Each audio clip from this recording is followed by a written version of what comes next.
This is the ESL Mobile Open, presented by AT&T. Hello and welcome back, everyone, to the ESL Mobile Open Season 5 playoffs. We are back once again for Auto Chess, and today we will figure out who will advance to our finals. Which top 8 players will make it? As always, I'm your host, Paul Inverum Toggill, helping to bring you all the Mobile Open action, but particularly, like I mentioned before, here for Auto Chess. If you're just joining us, like, wait a second, what is the ESL Mobile Open? What is this all about? I need to get some more information. Well, basically, it's a platform. It is an opportunity for you at home, to get involved in the world of mobile esports, whether it be in games like Auto Chess or a bunch of different games. Games like Clash of Clans or PUBG Mobile or Asphalt 9 Legends. Anyone in North America is able to sign up. You can compete for a chance to win not only tens of thousands of dollars in prizing, but also compete on some of North America's largest stages. Because what's cool about this is, mobile gaming sometimes gets discounted, but there are a lot of mobile gamers in North America. In fact, in the United States alone, we have over 200 million mobile gamers. We've had over 1 million entrants into the ESL Mobile Open so far this season. If we are looking towards Auto Chess, top 24, only 24. That is the number of players that made it to our playoffs, and only 8, the final group, will advance to our finals. This is going to be pretty wild because we've had 6 weeks of competition, just even an open and closed qualifiers to lead to this. Then we've had 3 weeks of playoffs. These players have competed in dozens and dozens of games, and it all comes down to this: who will be able to advance to our finals. But you know what, guys? I can't do this alone. I need some help to break down all these awesome plays. So Asphalt is standing by to help me do just that. Welcome back to the show, sir. Hey, man. Happy to be here once again. You have a story to finish telling me regarding some outdoor adventures, but maybe more on that another time. Paul has some exciting stories. But no, I'm really excited to be here, and this is why we do it, man, and especially people watching.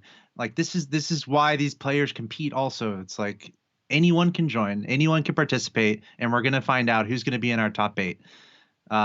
It's the route of the champion in esports, and that's what we're doing here today. So it's very exciting, and I'm thrilled to be here and excited for everyone watching. Should be a fun day.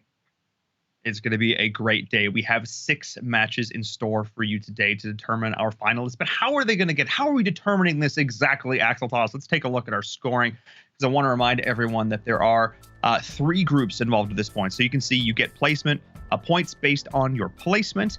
And then, of course, all 3 groups, 8 players in each, are all competing. So it's not like we take the top 2 players. It's not quite that cut and dry. It's the top 8 players in terms of overall points across all 3 groups. So technically, on paper, you're playing against the players in your lobby, but you're actually competing against all 23 other players, Asphalt.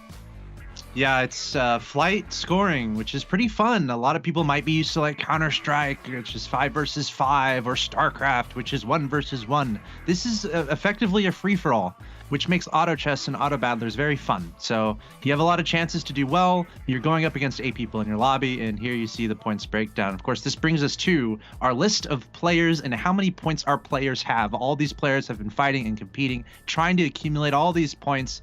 And here's a look at our leaderboard. Nova, maybe a fan favorite. I saw a lot of hype for Nova in the chat last week. We had a nice interview with him. Very handsome fellow and very good at Auto Chess. But if you look at this board, something that should stick out to you is just how close everything is. I think we mentioned earlier, Paul, the top 3 having a nice cushion, but beyond that, it really is anyone's game. So it's going to be a lot of fun as the day goes along to see who can put themselves in the top 8. Yeah, we were sort of like doing some rough math going into this, talking to our producers, talking to our admins. Okay, like what is going to be the number? Because we do this in PUBG Mobile, because we have a very similar kind of format. What is that number going to look like? And I'm estimating roughly around 65. That's sort of the number that these players are looking to clear if they want to make it into the top 8. You can see the line right there. And but the thing is, Asphalt, there are a lot of people in contention, not just the ones on your screen right now. If we take a look at the rest, if 54 is the cutoff right now, we still have multiple players within striking distance. I would say pretty much, Pouty Panda and above here have a real legitimate shot to make it to our finals. A couple of wins would go so far for them. 20 more points would take them over that threshold, but that's a tall order because these lobbies are stacked. Yeah, and we know these guys are going to go for it, so it should be a lot of fun. If I remember correctly, Bediao was one of those who won one of the later games that we watched last week, so look out for these players coming from the bottom. Even for Kambiro, Kogobosh, Jared, those guys at the last column there, even though they might not have a strong chance to emerge in the top 8, this could be a great moment. You're on TV. Yep. You're being commentated by 2 very handsome and capable commentators. What an opportunity.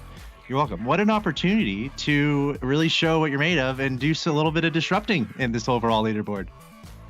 And I love that you bring up the term disrupting here, because there was a bit of a disruption last week in the sense that we were playing on a fresh patch. Players really hadn't figured anything out yet. We've now had a week. We've now had a week for players to say, okay, what's still good? What isn't? Let's take a look. And these are the players who are going to have to figure it out right now, because this is our group number 1. Silent up at the top, Zath falling just behind. Zath actually came in at his first place at the start of last week, fell down a little bit, which is interesting because he's one of the players that I wanted to talk about in regards to this shift in the meta. We actually got a chance to interview him, and he said that, look, when I feel comfortable, when I feel like I understand the meta, that's when I feel I can do the best. And clearly not feeling quite so comfortable last week. So we'll see if that's shifted. But as I said before, whether you're, honestly, basically everybody but Jared, and sorry, Jared, I mean to call you out, but pretty much everybody except for Jared in this lobby, if they pull off a couple of wins here, has a legitimate chance to make it to. Obviously, that can't happen. Not everybody can get those final wins. But give me your final thoughts, Axel Toss, before we get into this second to last game here for group number 1. Yeah, we're gonna watch 2 games back to back from this group, so that's gonna be pretty fun. Usually we've had to do a lot of jumping around, so we'll really see this back to back, and this is gonna be the last chance for these players. And again, to reiterate, Silent, Zath, and Prodigy, they do look nice, right? 60, 57, and 54, but they have to remember they're competing against all the other groups, so it's fine and dandy that they might do okay here in their group, but they need to keep their foot on the pedal and make sure that they finish strong in order to secure themselves a spot in the top 8. So I'm excited. So am I. There are only 2 groups left. There are only 2 games left for this group, but let's get into this game. It is time. We'll see who is going to be able to come out on top, who is going to be able to secure that first win, because if it's one of those top players, like you mentioned, Axel Toss, that pretty much guarantees them a spot in the finals. So let's get on into this. Ooh, we're in a loading screen now. Here we go. I cannot wait. And I guess now the question just comes back to, will the strategies we saw last week, will the attempted strategies we saw last week, how have they been refined? How have they been changed? How are players going to adapt? These are the big questions at the forefront of my mind. Just got to roll high, Paul? That's it. Yeah. Simple. Just roll. Just got to roll well, I guess.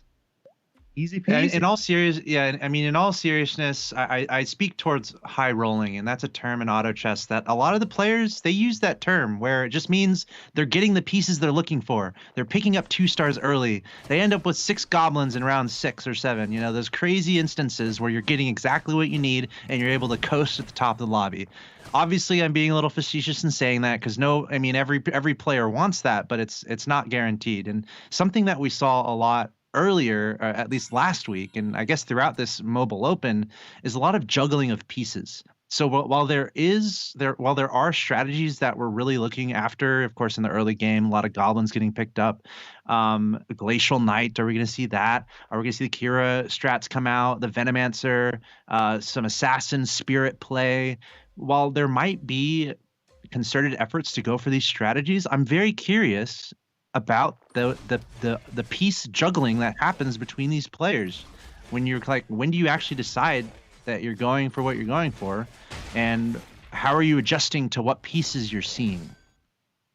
And I love that you bring this up, because oftentimes we call this the transition. You transition from the early game pieces that are being thrown at you to the actual build that you want to do. And I've been casting auto battlers for a while now.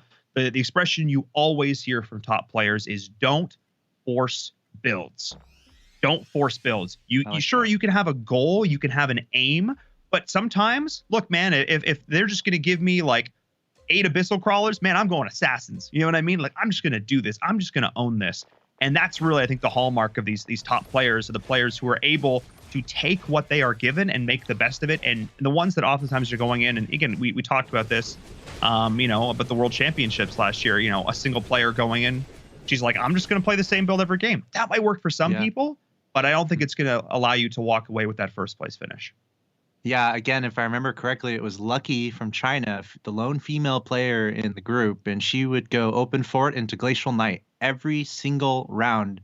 And what ended up happening was, towards the later stages, other players would start open forting, even though they knew it would kind of hurt them. Because if another player is open forting and you know that, you're going to eventually run up against them, and then all of a sudden you're winning when you really want to be losing if you're open forting. So the best way to quell an open forter is to open fort yourself, to force them to have a win and not go into that loss streak. So Lucky went in Glacial Knights, and then other players would also pick up Knights. So she would end up not succeeding with her strategy as the tournament went along. So yeah, it's a very important point to make in auto battlers. So we'll see how that goes as the games go along. I'm looking at the overall scoreboard here from these players, just trying to get a sense of who's going for what. Obviously, we're seeing a ton of goblins. I know we were looking at Silent on our screen. Of course, he's one of those to watch out for, being in such a good spot in the standings. But Joseph is someone else who's sticking out to me, at least at the moment. He's already got a 2-star God of War, and he's got the 2-star Taboo Witcher. So not a lot of synergy going on, but he's got those 2 early 2-stars out, where most of the rest of everyone else is just still on those 1-stars. And this is really interesting because I think that Joseph actually started potentially maybe looking to go for a loss streak. He actually lost a couple rounds early, but then he got these 2 stars in hand. And I think he instantly sort of switched that around. And that's sort of been a common thing we've seen in a lot of these lobbies is 2 players going open fort, the lobby can sustain that. But the second you try to add in a third, somebody is going to muck up that loss streak at some point. It's going to go bad for someone. Yeah, but then in the next game, maybe you're the only open forter, and then it really works out for you. So these are the little games that happen in auto battlers, the games within the game. And speaking of loss streaks, Gigi no Ri right now is currently boasting a 3-loss streak. I say boasting because it has to do with what we were talking about. He's able to get away with his loss streak here. And this is a player I remember we watched. I believe it was the final game from last week where he kept having to switch up what he was doing. He kept having to transition, and maybe against his will. Like, he didn't want to necessarily transition the whole time. And then he found himself down and out of the lobbies. But here we see Gigi no Ri. He's got a loss streak going. He's got something that no one else has, which I know it seems obvious to say, but like, that's not a given. and it's the small victories that you need to take advantage of. So he's going for those priests. So we'll see, and we can see also some knights on the bench, which is fun. So we'll see if he can hang on to this loss streak and if he can stick to a strategy in this game, because last week he was having to switch it up a lot. Yeah, and I think that's, again, the hallmark of these top players is how they're able to adapt, especially when pieces become sparse. If one of these builds is like, ooh, everybody wants to go for this, it's the new hotness, maybe it's Spirit Assassins, I don't know, what have you, and all of a sudden it's like, well, wait a second, if everybody's going for this, there aren't enough pieces, I can't 3-star. And that's another thing I wanted to touch on, because week number 1, Axel Toss, we didn't see a whole lot of 3-stars. We saw like a handful of 3-stars. Last week I think we saw 4 3-stars by a single player. And then instance, and I actually think it was an assassin build in that specific example, because nobody else was going for it. This prioritization of maybe not necessarily leveling so quickly or leveling so high, and instead getting more pieces of these lower cost units, because of course, depending on what level you are, you increase or decrease your chances respectively to get those pieces. So maybe rolling a little bit earlier, staying at a lower level, trying to get some of those key components leveled up and doing well. We'll keep an eye on that for sure. But let's jump aboard with Bediao, because he's on a 5-win streak. What is going right for him? Let's take a look.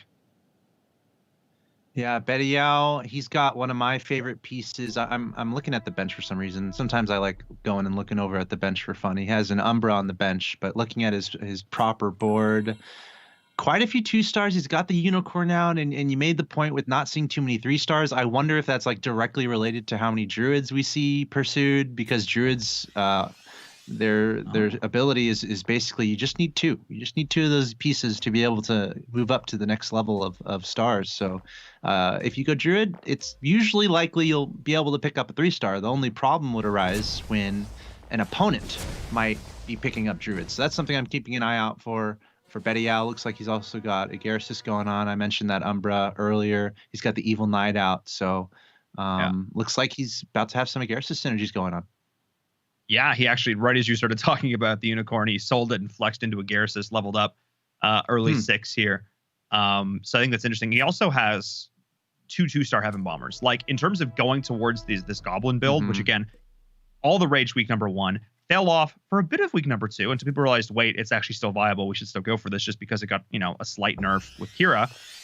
We should still probably play around this. And now we're seeing a couple of players still flexing into this. But of course, one of the big downsides of Goblin, traditionally, if you can't quite get your items going on your Venomancer, is it does tend to fall off late. And there are some hard counters looking towards the Spirits, of course, being the big one. That paralysis makes such a big deal. We saw so many rounds, 1 auto attack, 1 paralysis, keeping your carry stunned up a little bit longer, made all the difference in the world. And I obviously, we come from different backgrounds. You come from StarCraft and like Rocket League. I come from MOBAs. And one of my favorite expressions in MOBAs, and this is something I've been saying for literally years, is CC wins games. Stuns win games. And I think this is even true for a game like Auto Chess. We often see things paired like the Herald with the Desperate Doctor, getting those casks out on basically just non-stop, making sure you can keep your opponents as stunned as possible. So we'll see how players continue to flex around with that today. I'm just excited, man. Especially these first couple games. We're just going to be learning. This is so much fun. Yeah, dude. Yeah, we're chilling, and these guys have all the pressure on them right now, trying to succeed. Once again, we're watching 2 games here from the same group. These are going to be the last 2 games for the group, for the I suppose the regular season, as we find out who our top 8 are going to be overall, who are going to be our 8 finalists. So it's very important matches for these guys. We get to sit back, relax, watch it all unfold. I like the point you made about Bediao having those Heaven Bombers, but we're looking at GG Nori here at the bottom, which is fine. He's got a 6 loss streak going on. Was able to find that 2-star Lightblade Knight, something that we were hyped about. I think it was last week we finally saw someone pick up a 3-star Lightblade Knight, but the first week we didn't see that much Knight play at all, if I'm remembering correctly. So we'll have to see if that can get working here for GG Nori. The weakness there behind the Lightblade Knight is it can be a little weak, and you need time to really lean into the strength of that Lightblade Knight and to make it a carry, get a bunch of those items on it. So we see the Priest on standby, also trying to add some sustain to this composition. He's got a Hell Knight in there trying to increase some sustain, throwing in a 2-star Frost Knight, and that's just for the 2-star, probably just a little bit stronger of a unit. But the important thing for GG Nori here is keeping that Lightblade alive, finding more Lightblade Knights. He's got an egg in the bank, finding items, and I wonder if he wants to keep losing because he's on a 7 loss streak right now, which is fine. Yeah, no, he's doing that right now. He's not committing into the full Glacial, which he actually could do. Instead, he's keeping these 2 priests in here just to negate this. So he is going to eventually flex into Glacial Knights. That's what his board is telling me right now. I love this play, especially because he was able to get that early 2-star Lightblade Knight, which I feel, well, maybe I goofed, or maybe he goofed. I don't know if he actually wanted to win there. That might have been, well, in which case he's now got to fully commit. I wouldn't be surprised if we just saw the immediate sell.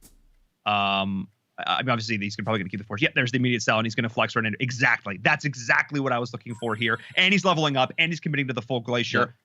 That was exactly the correct call to losing that loss streak right there. But let's actually jump back on board with Prodigy, the other player who's kept this loss streak going. I feel like every single week, Soxotoss, and I also want to give shout-outs to those in the community for helping, us. We're learning more about this game every single time we watch. And this has been so cool to see not only the different strategies evolve, but now being able to recognize this specificity of auto chess. It's been really, really cool to appreciate top tier moves these players are making.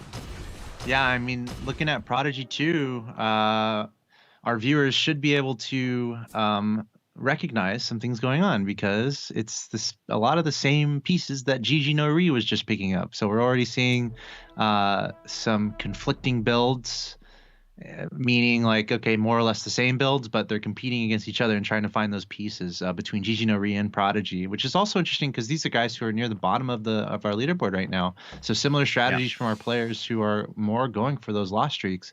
What's important to look at here is that economy, right? And we can see all our players at the bottom of this leaderboard, their economies are just fine above that 50 gold that you're really looking for. So I think GG Nori, Jared, and Prodigy all should be still in a fine position.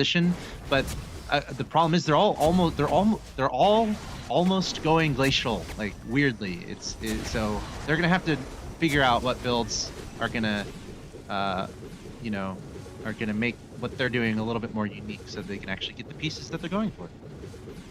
Yeah, 100%. And I think one of the good things to note here is we're looking at the HP totals at round 14. In an ideal world, round 15, if you can open for it and stay above 50 HP, you have done a fantastic job. You have done really well. Jared has done that. Economy's in great shape. Prodigy has almost done that. He's still in track doing pretty darn well. So now I think we're going to start to see potentially this loss streak look to end. Yeah, he's actually putting in all of his pieces. He's up to level 7. But the interesting thing is him and Bediao, if you look at economy, if you look at levels, they're identical. But the difference is 50 HP. Bediao has been able to do this without losing a single round. And obviously that's the harder route. Prodigy realized, identified early, I'm not getting the pieces I need to go on a crazy win streak. I'm going to open for it. They basically ended up in the same spot, but props to Bediao, these players looking for these win streaks. He's been able to do it for nothing. He's got an entire resource bank untouched, which is awesome to see. But now we'll see if Prodigy is going to be able to fight back from the bottom of this leaderboard. Yeah, and it's not like Bediao has picked up like any crazy 3 stars or any ridiculous items. He's just kind of been calm, collected. He went up to level 7 a little bit faster than everyone else in the lobby, so just a little bit stronger there. We noticed how quickly he accumulated a couple 2-star Heaven Bombers. So we're like, oh God, is he going to get a 3-star Heaven Bomber by round 10? And the answer is no. He really hasn't done anything with the Heaven Bombers. Just two-star Heaven Bombers hanging out, not really able to find the 3-star there. So it's not like we have anything ridiculously strong here for Bediao. He's just been able to find some 2 stars and again went to level 7 a little bit earlier. So I wonder if he might fall off a little bit at this point, but I also wonder if he wouldn't mind that much because maybe he's not high rolling as much as he would like, but he's got a 10 win streak. He's got 100 HP. He's in a really good position in the overall lobby. He just has a lot of strong individual pieces. Oh, Berserker in play going over there from Benny. You want to take a look at that in a bit. But I love the fact, look at his board. Sorry, look at his bench. He's got a little bit of everything. Maybe a bit of flex into Dragon with his DK. Okay, that's interesting. Maybe we could head towards something playing around with a Storm Shaman. Maybe some mages could potentially come in here. Oh, he's basically left himself completely open to pivot to whatever comes his way. And I love this call. He eventually is going to have to make that decision when he finally starts to see some carousels giving him something useful. But I love the fact that he's kept this win streak alive, but he hasn't really committed himself to anything. I think maybe part of that's due to the fact that he hasn't found the Venomancer yet. I think maybe he'd been seeing these Venomancers, he'd been getting them more. He may have more full committed to this Goblin build, but he's not over committing to it, which I think is smart, especially considering he's going to lose right here. Yep. Yeah, and we were kind of talking about this where we haven't seen anything too ridiculously strong from Bediao, so kind of makes sense for him to fall off a little bit. Meanwhile, if we can look at Silent, we haven't looked at Silent yet. And he is not only in the top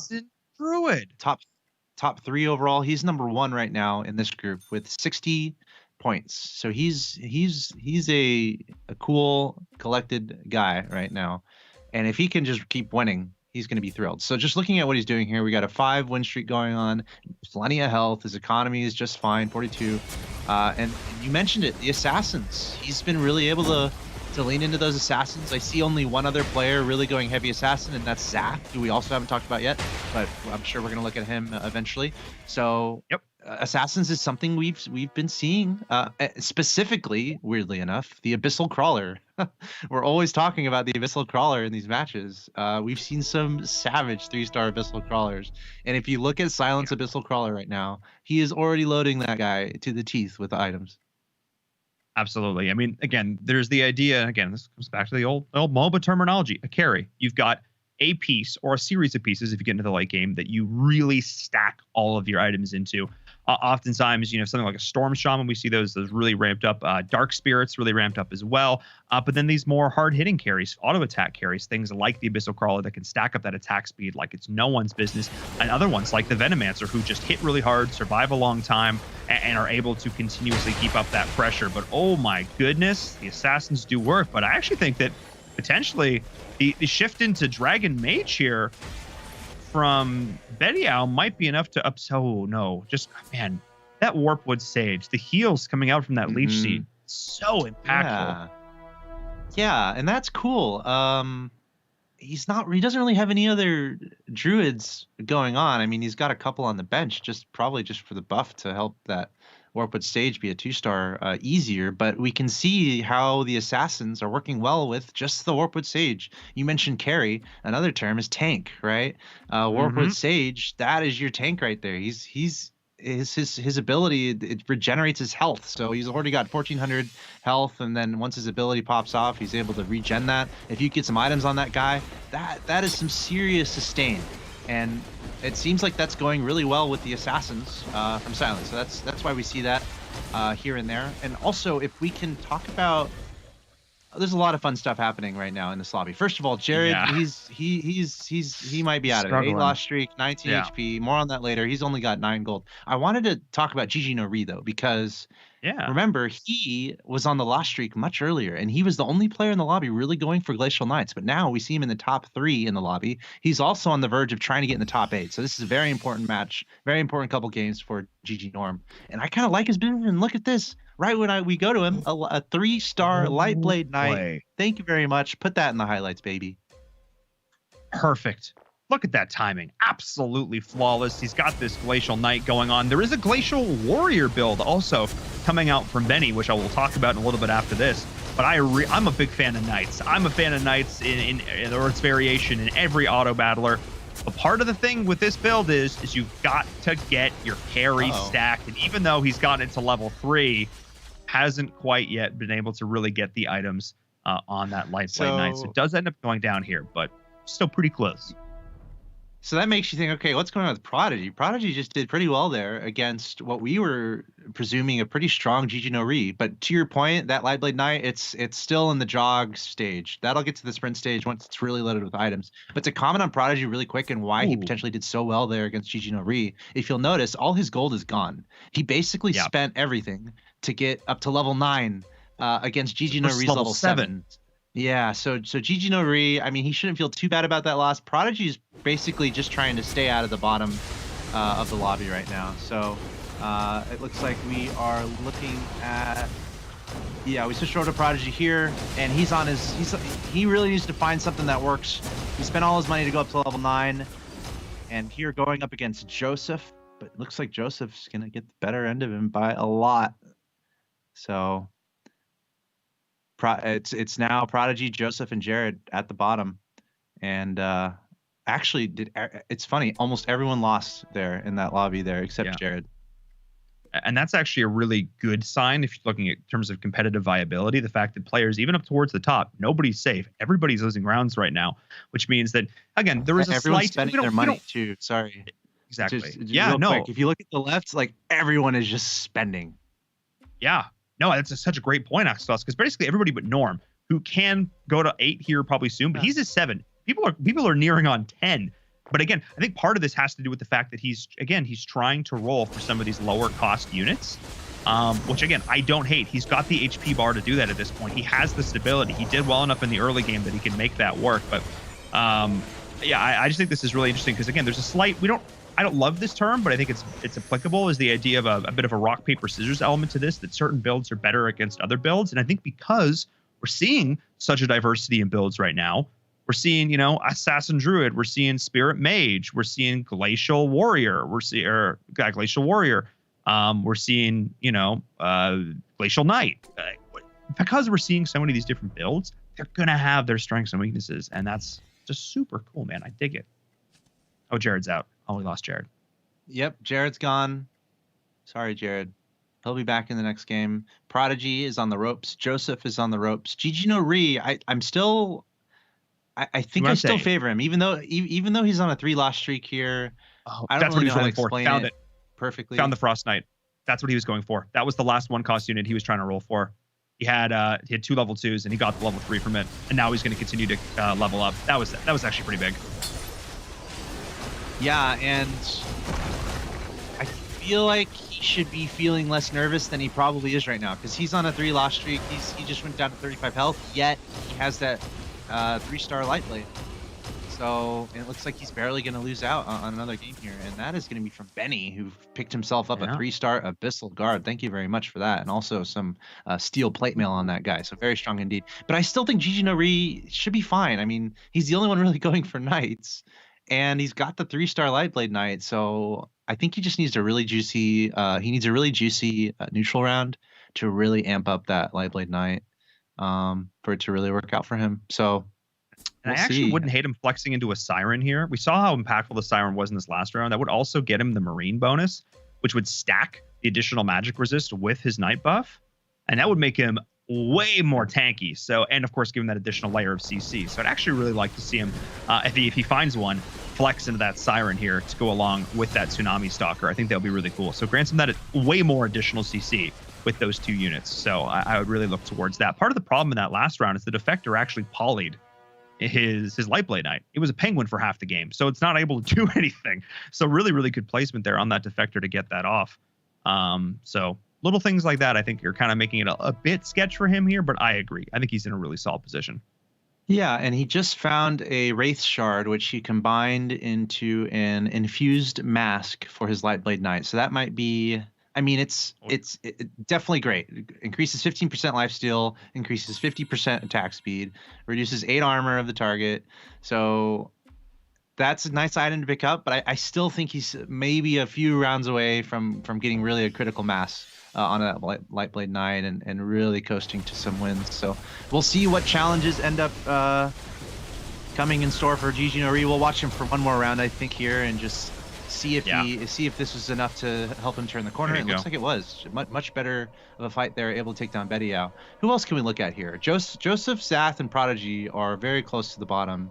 Should we look at Zath? Yeah, let's look at Zath. Okay. He came in, first place in day number 2, dropped a little bit, but still one of our top players. He is going for this assassin build. He's been stacking up this abyssal crawler really well. He's got that warpwood stage at the front. Yeah, there we are. And he's also very similar. Yeah, very similar to what Silent is doing. Almost identical builds between Zath and Silent. Silent at the top of the lobby. Both of them able to find that 3-star warpwood stage. So we're just seeing the sustain of the warpwood stage, and then followed by the daggers of the assassins. Yeah.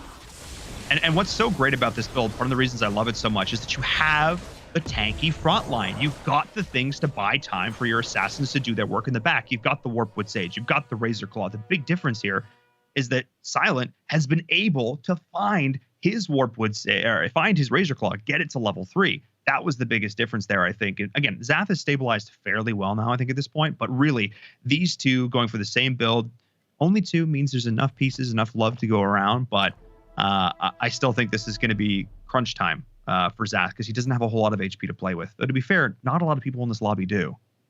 Yeah, this has been a very interesting game, especially considering how the economies have been looking.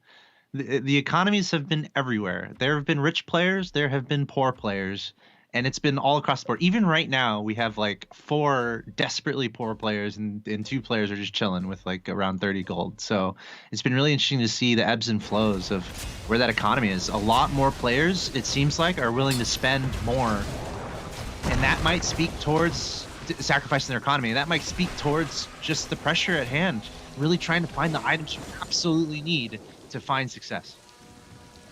Yeah, and I want to note there, speaking of success and speaking of items, well-equipped Abyssal Crawler, doing, by far and away the most damage that last round. 1 away from the level 2 Siren as well, so I think Zath's looking in a pretty good spot. Let's jump on board with Benny, who actually lost that last round. He's doing something a little bit different. He's got this Warrior Glacier build. He's one of the few players we've actually seen this flexing into this Berserker, and he is building it out as a carry. He's not actually building with this Venomancer here, even though he doesn't have the Kira. So this is actually fitting kind of an interesting role. He's getting a little bit of a Warlock buff from this, but not activating it to its fullest potential. This build, honestly, and I'm not trying to throw shade because he's doing pretty well with it.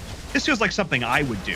Getting a little bit of everything, trying to make a lot of different stuff work. But I'm not sure he's having the most success with it here. He didn't fully commit. He didn't go 6 Warrior. Yeah, he's got the 4 Glacial, but he's not stacking up the lifesteal bonus from that Warlock. So I don't know. Clearly not having the most success as he does go out here. I think trying to do a little bit too much of everything.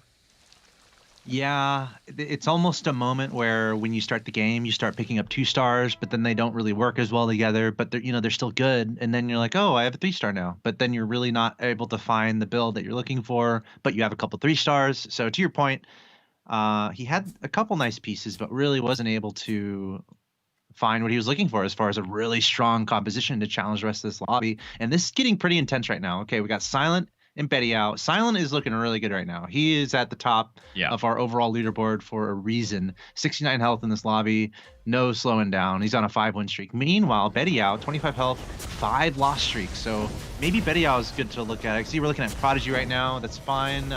Down very low in health. He's just trying to out-survive Zath at this point. And obviously we have. I think one of the reasons I wanted to look at. Yeah. I think one of the reasons I want to look at Prodigy because I want to just provide an example of how important it is to just get a little lucky.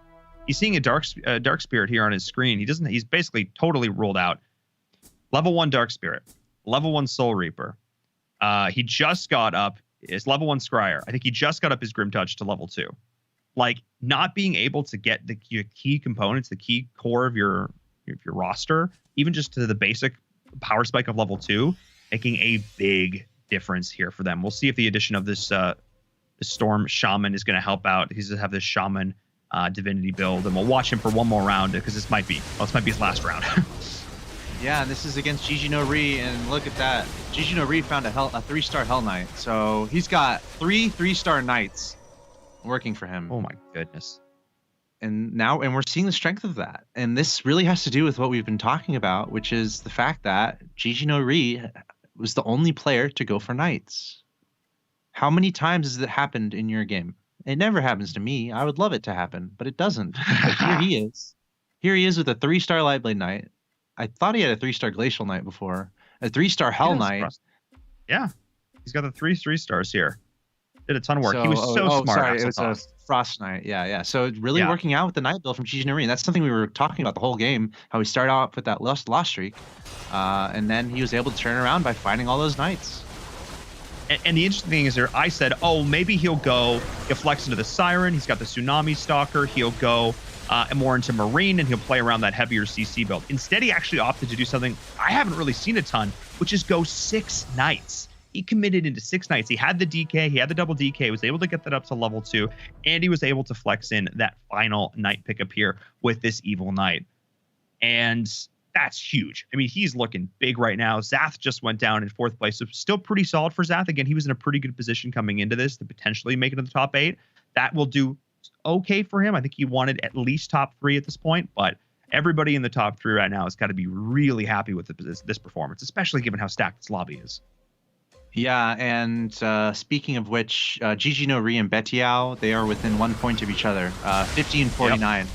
So they are both right on the edge of that top 8 and very close to each other. So this is going to be a good placement for both of them, regardless of what happens here. Will anyone catch Silent? Might be the question of the moment, as we see the strength of the Glacial Knight in full force with that 3-star Lightblade Knight, able to add the Maelstrom onto that guy as well. So yeah, the Glacial Knight's looking really good. Betiao on his last breath. Will Gigi No Ri be able to catch up to Silent? I'm not sure about that one.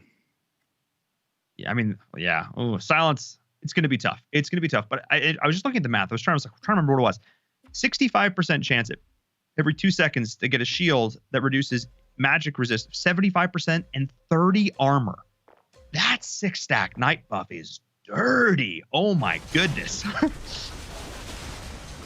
Yeah, and I think it's important to have the firepower behind that, because most of what you said is all sustain, right? It's all just staying alive longer. But if you're not outputting damage, it's not that helpful.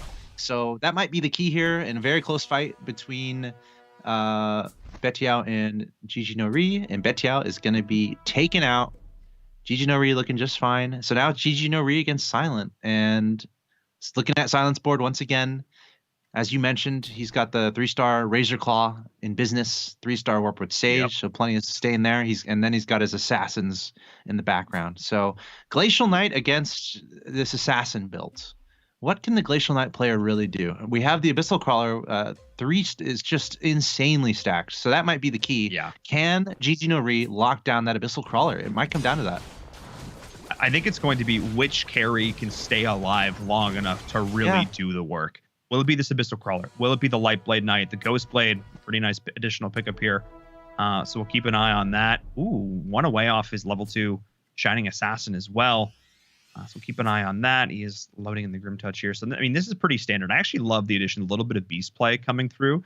Just even a 10% attack with how hard some of these units are hitting, that makes a huge difference. Stacks up a lot. So whose perspective? Because GG, Norm, he's on a 6-win streak. Silent, he's actually lost some here. So I think I'm actually going to watch Silent's perspective here just to see what it looks like as he's trying to do the last-minute shuffle, the last-minute dance, to try and get those tanks up to the front and try and lock down that Light Blade Knight. Can he do it? There we see the assassins leaping to the back line, and it's all going to be about that Abyssal Crawler. You can look at the DPS counter on the right and just watch that number skyrocket. GG No Re going to have a fairly simple time. Meanwhile, I was keeping an eye on GG No Re's board, and he was able to do just fine. So both players winning on their respective boards. Yeah, I think that's something this is interesting to know. And this is how auto chess, in the original format and different from some other auto battlers, they play in individual instances of their boards. So even though they can technically win on both sides, just the way sometimes the attacks work and where the stuns go, because there's an element of randomness in all of this. So they can actually beat each other and still stay alive, which is what you just saw there. Yeah, and I think your point about the carries is very good. So I'm also keeping an eye on just how much damage is being done by the Abyssal Crawler compared to the Light Blade Knight.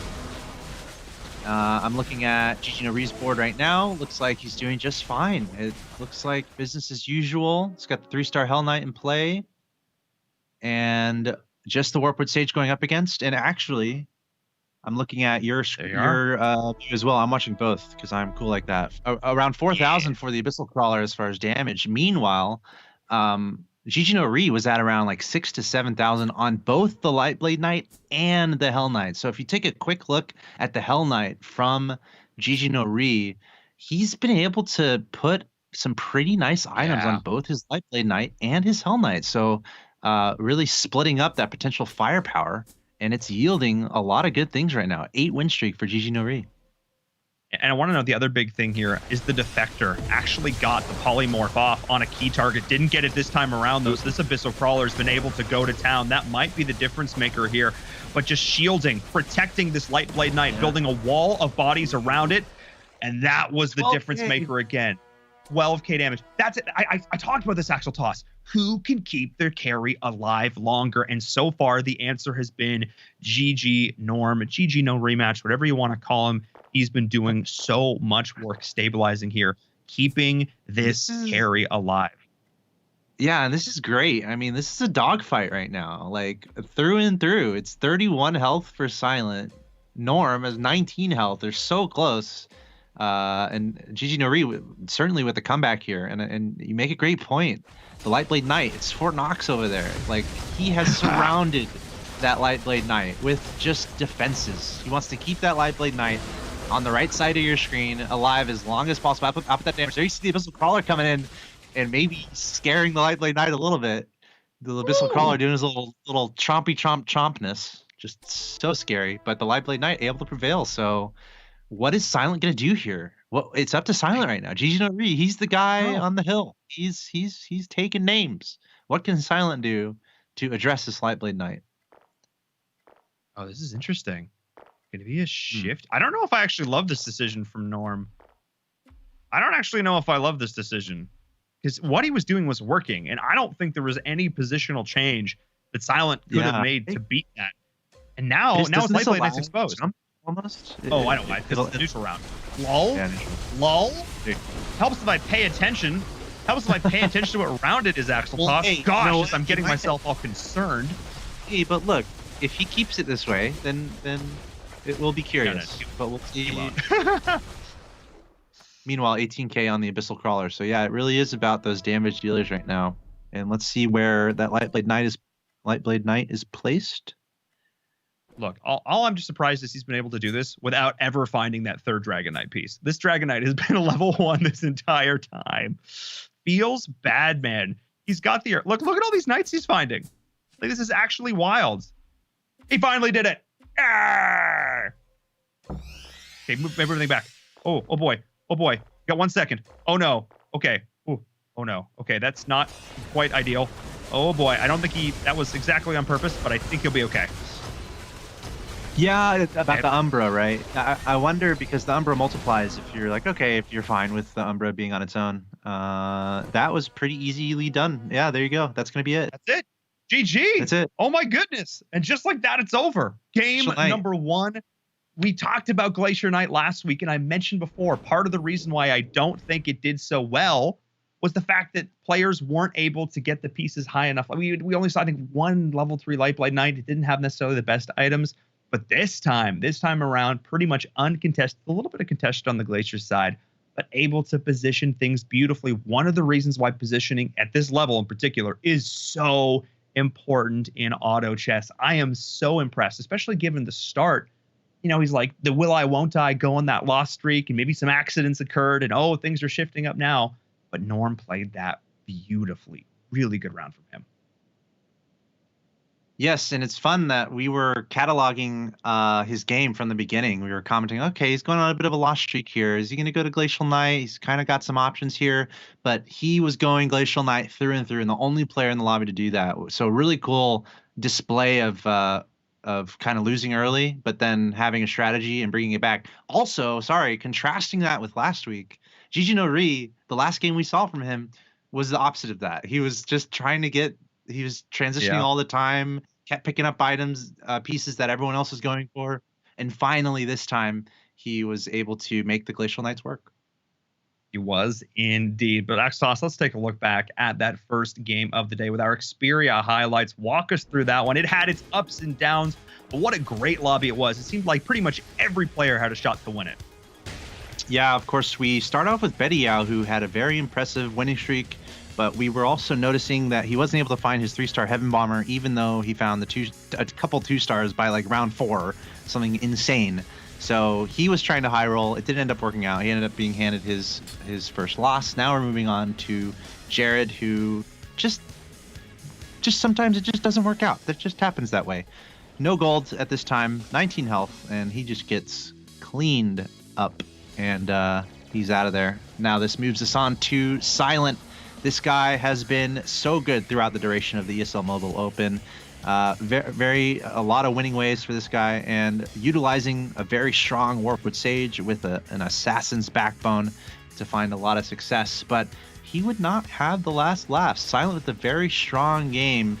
But let's see what happens as we saw Benny here eliminated by Zath, 13 HP. You can see how close the bottom of the lobby is. This is the difference between a few points in the overall standing. So as we can see, Benny eliminated by Zath by a lot, and he was just completely knocked out, and Zath was able to outlast Prodigy as well to be in 4th place. So I know a lot of Zath fans probably watching. And here we have finally a matchup against Betty Yao and the power of that Lightblade Knight. This was Gigi no Ri finding his stride, finding the items he was looking for, making his Lightblade Knight and his Hell Knight both incredibly powerful.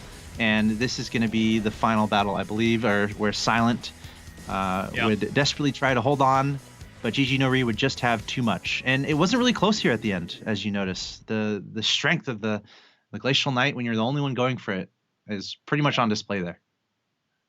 Yeah, I mean, thank you so much, Axel Halls, for walking us through that with our Xperia highlights. I think you really just said it. You know, the ability to commit to a build, get those pieces early, be able to roll with it, smart decisions, not leveling too early to get those low-cost pieces up to level 3, to be able to build around them as your core of having tank, survivability, and damage, getting the items on that Lightblade Knight. Again, thank you so much for that with those Xperia highlights. Before we go to our break, I need to give a big shout-out to AT&T, of course, the presenting partner of the ESL Mobile Open, helping to make this a reality with us since the beginning. They have been helping us put on a platform, create a platform for you in the mobile gaming community. Basically, what this all is, what the ESL Mobile Open is all about, is giving you a chance to try your hand at competing in mobile esports. If you're watching the players on the screen right now, whether it be in this game or PUBG Mobile, Asphalt 9 Legends, Clash of Clans, whatever it have you be, and you think, look, I could do that. I could do that. This is your opportunity to do so if you are in North America. So be sure to go check that out. And thank you so much to the fine folks over at AT&T. Before we go to our break, of course, if you're not following us on social media, if you want to learn more, if you want to stay up to date with all things ESL Mobile Open, !social in the chat, Twitter in particular, is a great way to stay up to date. Auto Chess, it's our first season for Auto Chess. We're so excited about it. So go follow us over on Twitter at ESL Auto Chess, and be sure to tune in for all those updates. We'll be back with the last game of group number 1. You don't want to miss it.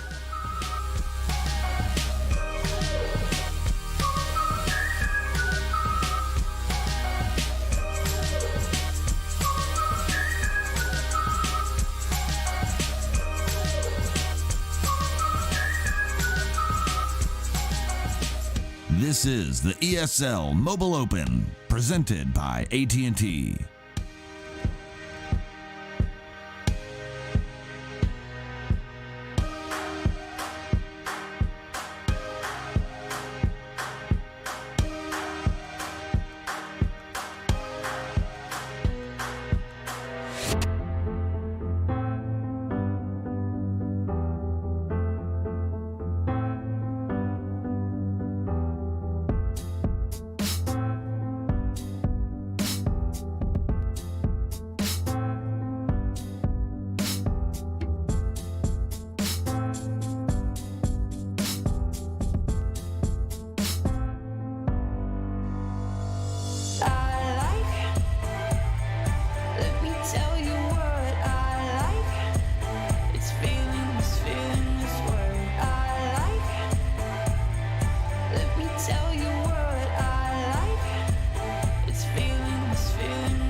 This is the ESL Mobile Open, presented by AT&T.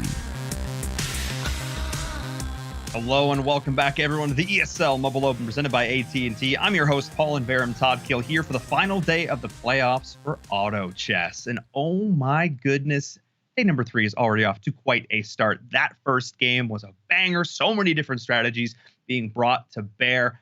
But in the end, Glacier Knights taking the W. Personal bias. Can't complain about that one. Definitely a big fan. Can't wait to see what the rest of these players have in store for us today. Axel Toss is standing by once again to help me break down all of this action. Welcome back, Axel Toss. That first game, it was no 52 rounds, but it was still pretty exciting. Yeah, that was pretty fun. We saw a little bit of everything there. We saw wildly variable economies, which is always interesting as the game goes along. It's not like everyone was chilling at 50 gold the whole way. There's a lot of fluctuation there, which was exciting. And then we saw strategy that no one else really went for that really worked out for Gigi Nori, who went for the Glacial Knight. But I think the moral of the story right now is just how powerful Silent is. This might be like something you look at like moving forward to the actual finals competitions, because this guy is just, he's staying at the top of the group and he's just adding another top 2 to his resume. I think that is, gosh, that is such a great point. He is consistently up there. He's not necessarily winning all the time, but he is so consistently excellent, and it has paid off for him so far as we take a look at our leaderboards after that first game and how they have updated. Silent way up at the top of the standings now, 68 points. Zath still looking strong with 62, but a tie for third between Prodigy and GG Norm. That win there doing so much work for him, bringing up into contention, because the number that we estimated, this is an estimation, as kind of making into our top 8 was 65. So another good game here for, heck, almost anybody in this lobby. Basically Betty Owl and above could result in a potential finals finish. That would be just wild. Group 1 has been so competitive. And I know that's a number based on scientific mathematical algorithms calculating. Yeah, it was a guess. Okay, it's a guess. Axel Toss. That's an estimate. It's an estimation. This is roughly what we think. We have did some math. A team of researchers. A team of researchers quantifying all the algorithms together to find the absolute number that you know. Yeah, it's a solid guess, but I don't think there's any guessing with Silent right now. I think he's coasting right now, so he's having a good time. I think Betiao is one to really look out for, because he did a big jump there. I think he got 3rd or 4th. Yeah. So and he is also very much in contention. So let's keep the party going, I say. Yeah. Well, let's just get into this next game. It is started. We are in the lobby. The final game for group number 1 is about to be in the books. Oh my goodness. 12 games over 3 weeks, and it all comes down to this. Who can get the rolls? Who can plan the strats? Who can have the picture-perfect placement? Well, we're going to find out. Let's see who can walk away on top. And I think the player we should start with, definitely should be the winner of that last game. It has to be GG, no rematch, or I like calling him Norm, because it's GG Norm. Ooh, Norm. And Norm, I consider a very affectionate name, perhaps. Yeah, maybe most Norman. names are affectionate, but yeah, Norm has a particular nice feeling to it. Pretty boring to start, to be honest. A couple God of Wars. Yeah, sorry, I hate to say it. A couple Gods of War out there. He's got a Soul Breaker on the bench. Nothing too exciting happened for Gigi Nori. Of course, these early stages are the neutral rounds. So this is just basically to get some simple items out and to really get your strategy going. Where the stories will really start being told is when you start facing off against other players in round 4. But now I see Gigi Nori, look at that, picking up a couple Abyssal Crawlers very early.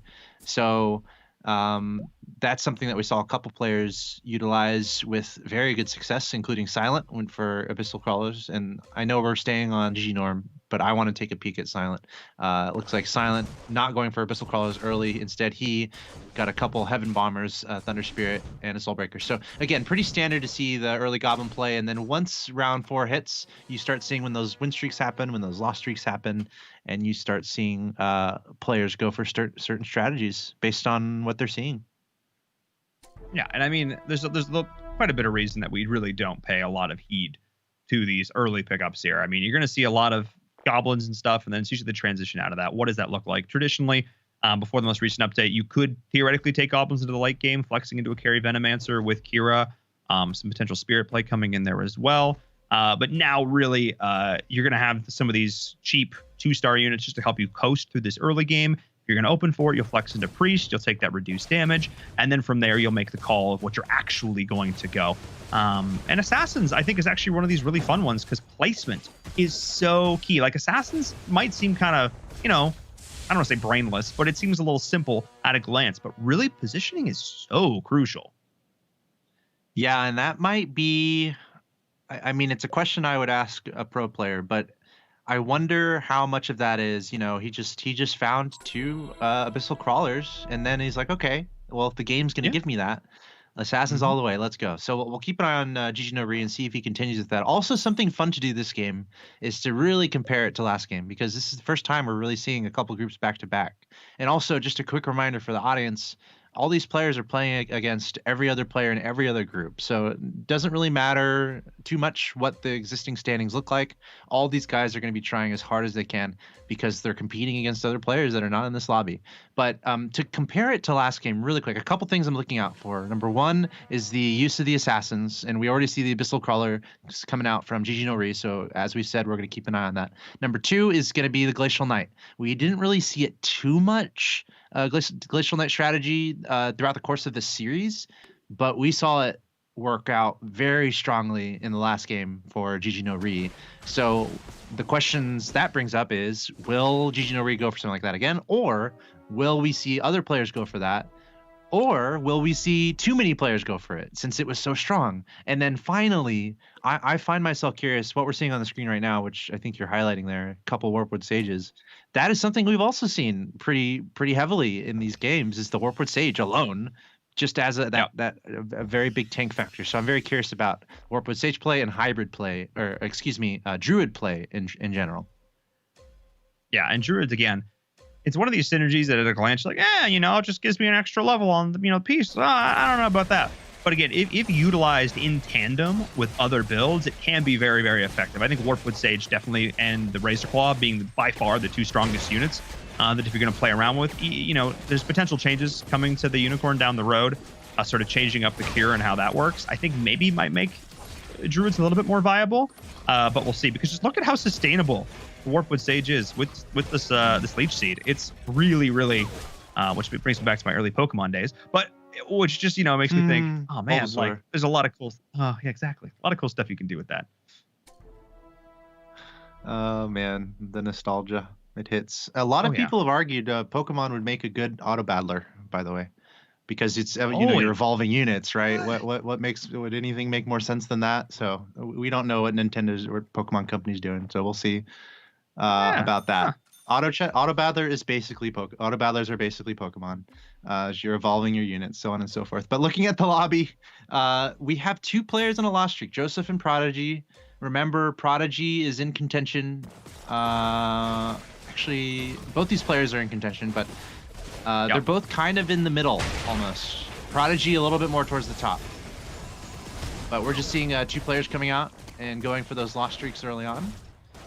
And meanwhile, Silent is at the top. Which I'm pretty sure it's at this point Silent could probably go out in like 7th or 8th and probably still make it to the finals. I think he's good enough contention. I could be wrong on that, but he's pretty far up at the top there. Zath's the other one who's sort of on the cusp. Now Norm, I think, he's got 55 points. He's relatively within striking distance here. Prodigy as well as Joseph. Those are the other 2 that I think are really, really fighting for a top 4 finish. If you look towards, if it's Silent, Zath, Prodigy, and Joseph in the top 4, that's quite a few potential players from group number 1 making it on. And again, it's all so close. So this is going to come down to the wire today. It's going to come down to the last game that we see today. Without a doubt, with how close all of these players are across all of the lobbies. But we're looking at Silent here, and let's see what he has going on. Looks like he's got a dwarf sniper in the back. Meanwhile, just pretty cookie cutter plays here. We've got the 2-star Heaven Bomber, but we're not seeing a crazy commitment into goblins, even though he's got 3 of them. It's got the Doom Arbiter, which is allowing a fair amount of sustain. He's got a Thunder Spirit in there just to add some AoE. He might have leveled up a little bit sooner, but nothing too eyebrow raising for me as far as what Silent is up to. Of course, picking up that mage bonus really quick by throwing in the Ogre Magi, which is enables the enemy to lose, which removes 35% magic resistance from the enemies with that mage bonus. And again, that's just a little. It's not gonna be huge. It's not gonna be huge. He's only got a 1-star Tortilla Elder and a 1-star Thunder Spirit. So I'm not convinced about how long this streak will last. Yeah, okay, it might just be over. I think it's over now. But one of the things I wanted to say is that that pack was very interesting to me because it had a lot of good, like 4-cost units, 4-cost pieces, and he opted for the Tortola Elder. He actually did win that. That's crazy. He opted for the mage, and then he flexed immediately into the mage. That I think was probably one of the most telling. That to me suggests he is actually going to commit to flexing into the mage, assuming something crazy doesn't happen at this point. That was such a telling point in the game, and we'll see if he continues it. I don't think he'll necessarily pick up the sources here, but we'll see. But I was just saying, I think that's super, super interesting. Prodigy and Joseph are still open fording. They're just going into priest bonus. They're just taking that reduced damage. Keep an eye on that. Though, as I look at this now, priest has gone away for Prodigy. If I was a betting man, I would say that this is the round he's looking to win. This is the round he's looking to break this loss streak. So it's kind of early to do. So I'm kind of confused about it now, why he's taking his priest bonus. So because it's the neutral round. Every single time I have this point of confusion, it's because I don't look at what round it is, Axel Toss. It's 100% of the time. I'm so focused on these players, I lose track of time. Yeah, just don't lose to neutrals, kids. We can make a montage of it. That could be funny. Barum gets confused by neutral rounds. It's happened to the best of us. I feel like it's happened to the best of us, especially while we're playing, where it's like we're amping up. It's like, oh wait, it's a neutral round. Yeah, keep an eye on the round there. Folks at home, it is relatively important. Obviously, neutral rounds is not as threatening as other players and doesn't really count towards your wins and loss streaks. So, to your point, I wonder, because he's still at level 5. So I wonder if he doesn't mind losing a little more, because if he really wants to win, he'd go up to level 6, right? So I wonder if he's waiting like 2 more rounds. Yeah. It's like, okay, I'll lose the next 2, and then he'll be able to level up with 1 click, and then start winning. No, but we'll see. Yeah, go ahead. No, I was just going to say, I think usually we see around round 16 is when lost streaks, assuming all the pieces come together, is when we are starting to see these players really look to end that streak. They're going to have above 50, and they're going to be able to level, as you said, basically on repeat. They could double level, go down to 30, but normally we just see the 1. And you want to just continue to be able to put like 2 or 3 XP pops in above 50 so that you just get that level immediately, like you said, once you decide to go on that win streak. So, good times. Yeah, Prodigy ended up winning on his board, so his loss streak is gone. The only other player with the loss streak right now is Joseph at 62 HP, 41 gold in the bank. Looking at Joseph's build really quick, he's also got a few mages in play. He's got some dragons on the bench, a lot of mages on his bench also. So it's kind of curious how we're already seeing a couple players lean pretty strongly into the mage. Of course, we were talking about Silent a little bit earlier, but those are only the only 2 players that have mage tactics going on. Just perusing the rest of the board, still a fair amount of goblins in play. Meanwhile, Jared has picked up a 2-star Lightblade Knight. I'm not seeing any other knight play really. That was one of the questions I asked earlier. Is okay, since it was so strong the game before, will we see another player try to go for knight play? Yeah, I mean, again, you just gotta get some luck, and it seems like not really a whole lot of knights, actually not a ton of knights in this lobby, period, right now, going with that. But we do see the level 2 Lightblade Knight coming on in. Again, keeping these strong druids up at the front, and actually 6 feathered. That's the committal right now, which is really unconventional. We do not see a lot of that. Also note, Jared really, not having the most success over the course of these playoffs. A lot of great learning experiences here as well. And now going for a build that I know some of the top players are like, man, I wish Feathered was viable. We heard Nova talk about that last week. Oh, I wish Feathered was viable. But still, we'll see how this goes here for Jared. He's really just playing for fun at this point. Yeah, and I guess strategically, Druids and Feathered can go together pretty nicely because both Warpwood Sage and the Whisper Seer have that Feathered attribute. So it is reasonable to go for one and go for the other. So that might be the big indication of why he went for mostly a Feathered strategy here. But I wonder how much he's going to commit to these Druids. He's got 2 out, and the advantage with the Druids, as I've mentioned, is just how fast you can get to that 3-star potentially. But you have to also hope that not a lot of other people in the lobby are going for Druid. But as we've seen, Druid has been pretty popular. At the very least, the Warpwood Sage. We saw, I believe it was Silent in the last game. He had the couple 3-star Druids out. Did end up winning, but certainly gives us an idea of how much they're preferred.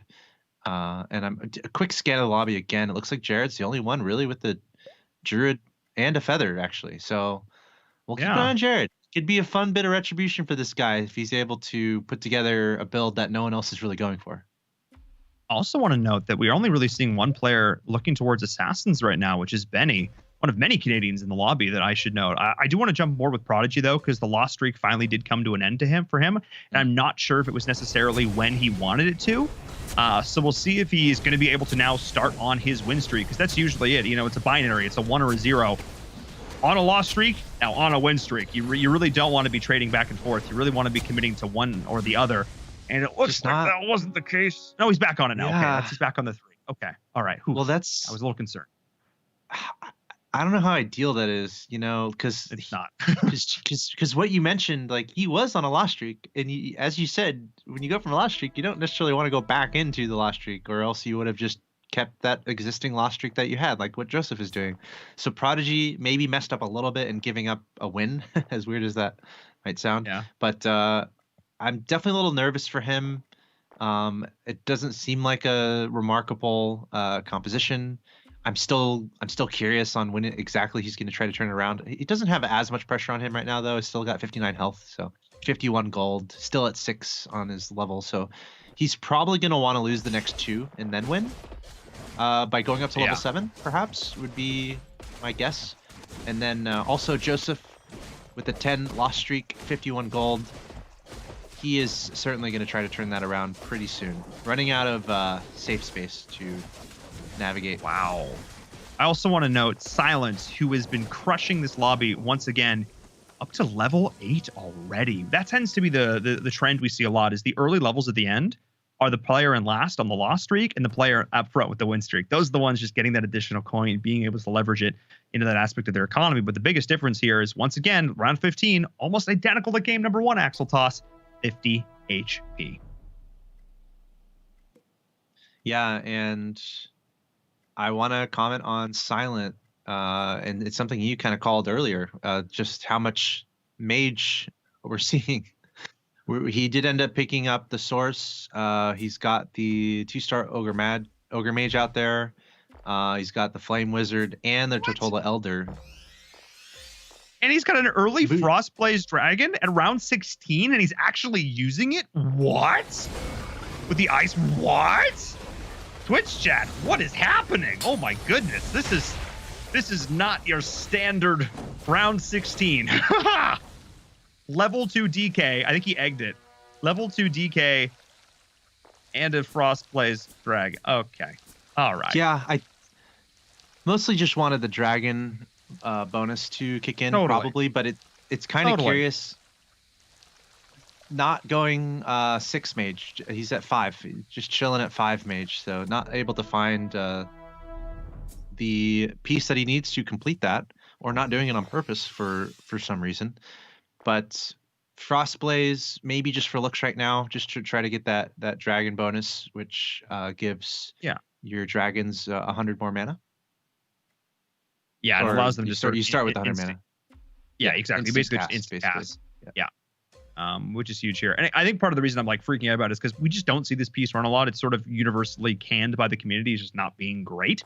But in this situation, you're right. To get that buff on your Dragon Knight, and it's still, not a bad piece, and especially at this point because it's that 5 cost, cool, take it. And he's just wrecking face with it. Oh my goodness. Yeah, It's good stuff. Good stuff so far from Silent. Just continuing with his winning ways. And I'm still. It's like, what is that 6th mage he's looking for? I mean, he's not just chilling on 5 mage on purpose. There we go. Okay, finally threw the source in there. As you said, went up to 9, and still. Compare that with Jared, who's still at level 6. Oh my goodness, we went to Jared. Curious. Yeah.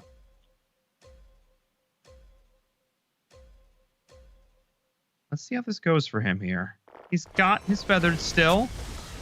Part of the problem with Feathered is that it's good against warrior builds. It's good against assassin builds, because you've got that missed chance. But up into mages, up into spirits, up into a lot of this other stuff, it's okay into spirits. It's just this happens because it doesn't. All those units are very squishy as it is, and if you don't have the additional MR, they just are. It's paper. It's a paper build, and I don't know if I love it. So, yeah. Definitely. And the sustain comes with the druid that goes with it. But that, I mean, it hasn't really worked out for him because he's got the 2-star Whisper Seer, he's got the 2-star Warped Sage. So I suppose the idea would be, you know, those are your tanks. Keep them in the front. Keep your Lightblade Knight alive. And have some damage following it up, but also not any other synergies going on as he just adds on the Kira bonus. Yep. And I was about to comment Kira, on that. It's just like, you know, just just Feathered and just Druid. We're at the point of the game where we're gonna need a little bit more than that. Yeah, he just got creamed by Joseph there. So Jared, he needs to find something out. He needs to work something out here. I'm not sure what the best answer. Maybe if he could just pick up a 3-star Warped Sage or Whisper Seer, I think that would be a step in the right direction. But ooh, there's a Warped Sage that just popped up for him. Oh, so we should go back to Jared, is what you're saying. And I think one of the things to note here. Yeah, he's looking at Warped Sage right now. He's not picking it up. But to your point, like he needs the tankiness. He needs strength. And look at him rolling down right now. Whisper Seer there too, but he ignored it. I think he needs a 3-star Druid out. Yeah. I think, it kind of, problem is he's trying to commit in so many directions, and none of these pieces are level 2. None of these pieces are level 2. So, I'm a little bit torn on this. Again, Jared not had the most success so far in these playoffs. Again, I think a lot of this is some good learning lessons to be had. He is going to beat this neutral round, but it's going to be close.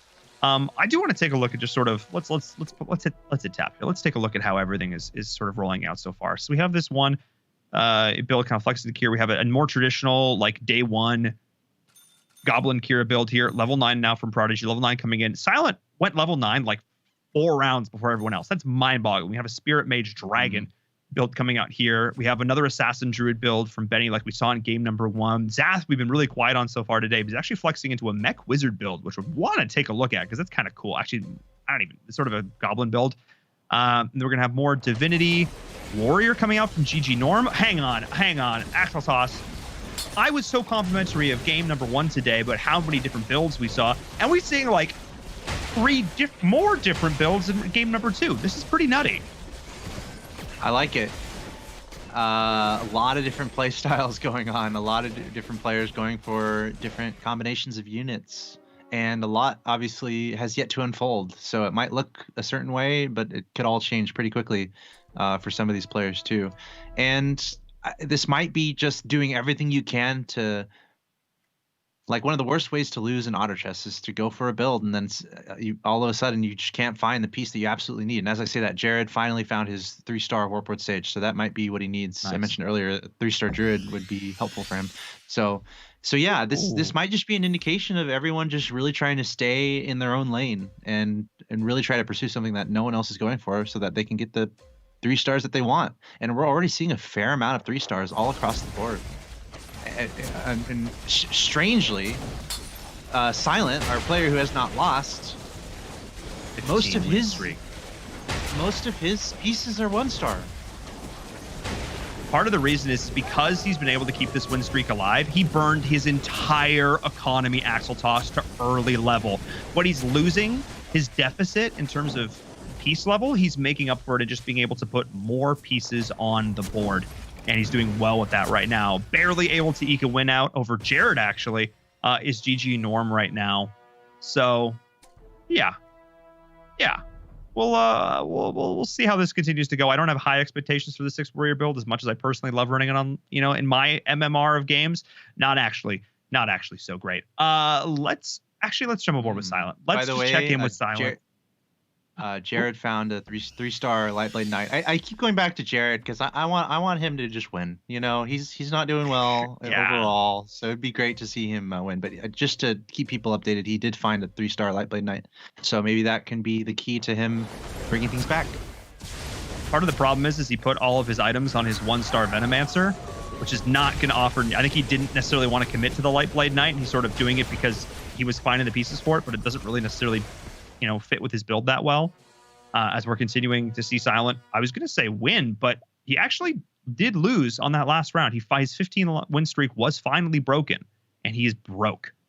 He went for broke. Zath is the only one left with any sort of economy, so I want to jump aboard with Zath. We haven't seen him yet all game. Obviously, he's a fan favorite. He's got a couple of 3s. He's got the level 3 Soulbreaker. Ooh. He's got the level 3 Ripper. Oh my goodness, all that pure damage.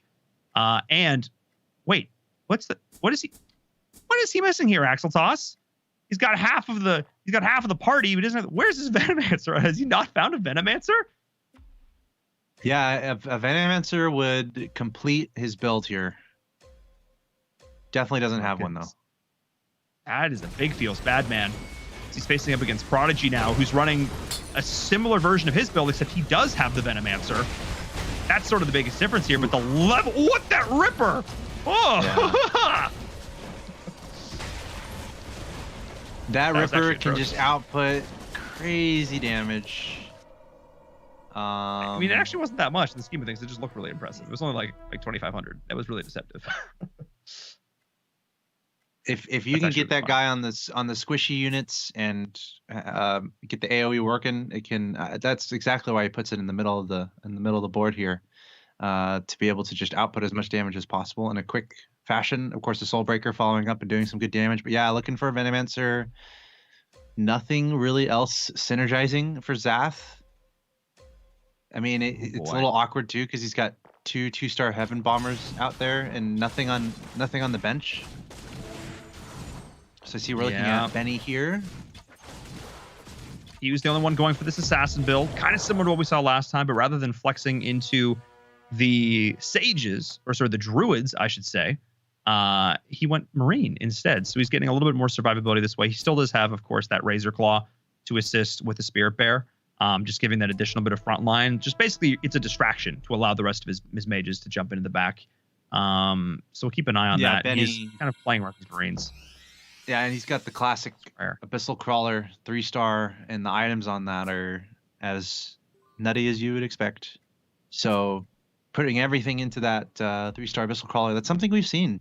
It's been a very preferred strategy over the course of the games that we've seen. There might be some nice transition plays into Spirit because the Assassin bonus with the Water Spirit, if you can pick up a Dark Spirit, maybe that can help as the game goes along. But oh my god, we can just see how strong it is, completely chewing through a Venomancer on the back line of that. You combine that with that Siren ult, the Abyssal Gaze. And actually, I was confused for a second because I'm like, wait, Zath doesn't have a Venomancer, but Zath found a Venomancer. So Zath is up to 6 goblins now. Yeah, so and it was so really smart. Zath, yeah, it threw me off too. But what's so smart about it is he didn't commit his items. He waited because, unlike some other auto battlers, once you equip your items on a unit, you can't unequip them. It's there forever, or unless you sell it. So that's something to keep in mind there. Norm went out though, as did Jared. So Norm's dreams, I think, of making it to the finals, I think, were just dashed there. Oh my goodness, he had like 12 or 14 HP left. I didn't think he was going to go out that round. But oh my goodness, and another player that's sort of vying for this spot is Prodigy. And he's looking okay right now. He's got 2 eggs on the bench. So keep this in mind. He's also, again, playing around with this Goblin Kira build that we saw so popularized on day number 1. He's this time facing off against Vediao. We haven't seen a ton yet this game. Seems to be playing around. Interesting. His Venomancer is protected at the back. But it is, at what point Axel Tosses go from protected to not doing any damage? Yep. It's a good question. It's a good question indeed. You kind of need the damage output along with it. And I was just looking at our standings, and yes, Gigi no Ri, he did win the last game, but to your point, I mean, gosh, he was at 55. So that he was at 55. Okay, I thought he was at 60. Or sorry, no, I think he was at 55. I said if he gets another win, he could get to that 65 mark. I think that was where I could be wrong. That's just what I have in my head. I have in my head if he gets another win, he's there. Maybe I'm wrong. Maybe I'm off by. I think. Again, this I happened think the point. Monday, I think. So So I think the point is that him losing here is just almost unacceptable. I mean, if he literally gets top 5 in this, I think he has a chance. If he gets top 5 in this game, so Gigi no Ri, yeah, that's tough. I think that's super tough for him. I feel for him, but maybe it'll work out somehow. You know. Oh my goodness. But he just needed top 5. Speaking of working out. Yeah, and I was gonna say, speaking of working out, carrying, doing some lifting there was that Abyssal Crawler, almost getting the W here for Benny. But instead, Prodigy is going to be able to continue to win this. Prodigy's holding on all right. Zath's actually starting to fall down a little bit through this leaderboard. Silent is also on a loss streak, who started this game on a 15-win streak. Absolutely dominant performance. Has started to run into a little bit of trouble here, but Zath's another one of these players kind of on the edge, actually. Prodigy as well, but which out of these sort of 4 towards the bottom here, which one would you want to watch, Axel Toss? I guess we can just watch Prodigy for now, since he's at the bottom. We'll watch the guy at the bottom. Also, 0 gold for Zath, 0 gold for Prodigy. Prodigy is not level 10 yet, while Zath is level 10. So it is going to be an uphill battle here for Prodigy. He's going to be hoping to roll down for things that he needs. We can see Prodigy also at 6 Goblin. I feel like yeah, both Prodigy and Zath going for the 6 Goblins, which is pretty interesting that they're both doing that, both able to, and both sticking to basically mirror builds. Yeah, basically mirror builds. And little things even like adding in, the Grim Touch as well. But the difference being level 3 Soulbreaker, level 3 Ripper, like yeah. So I think that was a very telling round of you can basically going for the identical build, but levels do matter. The little bit of RNG involved with just getting the pieces, getting the items that you need to carry. I don't think this looks very good for Prodigy. I think of the 2 players running this build, Zath's going to be the one to come out on top. But Joseph, he's another one running this Spirit Mage build, very similar to what Silence does. So we have these great examples of 2 players running the same builds, but the one who's able to find the pieces, the one who's able to round it out just a little bit better, get the items, they're the ones that are going to have success because they're fighting over the same pool of pieces. There are only so many to go around. Yeah, and we just saw that matchup between Prodigy and Zath. And Zath won pretty handily, and to your point, it was like a very similar build. And I think that's happened to all of us on the ladder in auto chess, where you're going for a build and you're like, okay, this is okay, I'm still looking for pieces, and then all of a sudden you're running against someone who's basically doing what you're doing except slightly better. And it's tough because someone's doing what you're doing, but it's slightly better. It's like there's not much you can do to overcome that gap. So we'll have to see what decisions Prodigy makes here. Especially because he's out of money and he's still level 9. I don't think it looks too great for Prodigy. He found his level 2 Venomancer. If there was any, and then it got immediately petrified and almost instantly murdered. Look, okay, hang on. Spirits are the counter to this. That's the issue. How much of a counter though? That's the question. Keep auto attacking Water Spirit. I believe in you. No, level 2 Venomancer. There you go, Axel Toss. That's it right there. Yeah, and that makes me want to look back at Zath and the progress of his Venomancer. Okay, so Zath still only has a 1-star Venomancer, but all his items, he has a lot of items on it. So he's probably a little bit upset with Prodigy for taking that. But something else that's amusing is the fact that Zath is probably bloodthirsty for Prodigy to be out of here right now because he wants a lot of the pieces that Prodigy has. So the moment Prodigy gets knocked, I guess we'll have to just keep an eye on it. Let's keep an eye on Zath once Prodigy gets knocked to see if he can really amplify his Goblin army. It's really the big thing to keep an eye on here. As I mentioned, again, they're fighting over the same pool of units. Those units go back in the pool once the player is removed. So keep an eye there. I love the addition too of this Dark Spirit, by the way. I think this is such a smart addition to this Goblin build because it does that percentage-based HP damage with that black hole. You can boost it up, get it that mana. So when you're facing up against these big chunky lineups, you do so much damage with that percentage-based ability there. So keep an eye on that. I think this is such a, but even just watching over the last couple of weeks how these builds have been tweaked has been really fun to watch. Yeah, we've seen some ridiculous damage from Dark Spirit in this tournament. I want to say it was last week even. Yeah, it's like 22,000 or something. Yeah, not quite 22k, but a good amount of damage for a one-star Dark Spirit. 47, but not enough. And that hurts. Oh my goodness. Okay, that hurts a lot. Dude, Zath just lost so much HP. So I was just saying Zath is feeling bloodthirsty towards Prodigy. Now it might be the other way around. But they're both hurting each other a little bit by having each other's pieces. Yeah, this is actually huge here. Both of them hanging on as long as they have has crippled both of their abilities to potentially come back in this game. And again, I think a lot of that also has to do with build. I think you could star up these units till the cows come home, but I think in some situations, the Spirit Mage is just going to counter this. This is just how it works. The Petrify, the additional damage coming out from the magic, you're not going to have the resistance against that. You don't have Marine, you don't have Knight. You're just going to take it on the, right to the face. If we're using other card game terminology, go face with all this magic damage, and we're kind of seeing it here. Petrify on that Ripper. It just can't do anything forever. That Venomancer got 2 auto attacks off the entire round. How are you supposed to defend against this? This is just the counter, and with that, I think that's going to be Zath out of it in 6th place. That's huge. Joseph actually surpassed him or outlasted him after all that. Oh my goodness, Axel Toss. Yeah, I didn't expect that a few minutes ago. Zath was in 3rd, and he just got dropped out, and he was level 10, so it just really didn't work out for Zath. Joseph, though, I think he was the one who just took out Zath, and he is being a hero right now with only 2 HP, hanging in there, and Joseph is right on the edge of being in the top 8.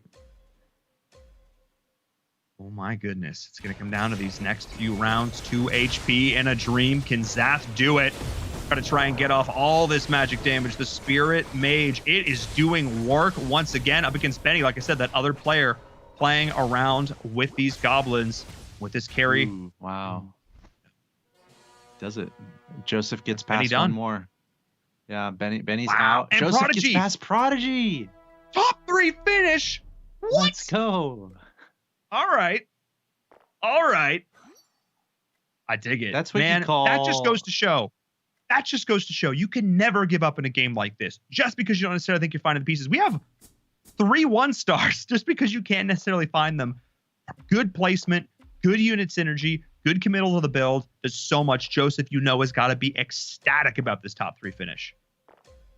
Yeah, for sure. And probably more calculated than we might have expected. Just the fact that he's at 2 HP. Obviously, a little luck has to work there, but there are moments in auto battlers and auto chests where you're going to be low HP, but you kind of have to play to the very edge in order to get the pieces that you need. So there's probably a moment where he was getting low and he's like, okay, I just got to spend everything and build this composition that I need, which, as we're seeing, is the mage, the spirits. So there might have been some chemistry that just worked out perfectly right when he was low health to really be able to turn this around. And what a display. I mean, he went from 7th. He was about to be knocked out in 6th or 7th. And now he's finds himself in 3rd place. So very well done from Joseph to survive this one. That was a 3,500 damage wave slash, Axel Toss. That wave spirit just cut right on the angle. Oh boy. Still not going to be enough here. And that's going to be Joseph out. But still, what a series of play. What a bit of survival. And once again, Silent in this top 2. Let's take a look at what the final builds are. We've got a Divinity Warlock build coming on in from Bediao with that Veno carry. And we have this Mage Spirit build with the addition of, oh my goodness. And it's almost like a little underwhelming overall. There's only one 3-star, and it's a God of War for both of these players. Just like, it might speak towards the mage builds and the priority on spell casting rather than having super beefy 3-stars in the composition. But at the same time, whoever is able to find those 3-stars sooner rather than later is going to have an advantage. That is going to make a big difference there. I wish we could see as observers the damage tanked number, because that God of War just took a whole lot. But also interesting to note there that, Bediao actually won that round with his Venomancer doing nothing. So I actually want to jump on board now with Bediao. Silence on a bit of a loss streak here. What exactly is going so well? I think committing to these Gods of War early did a lot. And then you've got just the additional damage coming in with the Devastator. You've got the Venom, but not hard committed on it. The big carry here, the low-key carry, Storm Shaman, doing so much damage with that Static Storm. Static Storm. There we go.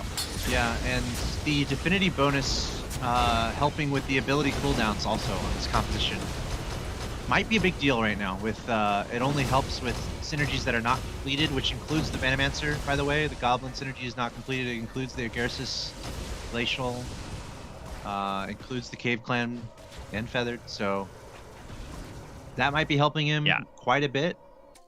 Yeah, it's all about those race synergies. That's really the big thing there with this Divinity. So yeah, that's really cool. And we see another win now.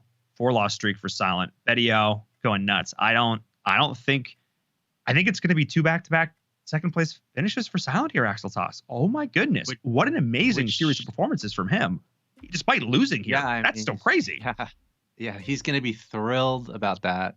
I don't know if there's any sort of seeding. Probably not. I mean, it's just 8 players in the finals, so I don't know how seeding would make any sense. But he's going to be at the top. It might just be personal happiness, right? If you're able to go into qualifiers as one of the top players, that it has to be so much confidence. So even though it's looking like a second place here for Silent, God, and I'm just trying to identify the strength of that build from Betiao as it went along. It must have been the Venomancer and just really amping that Venomancer up. Because the other 2 players who were going Goblins were throwing away their Venomancers because they were knocked out of the game. So I think there were a couple factors there, and of course the 3-star God of War was the only 3-star on the board at the end. So I think that worked out well for Betiao as well. But yeah, a couple second place finishes for Silent. He's got to be feeling great. That might put him in a position in like top 3 amongst the 8, which again might give him a lot of confidence. Yeah, I think feeling very good after that one. That was the last game for group number 1. 12 games in our playoffs for them now in the books. This has been a lobby where there haven't been like 1 or 2 players that really dominated, took all the points, being a sponge up at the top of the leaderboard. It was very well balanced around. I mean, again, literally even going into that first game of the day, 7 of the 8 players potentially could have made it to our finals. That is just bizarre. Let's take a look back at that last game here with our Xperia highlights. Axel Toss, walk us through that game. It was another stellar one. A lot of little things done really well. Yeah, let's go through it. And we were talking about comparing and contrasting this game with the last one. And one of the steady common denominators was the strength of Silent. We can see him here starting off with a 10-win streak. And this was just nothing too special. He found some dragon synergies early and just was piling on the ability damage from his mages, and that win streak went a long way. Here we see Jared having a decent round early on, 55 in the bank, 71 health. Unfortunately, he looks like he would get a nasty blow there from his opponent. Remember, he went for 6 feathered, but didn't really turn into what he wanted. Now we have Joseph, who was able to navigate a 6-win streak For 6 mages, 2 spirits, you can see the strength of that. Such a strong ability to output so much damage in such a short amount of time. Here's GG No Re. Now this guy, he was our MVP of last game because of how well he played. Here, just not able to find anything, nothing really going for him there. And he was dealt a ferocious blow to be knocked out in 8th place in the lobby. And that will very likely remove him from contention from the top 8, but we'll keep an eye on our standings. Moving forward here, we have Zath knocked out by Joseph. This was another surprise. Zath was like in the top 3 and then found himself knocked out in 6th place. So he's going to be close to that top 8 threshold. Now we have Joseph somehow, some way, all the way down to 2 HP. He was the hero of this game. Finally taken down by Betiao. And Betiao, he was the guy he was the man of the match here as we see another fight unfold. Betiao able to get the 3-star God of War, providing a ton of sustain. Had a 2-star Venomancer in there, had mage bonuses working, and that just leads to success for Betiao, able to prevail to the very end. And Silent in both games had very strong starts, but not able to figure out the win, as we see here. So maybe going into the finals, Silent might want to look at winning instead of getting 2nd place. Is certainly going to be a focus for him. But Betiao, a little bit too strong, and he's able to take that game. A little low-key savagery coming out. No, he's still. I agree. Obviously, walking away with that first place finish. Obviously, walking away with that first place finish is crucial. But again, consistent 2nd places is still going to do pretty darn well for you. Thank you so much, Axel Toss, for our Xperia highlights from game number 2 of the day. Game number 12 for Group 1. Oh my goodness, Group 1 is in the books. Before we take a look at our final scoreboard, though, for that group, I need to give a huge shout out to Xperia and Sony Mobile for joining us once again as the official mobile partner for the ESL Mobile Open Season 5 playoffs with their Xperia 1. I'm using this phone for the last few months. We had it back in Season 4, now once again in Season 5. And oh my goodness, if you are looking for a phone to get involved in the world of mobile gaming, I definitely recommend checking it out. As I say this, oh, it's in my pocket. That's where it is. It's like, where's my other phone? I have so many of these. Oh, just so many phones. It's like, no, the Xperia 1's fantastic. And one of the things I love about it the most is this 21:9 display. So this 21:9 aspect ratio, 4K OLED screen. This thing is gorgeous. Whether you're playing games, watching TV, or whatever, it looks great. It's got a super nice processor. It means you're always going to get 60 frames per second, which is, really nice for a game like AutoGest. For the PUBG Mobile fans, oh my goodness, 60 FPS is crucial, as well as that really great battery life. The game enhancer mode as well to make sure you can capture all your clips. Yes, definitely cannot recommend this phone enough. So thank you so much to Xperia for joining us once again. But I'm getting word in my ears, Axel Toss, come on back, because our leaderboard for group number 1 is finished. We have our updated leaderboards. I blinked and I just did the thing. And now we're back. Let's take a look at the leaderboards. Because this is now Silent. Oh my goodness. Zap at 65. That was our estimate. That was our estimate number of making it into the playoffs. Zath is on the cusp right now. Betiao with an insane series of play there at the end. Oh my goodness, that win was insane. I did not appreciate just how close or how important. That was massive. And Prodigy falling down to 63rd. Wow. Yeah, and this might speak towards what we were saying about GG No Re, how important that was for him, because now he's in 5th in this group with the 3 above him kind of close in the numbers. But something else to kind of keep in mind, how well Silent did here might be a very good thing for other groups, because you mentioned our magic quantifiable, heavily researched number of 65 being a very nice guess. So if you consider the other groups, they know what to go for now. And 65 might be easier to overcome for some of our players that are a little bit lower in some of the other groups. Yeah, I mean, if you're a fan of Zath, obviously this guy's, one of the biggest auto chess streamers on Twitch. If you're a fan, you definitely need to stick around all the way till the end of the day to see who's going to make it to these finals, because it is going to come down to the wire. I'm pretty sure that GG Norm and Betiao came in tied into that final game. I think they were at 55 points apiece. But with the 2 respective finishes, now 10 points in the hands of Betiao means that's a playoff contention potentially here. Oh my goodness. Group number 1 did not disappoint. So fantastic. So great. Oh boy. All right, those are only our first two games, guys. Only our first two games. Group number 2, group number 3 still have to compete. Go relax for a second, Asphalt. Grab a drink of water because we're going to go to a break. We're just going to get into that right now. Be back after this, group number 2.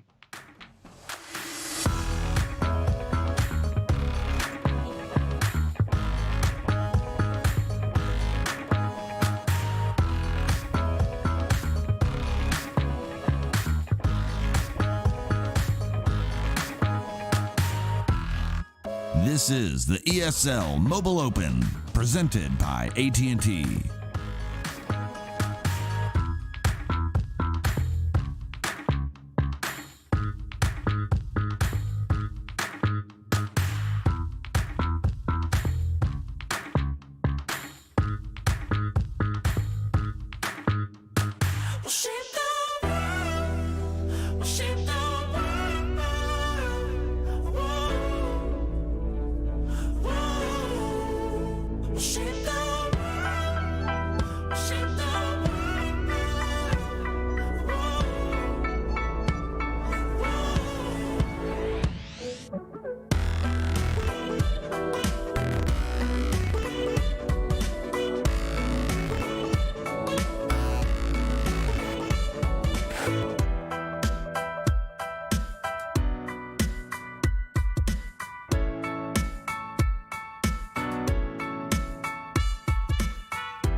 everyone. My name is Paul in Verum Todkill. I'm the host of the ESL Mobile Open, and the Season 5 playoffs are right around the corner. Back in Season 4, we had the privilege of welcoming Sony Mobile as the official mobile partner for the ESL Mobile Open, and we are very excited to announce that they are back for our Season 5 playoffs, their Xperia 1.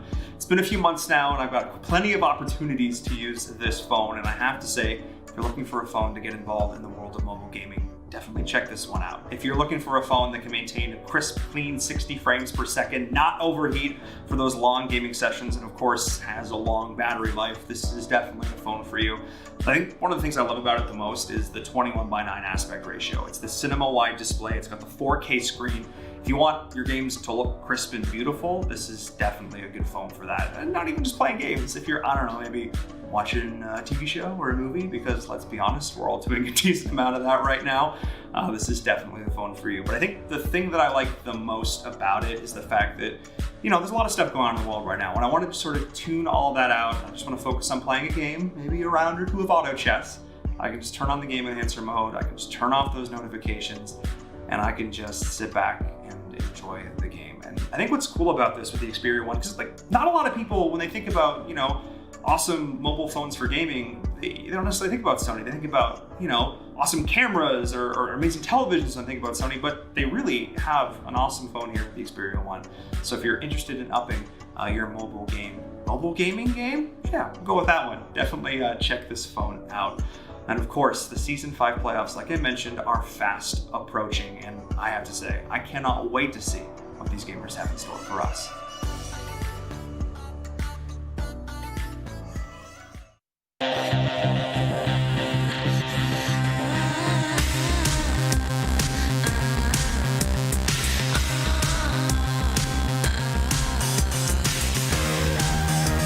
This is the ESL Mobile Open, presented by AT&T. Hello and welcome back, everyone, to the ESL Mobile Open Season 5 playoffs. I'm your host, Paul and Verum Todkill. Group number 1 for Auto Chess is in the books. That's it. The 12 games are done. All they can do now is look on with the rest of us and see how these games are going to go, because we are determining the top 8. The top 8 players out of the hundreds that competed in auto chess this past season to make it to our finals. But I can't do this alone. Asphalt is here as well to help me break down all this action. And we just witnessed quite a bit of action in game number 1, group number 1, both games, I should say. But Asphalt, one player really stood out above the rest. Yes, and I think the obvious answer is Silent. He was cruising. He was already in a very nice spot in the standings coming into today. And that's a moment where you can just be like, all right, I'm probably in. Let's just get 4th or 5th. But no, Silent goes and gets 2nd twice. So now he is well above anyone else, and we'll see if he can stay there. There's a good chance I think he'll probably be at the top once the day is done. I tend to think so as well, but I'm curious to see what he thinks, because we have him standing by right now. The winner of group number 1, Silent. Congratulations on that W. How are you feeling? 2 second-place finishes today. You are like head and shoulders above everybody else in your group. You've got to be proud of that performance. I think I played really well game 1. Game 2, I played a little greedy with the mages, went on that 100 streak, and it worked out. I got 2nd in both games, and I secured a top 8 spot. Yeah, we're not that good at math, but we're pretty sure that you've secured a spot. First of all, congrats on that. I want to ask, what is your key to consistency? Because we've seen a lot of different results from a lot of different players. But it seems like you've found either builds or strategies or a personal way of playing that has led to your success. So what would be your key to staying consistent in auto chess, and at least what your approach is? Just the approach to not go single-minded on a meta build like Kira or Divinity. Just see what you roll in your shops and go on from there. Yeah, and I think it really showed over the course of that. And you know, this is something that I've now casted a few auto battlers, and it's, you don't tunnel vision, don't try and force a build. It's done well for a lot of these top players. What would probably be your biggest recommendation for new players? Because we've had a lot of new players tune in over the course of the stream, being like, "Wow, I want to get involved in this." What would you say your number 1 recommendation for those players is? My recommendation would just to be look at all the items, see what they do to different builds. Like for example, Claw Wand is just almost essential for any build because mages and divinity are such a strong piece. And then again for like those melee comps for Ascends, Shadow Edge, just focus on what items complement your synergy and then figure out what synergy works for you. There you go. Kind of start at the bottom and work your way up and make sure that you know what all those little individual pieces, the components, how they all work together. I think that's super solid advice. And one I'm sure I'll also be taking the ladder. So thank you for that. And of course, thank you for the amazing games. Again, we're pretty sure you've qualified for the finals now. So congratulations on that. Do you have any final words for your fans before we say goodbye? I just wanted to thank Nova. He's been my rock throughout the entire tournament. We've molded together a couple of times, and then Solduri for always cheering me on. Coach Dury is the best. All right. I love to hear it. Thank you so much for the interview, and look forward to seeing you in the finals. See you there. Well, all right, Axel Toss. Well, all right. Super humble. Just very happy to be involved. I love to see it, but that's group one. It's in the books. It's in the past. Group number two is the hotness, is the future. Axel Toss, let's take a look at this group two leaderboard. See how we stack up. Yeah, and he mentioned Nova. Well, guess what? That's who we are watching next. Nova graced us with an interview last week. Very handsome man. Of course, we have Vince also on this board here. They are two players at 72 and 67 that are pretty nicely up there. Like there's a chance if they just both lose, they stay in, as we've presumed. But we can see it's pretty close going down the line. Vivo, Dog Bun, Pouty Panda, all right there in contention. And then Very Nice, Deep Blue, and Kogobas probably just looking to play spoiler. Maybe an outside chance for Very Nice to make something special happen here.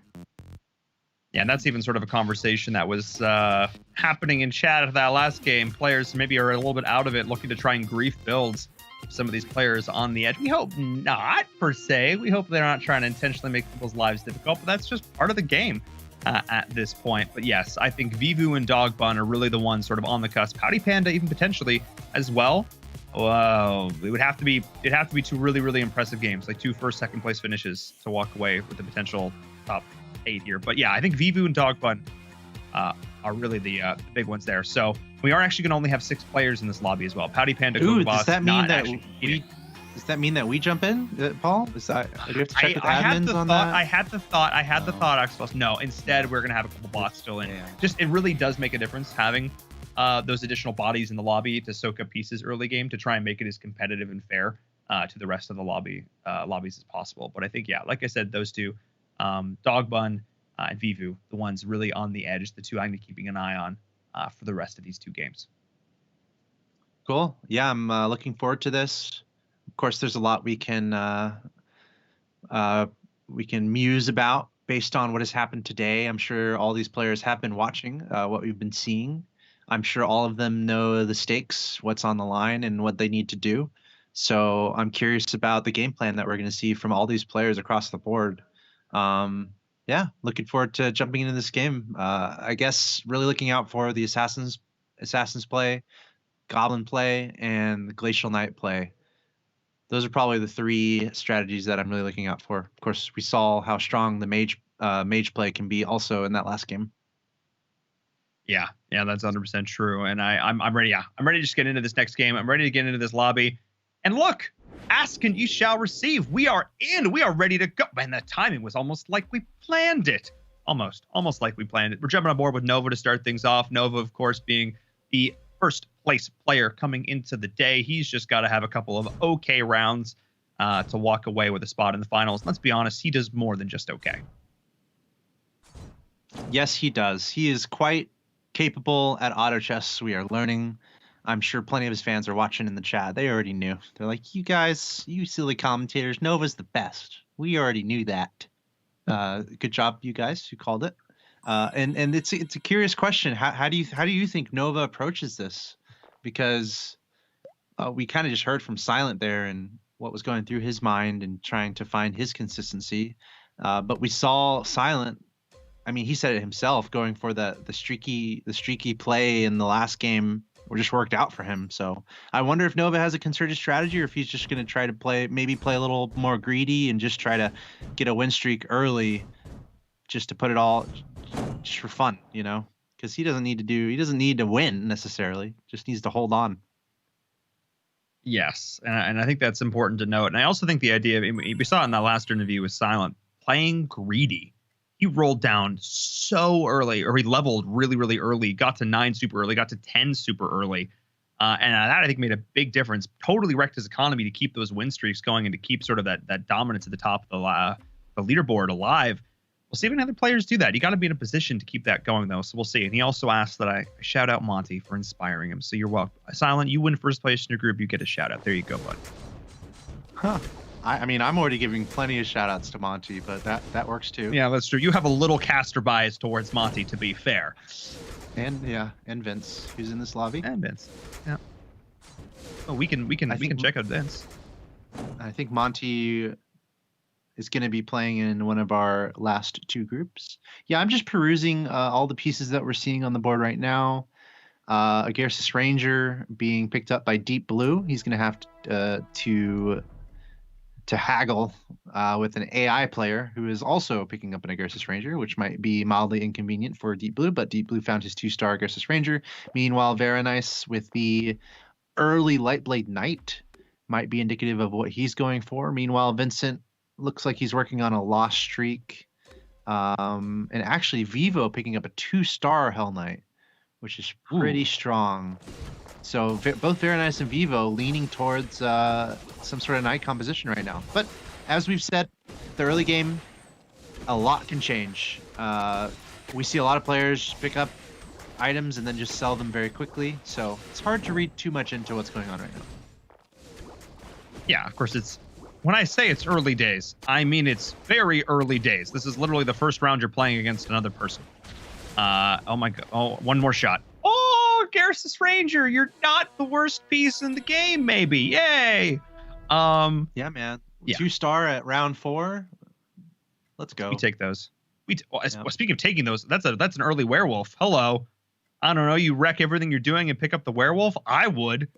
Because I would almost sell the Witcher, the Tabby Witcher. Sell the Tabby Witcher and pick that up, right? What's the Tabby Witcher helping right now? Get him in there. Get him in. Don't actually do that. Let's be honest. I don't think I've seen a werewolf in any single game we've ever casted for the playoffs. So yeah, that's true. I like the pieces that multiply, like the werewolf. Yeah, but not today. Anything that summons things. And Deep Blue now with that strong frontliner. You got those damage dealers in the back. You don't see Hunters really played like at all, truthfully. But there is some talks of them maybe potentially coming back into the meta. We saw a little bit of attempt at them last week, and they did not find a lot of success. We'll see if maybe that shifts up at all today. We haven't seen any in our first 2 games. But also one thing I want to talk about now that we're in group number 2, I think it's time. Lobby metas. Lobby metas are very much a thing. You have certain players that tend towards certain builds, and yeah, again, don't force, but still, certain players are going to be more inclined to play assassins versus mages versus Kira, what have you, divinity, what have you. And sometimes we see a build seem unbeatable in one lobby, not even be touched in another. And I'm curious to see if that's going to be the same here, or if the players who are now being able to watch every other game are going to be more in line with the overarching meta. Yeah, that's tricky, man. The last game that we saw seemed a little scrappy, you know, with everyone going different directions and everyone's economies not necessarily where they need to be. So I'm wondering if it's more like you kind of just do whatever you can here, not necessarily picking a particular build, but just trying to do everything you can to outlast the other people in the lobby, even if you have to sacrifice your economy earlier, play a little bit more greedy. It's good questions. And also, like, the fact that 2 AI players are here, at the very least, that can help you decide what you don't want to build. So if you see an AI, it has happened. AIs have picked up, like, a bunch of the same unit before, like, to the point of trolling. So it is important to keep an eye on what the AI is building, so that you're not so that they're not picking up everything you're looking for. Can I chime in? That That's 2 level 2 Hell Knights already for Vivu to start this game. And I like how instantly Veronai sees this and is like, well, I think I'm going to sell my knights potentially here. Am I crazy or did he just do that? Yes, he is. I think he may actually be doing that. I don't necessarily think he's going to full commit to knights now that he's seeing Vivu doing so well with this. I got to jump on board with Vivu real quick. Hang on here, fam. Wow. And he's actually finding some of these pieces too. He's got the Argali Knight as well, and he has the Frost Knight. So he's already almost at that 4 Knight pre-round 10, which is like actually kind of nice. Yeah.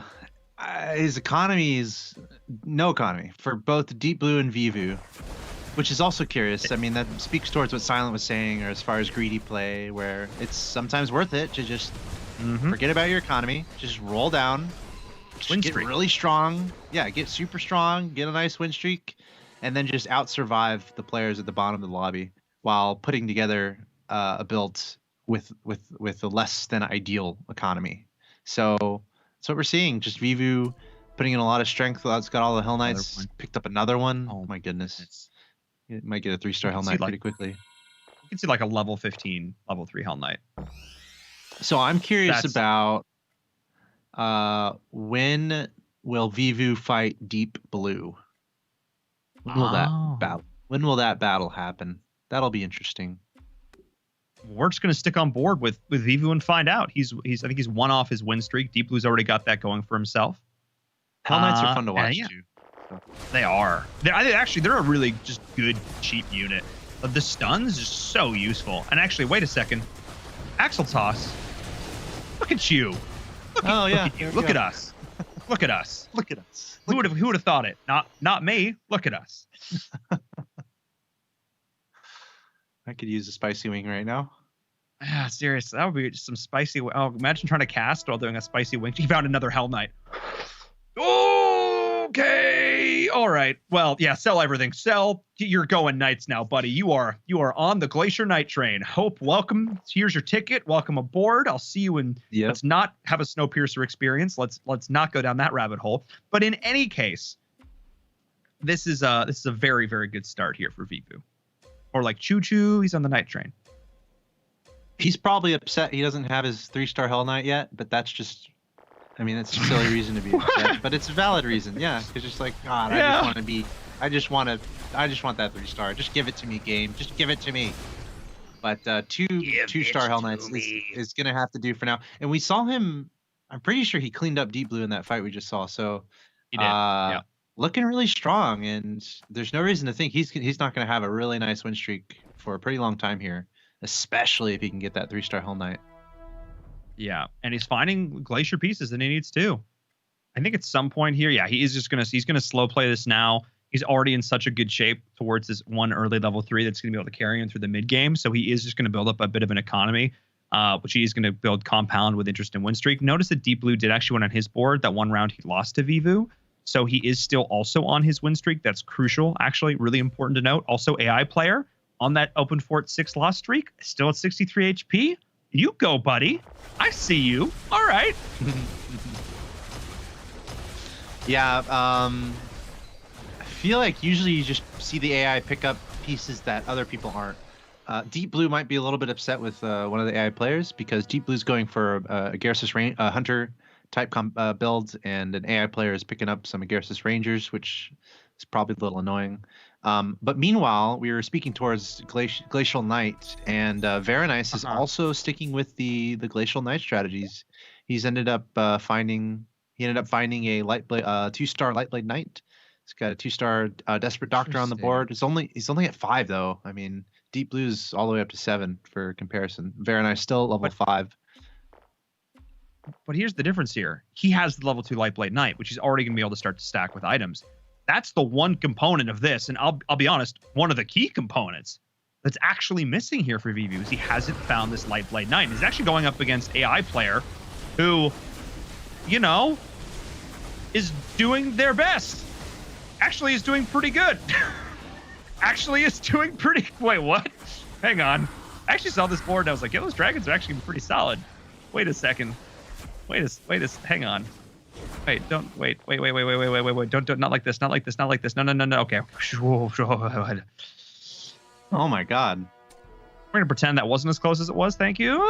Yeah, I'm like surprised that was so close. We gotta watch these AI players, dude. Yeah. What? Yo, AI player, you legit. Hang on, because I need a night feathered dwarf build. Okay, let's go back. Let's check out what Deep Blue's doing.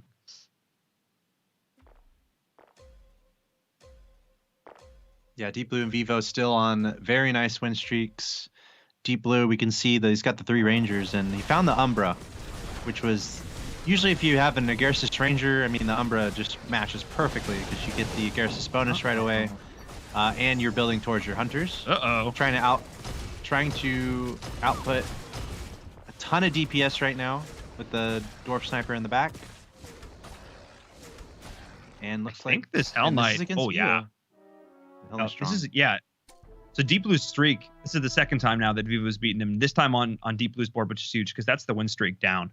That's actually massive. Vivo is now looking so strong. That's actually really, really, really important. If we look back over the course of this game, if Vivo ends up making it in the top 2, top 3, that round is definitely a factor. And I want to note, of course, the 2 players who were really in contention to making it to our finals, Vivo and Dog Bun, and we haven't jumped on board with Dog Bun yet. So let's check out what Dog Bun's doing. Let's take a look. We haven't hyped him up. Yeah, as we look at Dog Bun, just a quick note on Vivu. Vivu just spent like 25 gold and he found his 3-star Hell Knight. So you thought the 2-star Hell Knight was strong. Well, we'll get a look at that 3-star Hell Knight in a bit. But looking at Dog Bun, looks like what is he up to? He's got some goblins going on. Kira. He's got a Venomancer out there. He's got the Water Spirit, so maybe leaning into some Spirit play. Looks like there's only 2 players going Kira. Nova's doing it as well, but he's doing it a little bit differently. He's actually maybe playing around with Warriors, some Cave Clan. Now, yeah, he's going Warrior Kira is Nova. This is very different. I did see potentially DC earlier. I'm not sure if this is the computer auto playing for him. Hopefully he's back. Because I don't think we've really seen that before, this Warrior Kira build. So we'll keep an eye on this, both of these players for sure. Yeah, and a key to the build obviously is the Venomancer. So if we're looking at both Nova and Dog Bun, they both have a 1-star Venomancer. Nova has already stacked his Venomancer with a couple items, but that might be a pretty critical question. Who's going to be able to get to that 2-star Venomancer? Who's going to stay on that longer? Who's going to find the pieces they need to supplement that Venomancer? We've seen how strong it can be if it's really items are attributed to it. And of course, if you can find a 3-star Venomancer, game over maybe. It is crazy good. So definitely something to keep an eye on. I'm still excited to go and look at Vivu again though. Now that he has his 3-star Hell Knight. You read my mind. We're back at it again. And we'll see if he continues to play around with these knights, because he hasn't found the Light Blade Knight yet, and he hasn't like overly. Actually, I think he sold the rest of his knights. Yeah, he sold the rest of his Argali Knights. He sold the rest of his Evil Knights. So I actually don't think that we're necessarily going to see a full committal to this build. So we might see something flexing around with the Glacier here, like we're seeing now. Maybe playing around with demons could be interesting. So a transition, a call from Vivu is being made not to full commit into the Knights. And I think given what he has been given, that's not the wrong call. This Hell Knight is stuck, by the way. It is. It's out there now. Oh boy, is it out there. There we go. And interesting point being made that I think is kind of important to note is that it's really hard to loss streak in a lobby with AI players. Yeah, that's true. Which is actually a point. Mean, so you kind of got to rethink about it. I mean, you still can. You just have to hard play around open forting with Priest. It is still possible to do it. It's certainly a little bit more difficult, but considering that you're trying to lose on purpose, I don't necessarily think that's a bad thing. Okay, the Umbra just came out. I was curious about that because he had the Evil Knight, which has the Agarsis, and it's like, okay, is he going to try to get an Agarsis going? And he is. So yeah. The Umbra comes out here for Vivo, which makes you wonder if he's going to be waiting for the Dragon Knight to try to get the Knights going, and then also transition into a little bit of Dragon. But just sit back, relax, and watch that 3-star Hell Knight, go to work, man. And it's funny because you made the point about the AI, and it's a good point. But it's funny because Vivu, he almost lost his win streak to one of the AI players a few minutes ago, which would have been pretty wild. So thankfully, Vivu was able to succeed and prevail against the AI player to keep this 11 win streak alive. He was indeed still looking really solid, but Deep Blue is stabilized after that one loss. If he's not facing up against Vivu, he's still beating everybody else. I want to jump back on board with Nova, though, coming into this as our first place player, very likely just to make it on accumulated points already to our finals. Curious to see what he's going to do with this. I saw some talk in chat about potentially flexing into Insectoid, which makes a lot of sense given the duplicates. But it doesn't have anything else to sort of get that going as of yet. And he's actually struggling a little bit up against Vincent here, who is playing into these assassins, which I'm a fan of. Look at this. I forgot about Vince. Assassin player. We haven't talked about Vince too much yet. I like that. Let's take a gander at Vince to see what he has going on. This Abyssal Crawler play, man. Everyone is so into it, and I get it. Wow. I understand it. Yeah. What a pack. Thank you very much. What's funny is he might be looking for a Warpwood Sage, weirdly, because he's got 3 unicorns on the bench. So we've seen that before, right? With the Druid mixed with the Assassins, the Druid's really trying to amp up sustain and absorb a lot of the damage, while the Assassins are there to really output the DPS. So we'll keep an eye on that too. Also interestingly has that Thunder Spirit in play also. So still a couple directions that Vince can go with this, but the fact of the matter for now for him is just the Assassins, and we can see his Water Spirit and his Abyssal Crawler just putting in the work right now, and those are his damage dealers until he continues with his plan. And I mean, they're going to be his carriers probably all the way through. His goal is going to be the 3 stars, and we've seen it all. We've seen it all play out before. Just the strength of a 3-star Abyssal Crawler. Yeah, we really have. But another player I want to mention here, it's Veronice, or as I like to call it, Veronice, who's not been having the nicest game so far. In a weird world that exists, you have a level 2 Berserker, but you can't even find a level 2 Red Axe Chief or Swordsman. Sad days. Sad days. Yeah. Yeah, very nice. What are you up to, my man? A lot of 1-stars out there. Like, I mean, so many 1-stars. Berserker's amped up for sure. Fervor is a hell of a skill. 3,479 damage. So his plan is definitely to, I mean, the Berserker's the carry. Keep loading that with items. And try to make Glacial something work. Glacial Warrior? I mean, Knights are out the window because of all the other Knights we're seeing other players use, but he's still going heavy into the Glacier. I would say at this point, he actually could. I think only Vivu is the only one still going Glacial Knights at this point. I think he technically could, but he just doesn't have enough. I mean, he's got the Rogue Guard and everything now, too. So he's going to commit to this Warrior build. He's going to go 6 Warrior Glacier. So we'll see how this goes. He's now facing up against the Glacier Knight, and he is sticking to the Knights. He did get the level 2 Argali Knight. So that is going to be a full committal, even without the Lightblade Knight here for Vivu, and it is looking very, very good for him. God, that Hell Knight, dude. Boom. It's stacked. It's stack, it's smack. It protect, and it attack, that's for sure. Yeah, and the Agaris is only helping with the armor mitigation on the enemy. So really nice strategy and rolling coming out from Vivo. Veronice is on the precipice of being knocked out of this game here. 4 HP. Dogbun also in trying times as he's on a 5-loss streak down to 25 HP. And what is AI this AI player doing? Is he's hanging in there is what he's doing. Dragon Mage. Interesting. Which that might be a little annoying for who was I talking about earlier? Vivu? Or yeah. Because I think Vivu's looking for a Dragon Knight. And the AI player is going after that. I mean, AI player is going to beat Dogbun, I think. Maybe not. No, not with this stacked up Venomancer. Okay. I was a little concerned for a second here. My boy Dog Bun. There you go. He's got the Venomancer in play too. Dog Bun going with the heavy goblins, trying to hang in there. Is anyone else going Venomancer? Yeah. Okay, Nova. Yeah, Nova. Nova got it. Nova found his 2-star Venomancer, which is I'm going to see potentially Insectoid exciting like we were times. talking about. Yep. Predicted. Hashtag predicted. So we'll keep an eye on that for sure.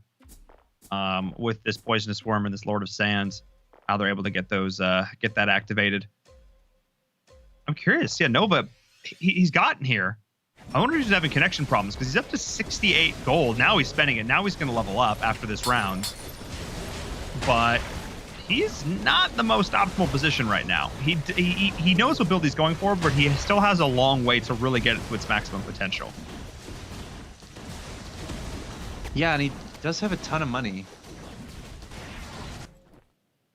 And so many 1-stars. Ton of money and so many 1-stars. Let's see what he can make happen. It's got the dark spirit out. We've seen some really strong dark spirit play over the course of this tournament. The damage output can be ridiculous. Oh, it can. That percentage-based black hole damage. That's an old school meme. We'll see who gets it. Dog Bun and Nova, I want to actually note, less HP than AI player. AI player to the finals. We'll see. We'll see. Also see how it's going to go into this level 3 Hell Knight, which is now oh so stacked. It's been to the gym. And it's just going to town.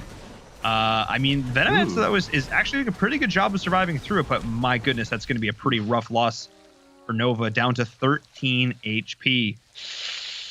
Yikes. Yeah, and he still has 31 gold in the bank, so definitely look for Nova to spend almost all of his money, as he is in the danger zone. Ooh, what did he just pick up there? Okay. To the danger zone. Yes, he picked up his level. Everyone knows that one.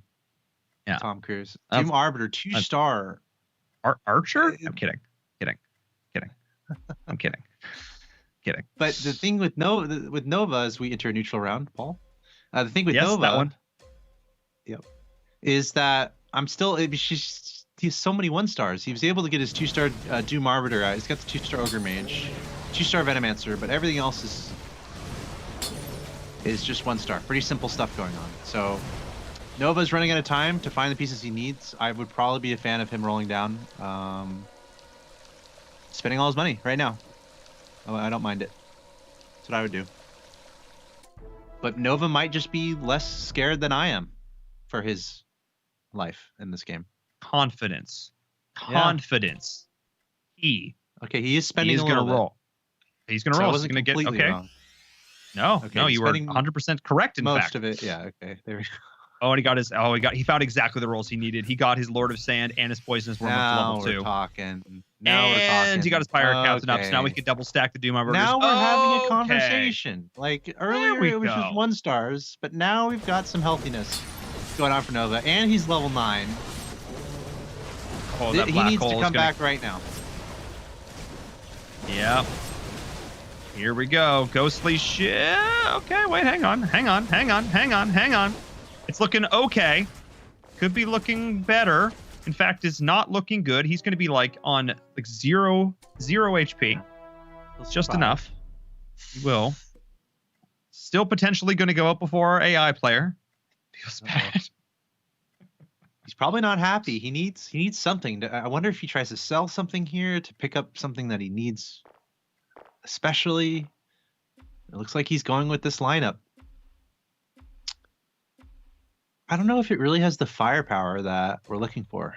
No, I think that's the thing I'm really looking at here. Is I'm trying to think of like, it's got the Veno for the damage, but it's just not nearly stacked up to where it needs to be. It's gonna have a lot of those additional melee units to activate that Kira buff, which was nerfed in the last patch. But you're gonna have that Insectoid, which is starting to go off here. Look at all those health bars appearing on the screen. The Insectoid is starting to ramp. Okay. Yeah. Wow. All these plague. Oh my god. All these plague wards. Huge. Sorry. Poisonous worm guards.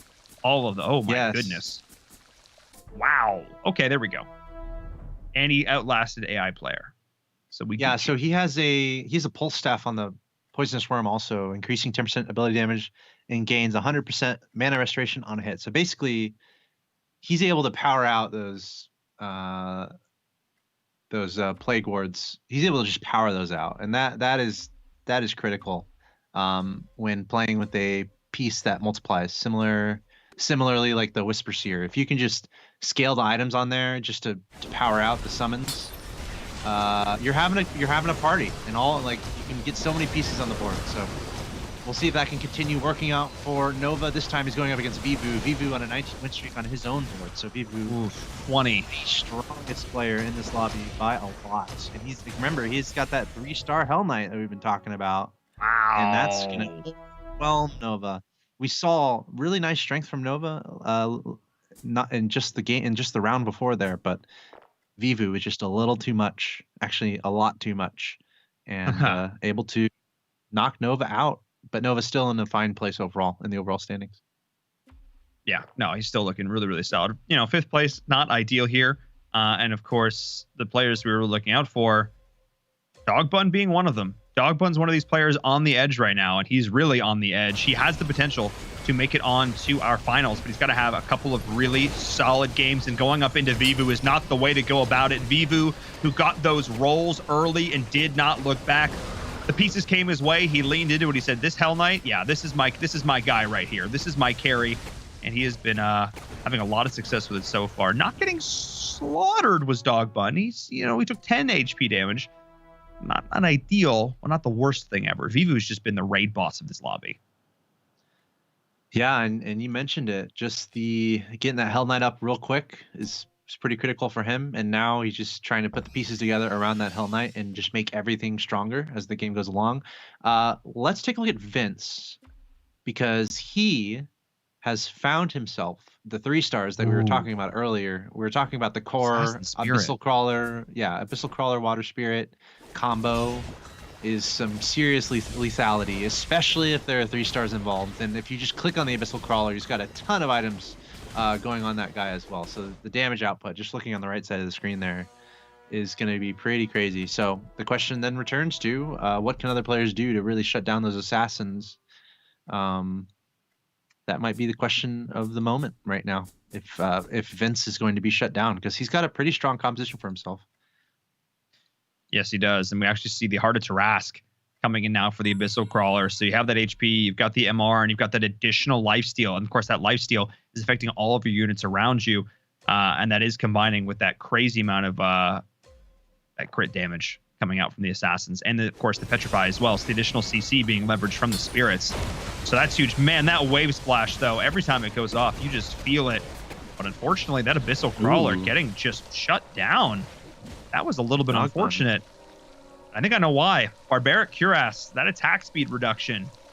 Oof. Really, really hurting Vince there. That Venomancer, that's one kind of... I mean, spirits, 4 spirits can be the counter to these hardcore carry Veno builds, but unfortunately not able to get the Petrifies out where they need them.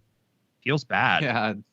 Dogbun, his Venomancer, he's got a 2-star Venomancer, and he's just loaded up items onto it. Meanwhile, he's also got a 3-star Skybreaker. He's got 6 Goblin bonus going on, granting allies plus 15 armor and plus 10 HP regen. He's got Kira, granting 20% HP increase and 20% attack increase. So Dogbun is actually...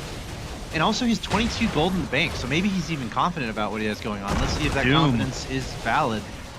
Can Dogbun survive against Deep Blue here? And the answer is yes. It is going to be close. Ooh, the answer is yes. Down to the wire. Yes. Answer is yes, Asphalt. Sorry, I never doubted you. I never doubted you. No, I wasn't sure either. I was doubting myself there, to be clear. Yeah, well, I never doubted. Barely surviving, okay. but why is he so much gold? Dogbun. You spend your money? Okay. He's going to level. Money. He's going to level. Oh, he can't. Oh, he didn't. Oh, he didn't. Oh, he's at 30. Oh, there it goes. Oh. Now he's got the... Oh, 4... Okay. He's got the 4 spirits. This could be big. Let's see if this final push to 10. Full spend. Full send. Let's go. Yeah. Can Dogbun survive his potential finals playoff finish? Rests on this one. And, of course, he's going up against Vivu. who's on a 23 win streak, 98 HP, but the dream is still alive for Dog Bun. Can he get it done? Look at the spirit stacks. This Hell Knight is actually gonna die. Hang on. Oh my goodness, he's gonna do it. What an absolute mad lad.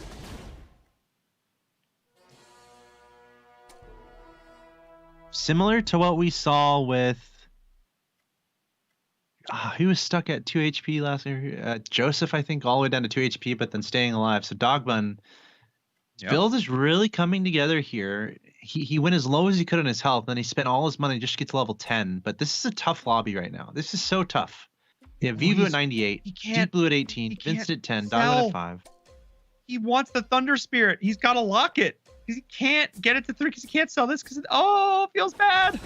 He couldn't get a Thunder Spirit to level 2. You hate to see it. I think he's just gonna. I'm not sure if he wins this.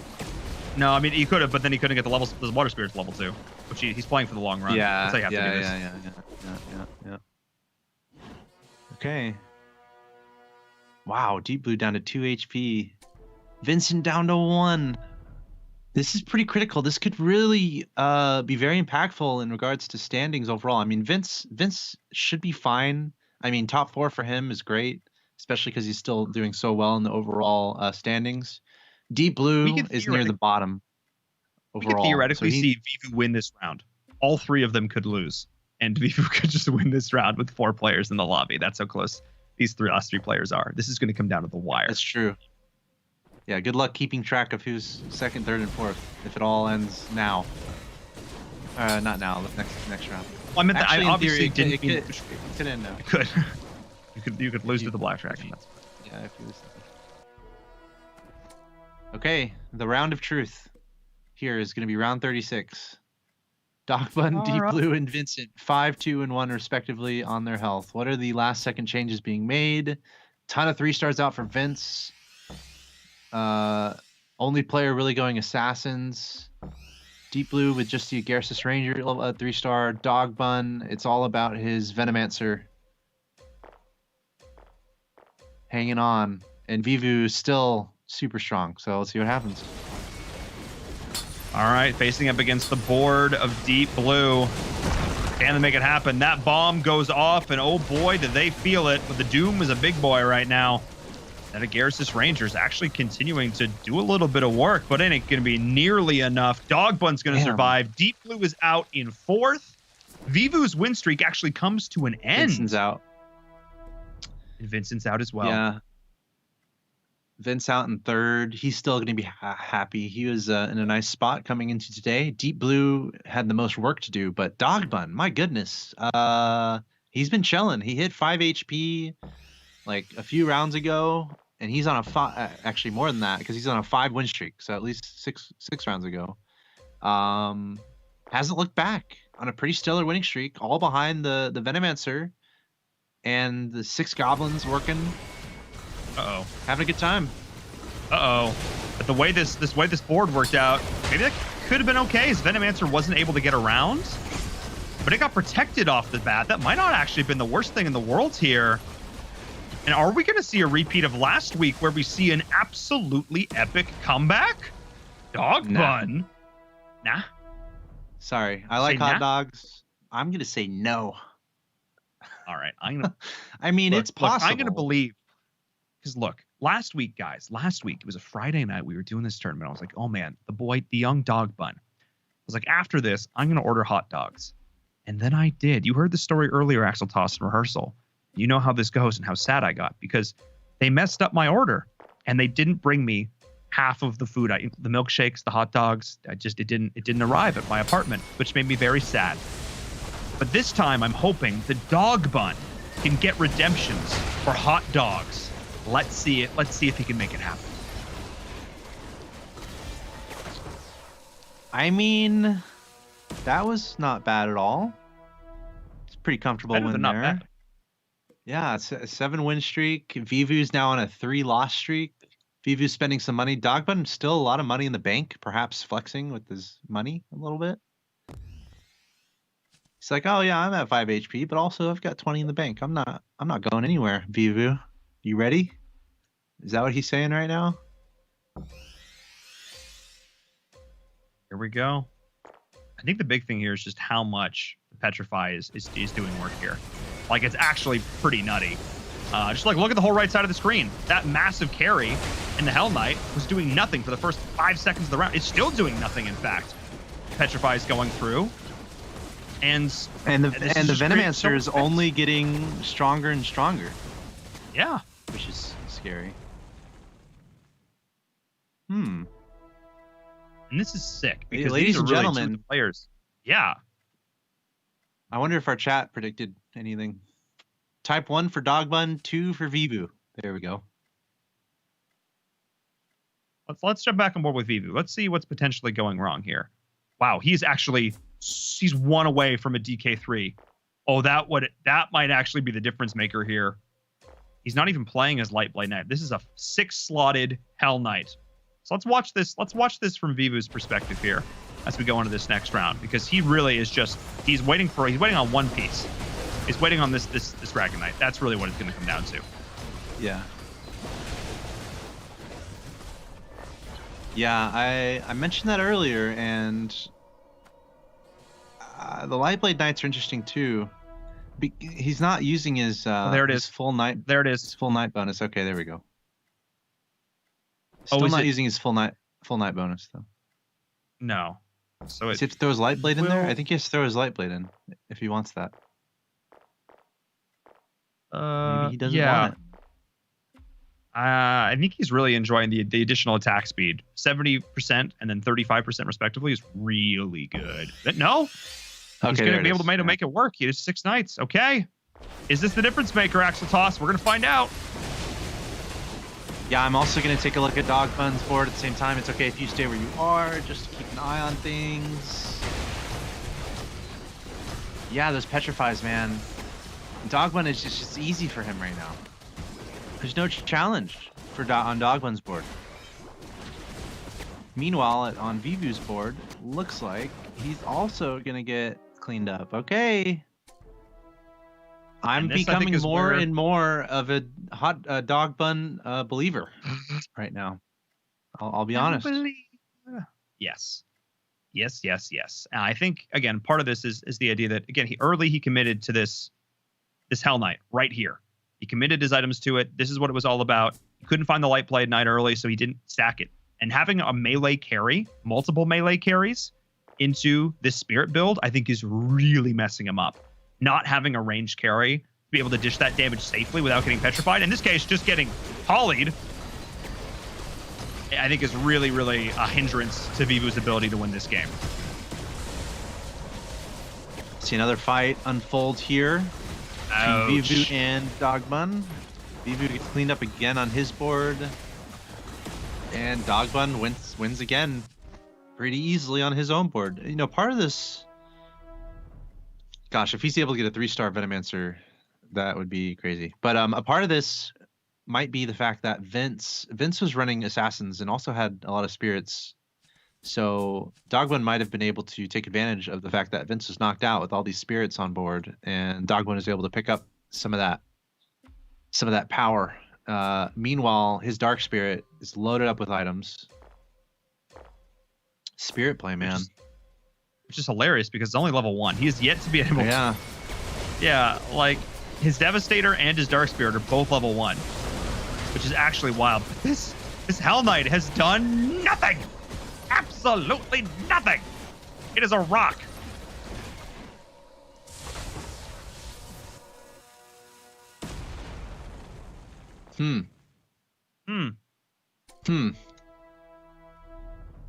Oh, he might egg up his...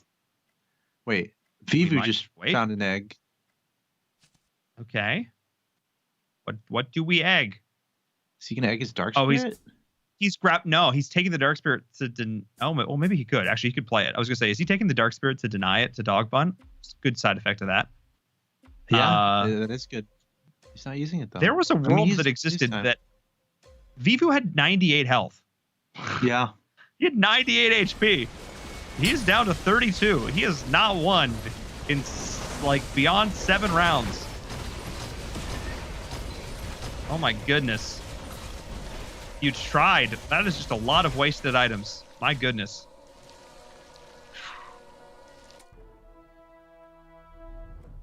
Part of me almost wonders if I found another Hell Knight, too actually mind-boggling. If you sell your Hell Knight 3, get the items back, give them to your Lightblade Knight, like hope you get a Lightblade carry. Like, is that a world that we live in? I don't think it is, but he finally got his Dark Spirit too, which is huge. But I don't know, man.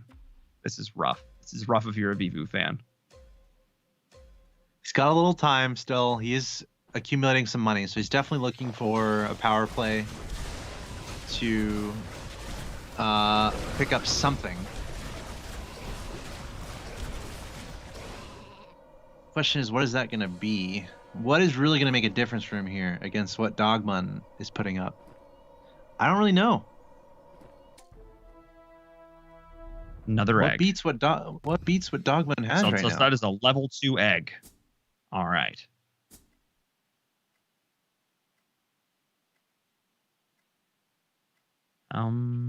That's another egg. He's finally spending down his money. He's rolling down. There's the level 3 Lightblade Knight. Okay, there it is. There it is. It's got no items. Yeah, to your point. He's used his eggs. Ah! And yeah, it's just instantly polymorphed. Yeah, I mean, Dogman's looking good. Yeah, Dogman, I think, has got this. It just hasn't been an issue for the longest time now. I guess 13 wins specifically. He's just steamrolling every single matchup here. No problem. I mean, I think it largely comes down to obviously the spirit play and the 2-star Venomancer that is absolutely stacked with items. He did. Wait, he did. Wait, did he do it? Did he? Wait, where's this? Where's your Lightblade Knight? He did it. He sold it. He sold it. He went for the play. I called it. Huh. Here we go. Last chance. You got one shot, one opportunity. Mom spaghetti. Let's go. Vivu trying to survive. Sold his Hell Knight, put all the items on the Lightblade Knight, but as we can see, almost enough. Almost enough. Almost enough. Almost enough. Okay, enough to last one more round here. Oh my goodness. And here we go. He went back up to 5 Knight for whatever reason. He's come back up to 6 Knight. Okay. Well, he doesn't have the Hell Knight anymore. He sold it. He sold it. That was the call. It had all his items. It wasn't doing much for him. That's his 6th Knight, though. Oh, wait. Oh, no. He found a Knight. He's got 11 on the board. Who's he going to swap out? No, he's going to bring it back down to 5. He hasn't been able to juggle this correctly. I think he needed to be able to maybe try and flex into Spirit himself. I don't think this is going to happen. Unless this Lightblade Knight can be the biggest lady on a thing. And it can, and it can, and it did. Oh my god.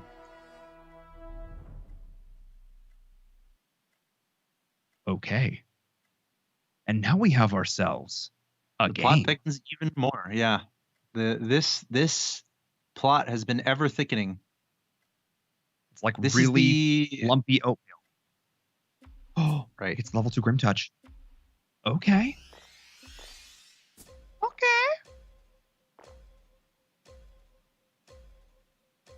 So they can both get knocked out, and it might just matter who gets knocked out first, by the way. Yep. And Vivu's board here. Okay, yeah, he just got cleaned up. Right? Lightblade Knight, can you survive? Oh my god. Oh my goodness. Oh my goodness. With the lifesteal, it absolutely can. Is that enough to knock out? Wait. They both won. They both won. It comes down to the wire. Axle toss. Okay. There's a reason we're on the final day of the playoffs. There is a reason that we are only a few games away to determining who advances to the finals, because it is just this close. The best players in North America are going toe-to-toe when it all comes down to this, the potential final round for this game and the points that could make the difference. There's still one more game in this group, but it is not over yet. Who's it going to be? Vivu, Dog Bun. They've got to take down the Roshan themselves, which is bugged. I'll put the health bars up there for you. Woo, baby.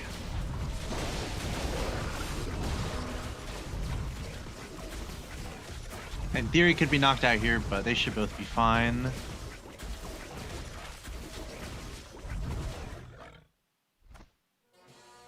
Dogbun is still working on his side. All right, took him down. Wait. Okay, Oh, there. this is Here we it. go. This is it. With fatigue, Sudden we death. got fatigue in play, so this is pretty much it here. Sudden death. Okay, I'm gonna watch Dogbun's screen. I see you are on Vivu's screen. Yep. Actually, okay, you're gonna watch Dog Bun. I'll watch Vivu. Or we can switch. I can. No, watch I think Vivo, you I can think watch this Dogbun. is good. I think this Okay. is good. Here we go. It all comes down to this.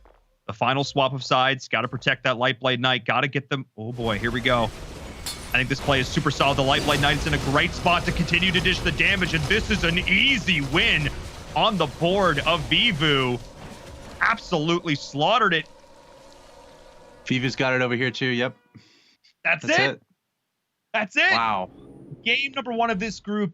Vivu almost gave it away, but went clutch at the end, made the correct decision, sold the Hell Knight, swapped over the items, identified that against the spirits, the melee carry wasn't doing it for him, allowed the carry of the Knight class to carry, and she did put the game on her back like it was a comfortable little backpack. And oh my goodness, it had like fairy wings and stuff on it. I don't know. It was beautiful. That's all I know. It was beautiful, Axel Haas. Dude, that was one of the craziest games I've seen, without a doubt.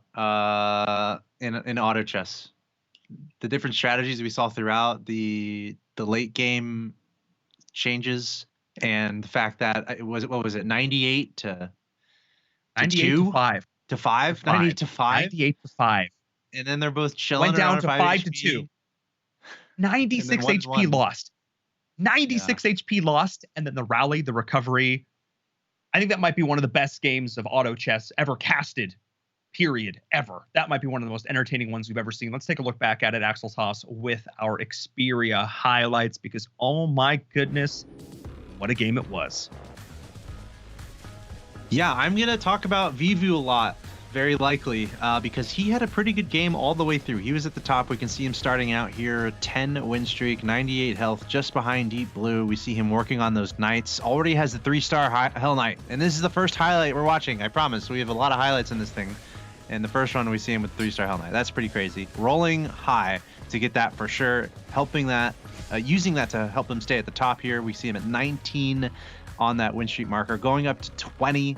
And now the, of course, Vincent there leveraging the assassins. Back over to Vivo though, to keep track of that win streak. There you see the 3-star Hell Knight in the middle of your screen going to town against Vince once again, and he's able to do very well. So Vivu super strong as the game would go along. But Dogbun, keep an eye on this guy. Look, his health 5 HP. We were just surprised he outlasted Nova. Then we were surprised that he would outlast the rest of the lobby, but more on that in a second. Dogbun, you can see his Venomancer here, 2-star, was kind of the start of the success for him. And also, just look at this Venomancer stay alive here. Also, the Spirit play really working out for him too, as the Venomancer outlasts the Dragon Knight of Vivu. The battle that would continue for a very long time this game. Now we're moving on back over to Vince. Vince in a very nice spot in overall standings. He's just trying to stay up there, going for a very heavy assassin play. And it worked out moderately. He was able to get a lot of 3-stars out. And Vince just barely able to stay alive here, I believe. Going with the assassin's play, he's trying to outlast Deep Blue and Dogbun, barely staying alive with 1 HP. But he would...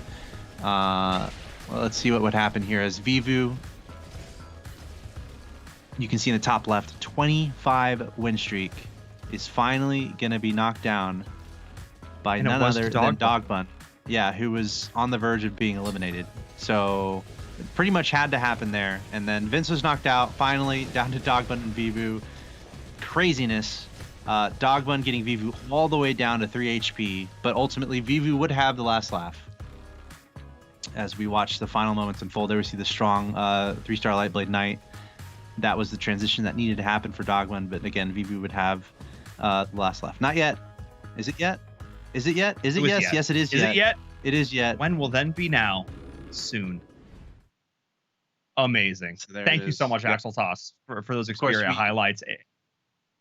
Yeah, I mean, we look at that and it's like selling this Hell Knight 3-star that you got at like round 15. Like, that doesn't feel intuitive to a lot of players, but it was 100% the right call. Get the items where they needed to be.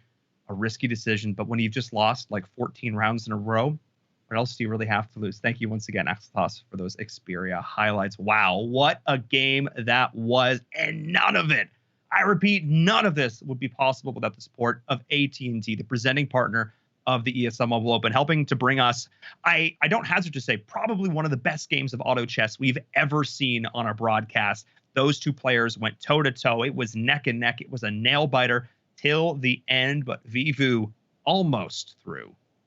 Vivu almost through.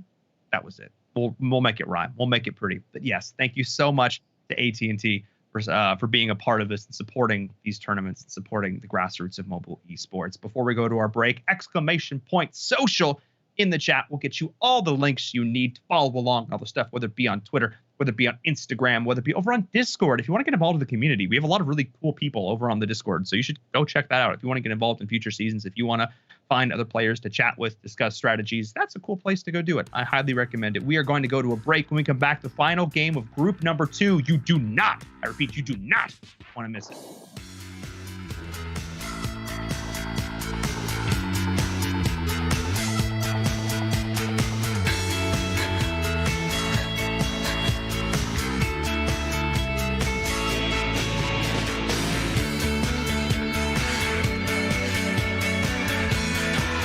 This is the ESL Mobile Open, presented by AT&T.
This is the ESL Mobile Open, presented by AT&T.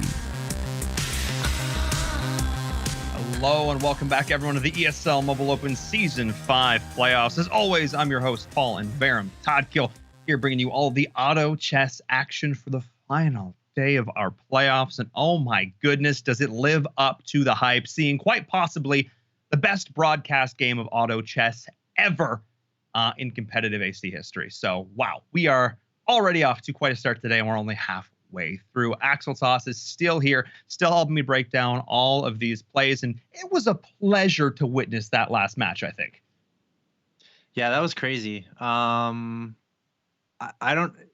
game can literally not come closer than that, pretty much, objectively, quantifiably. You can do all the math. That's pretty much the closest it can possibly be. So it's really cool that pans out on a day where we're trying to find out who are going to be our top 8 that are going to be still around in this tournament. So the pressure could not be higher. The stakes could not be higher, yet we're seeing crazy games like that unfold. So it's really cool. And I think we're halfway through the day officially. So look out. We're getting closer to finding out who our top 8 are going to be. Yes, only 3 more games left. Let's take a look at that leaderboard, though. Let's find out exactly how close some of these players are. Nova still all the way up at the top, but Vince with a solid performance that last time around. Vivu as well. This is so interesting. We didn't have a single position change. Everybody placed, well, with the way all the scores came out, nothing shifted. I don't think we've ever seen that. That's wild, but it does mean that with that performance, Dogbun and Vivu, they are right on the cusp of making it above that sort of that line in the sand we thought was going to be a line in the sand. But I think that 65 might have to be higher now. I don't know, Axel Toss. That's so many of these players are so close. Yeah, it's great how close Vivu and Dogman are in our standings and how close that game was. So it might come down to them again. Nova and Vince are going to be, I think they're going to be happy. Vince is going to be mostly happy, okay with how that last game went. I think he got 4th. So 76 and 73 are good numbers in this format. So yeah, Vivu, Dogman, they're right in there. And I guess there's an outside chance for Pouty Panda, but otherwise, This is as close as it gets. We're gonna see who's gonna try to put themselves more secure into that top 8.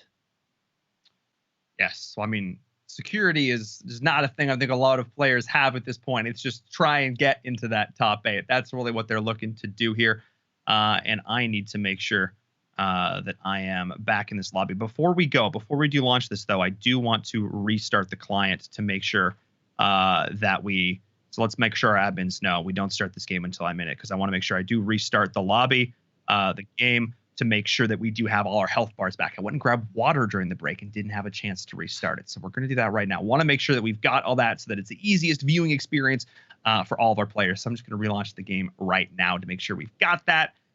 So we're going to make sure see everything that's going on, because I'm going to be honest, trying to spectate some of these rounds without HP bars, you just don't appreciate how close some of these fights get, because literally sometimes a single HP can be the difference maker. One auto attack between a piece winning or losing a fight, and that could decide the entire round, and has oftentimes decided the entire round. So we're gonna get back into this. I think what's the thing that surprised you most about today?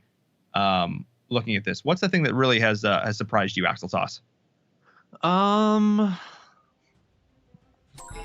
We've seen a lot of effective Knight play, which is mildly surprising, at least like how much of it we've seen. I mean, for God's sakes, that last game we just saw was a gosh darn Light Blade Knight that was piled some items onto that in the late game. Thank you very much. And that was very effective Knight play, and it ended up working out for Vivu. And then we saw the super strong Glacial Knight strategy in our earlier games too. In our first game in particular, only one player went for it and was super strong. So I know it's not an unusual strategy, but I guess I am a little surprised at how much the Knight play is working for the players who do decide to go for it. Because that seemed to be the build that was like being somewhat attempted last round, but like nobody could really make it work, so they kind of gave up on it. And yes, I have officially missed the lobby, so we'll use our other observer for this. So that's a-okay. I was gonna spoil that for you. Yeah, I was being like, sorry, Paul, we're in the game. We're in the game, man. Well, I didn't give them a whole lot of warning before I quit. So, aren't you able to get back in? Was not. Aren't you able? Was not. Isn't there a way to do that? No. I feel like... All good. It's all good because Vivu is still in this. Vincent is still in this. Nova's still up at the top of the leaderboards. Oh me, oh my. This one is still anybody's game. I think Nova's probably still pretty safe with that scoring, but he doesn't mean he can come in 8th by any stretch here. So we'll see how that can continue. Dog Bun, I just so impressed me that last game. Yeah, and I think we are keeping our eyes pretty closely once again on Vivu and Dog Bun. They are on the threshold of qualifying for the top 8.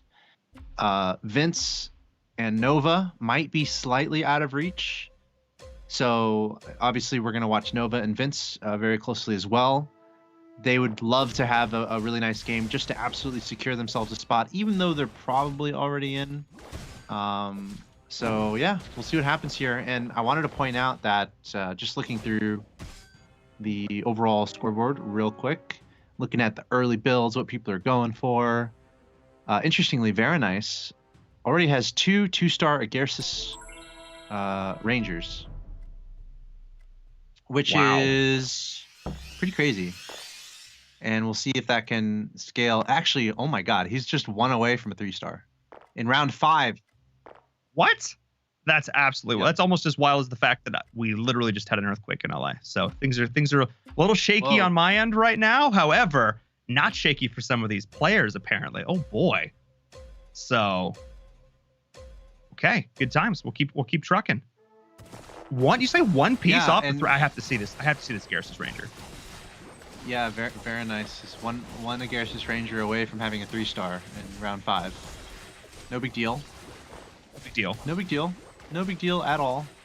But it makes me think of just going back to that interview we had with Silent. Silent, if people are just tuning in, he was able to succeed quite well in the earlier group that we saw in action. Silent got 2nd place in both of those, and we had a nice interview with him. And I asked him kind of what is his focus for staying consistent, and he mentioned not being like single-minded onto any strategy, which is kind of what we had been talking about, is playing to what the board gives you, playing to what the game gives you. So I think we're seeing this on display a little bit for Very Nice. He didn't necessarily come into this game saying, you know what, I'm going to go Garrus Ranger. Paul, that's what I'm going to do this game. That's not what he said. What probably happened was 4 of them popped up on his screen, and he's like, oh, look at that.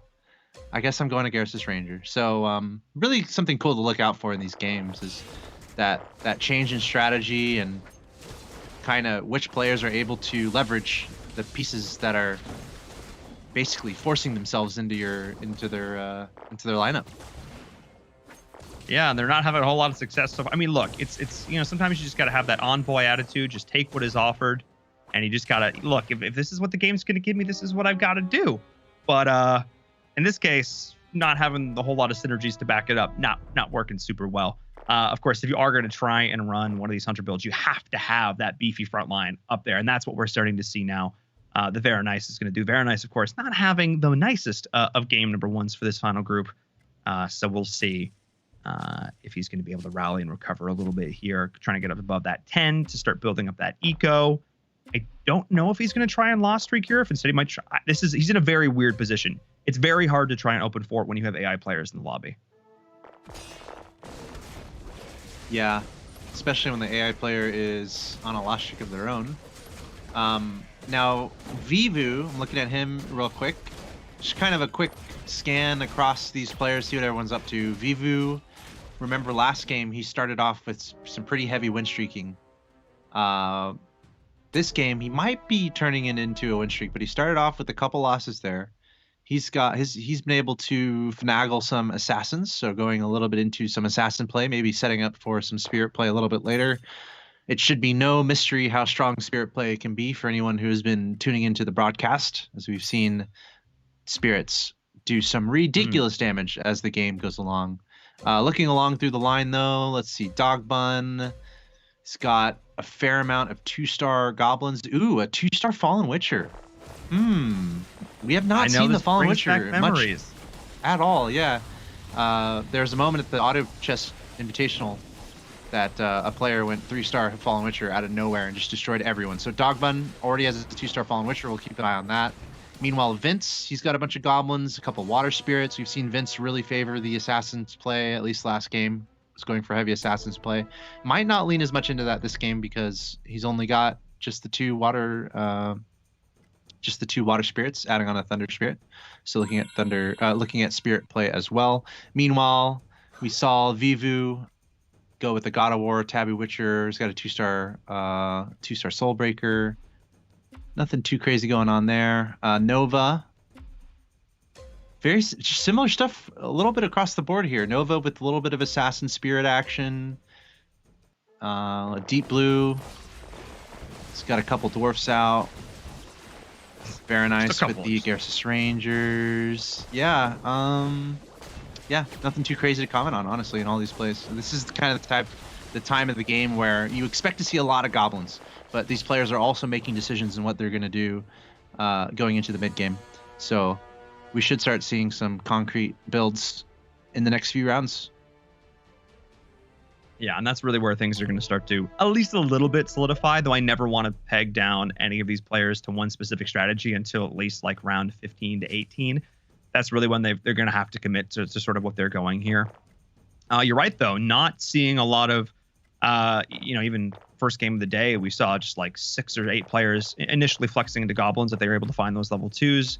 But not a ton of people are going to continue to do that. Obviously, goblins are strong in the early game, but they do taper off late if you can't leverage some of that Kira synergy on top of that, or maybe even flex into things like some crazy things like spirits as well. So not outlandish by any stretch, and we'll see if these players are going to continue to try and make them work if they can find the Venos. If not, they'll probably look to transition. Mages, of course, have been still pretty prevalent here.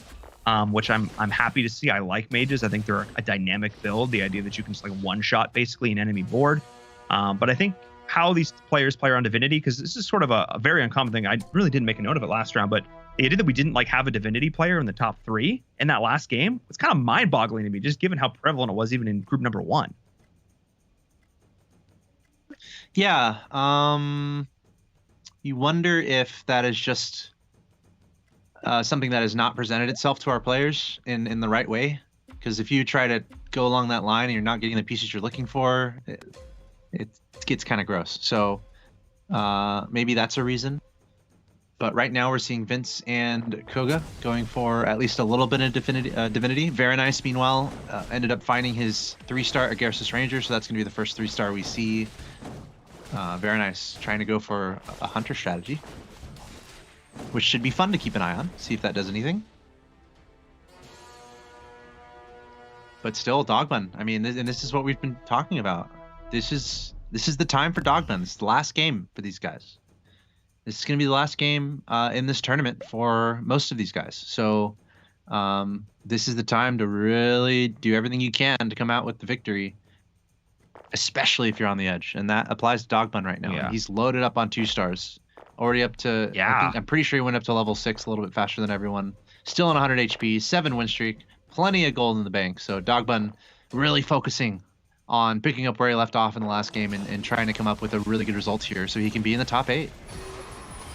Yeah, I mean, that's he's got to have another heck of a game. And after that last one, the heartbreaking loss for Dogbun after taking your opponent down 96 HP. To unfortunately not be able to win it in fatigue. Oh my goodness. Deep Blue Nova still, though, props to them, able to keep these loss streaks going despite there being an AI player in the lobby.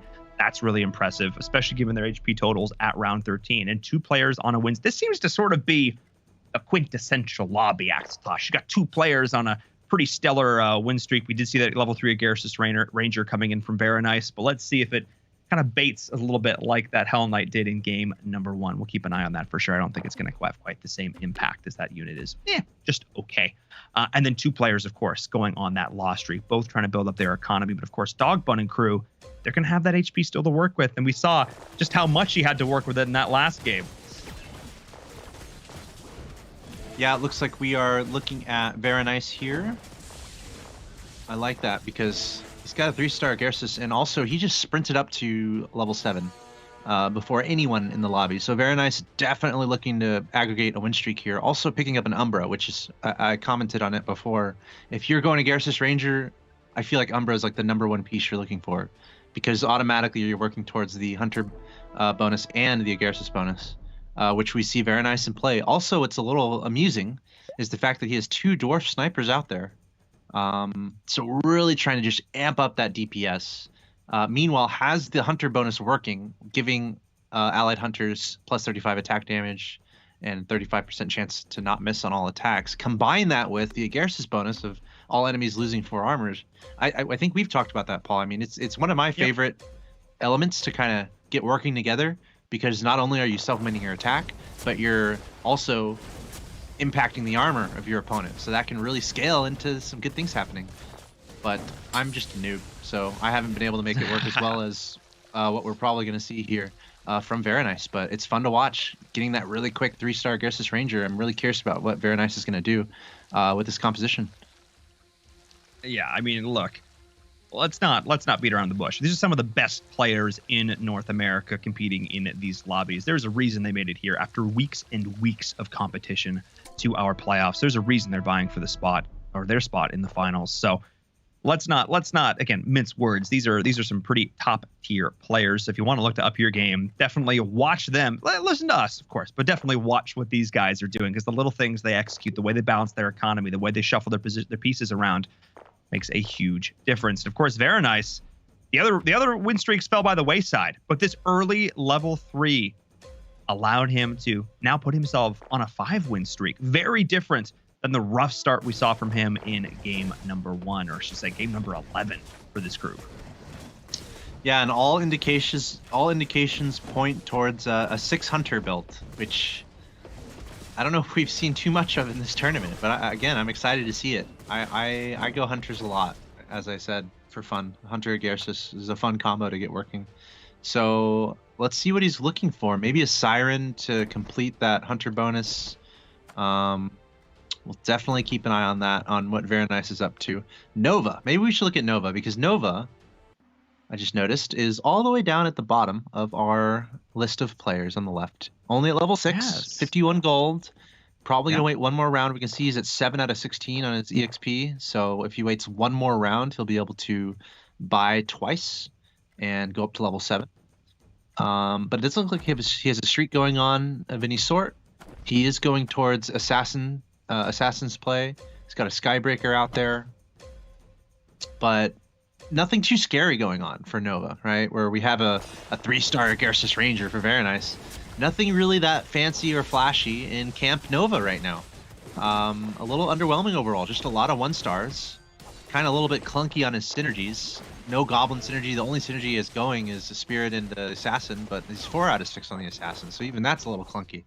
So Nova falling once again makes you wonder what his plan's going to be, trying to make this Assassin's play work.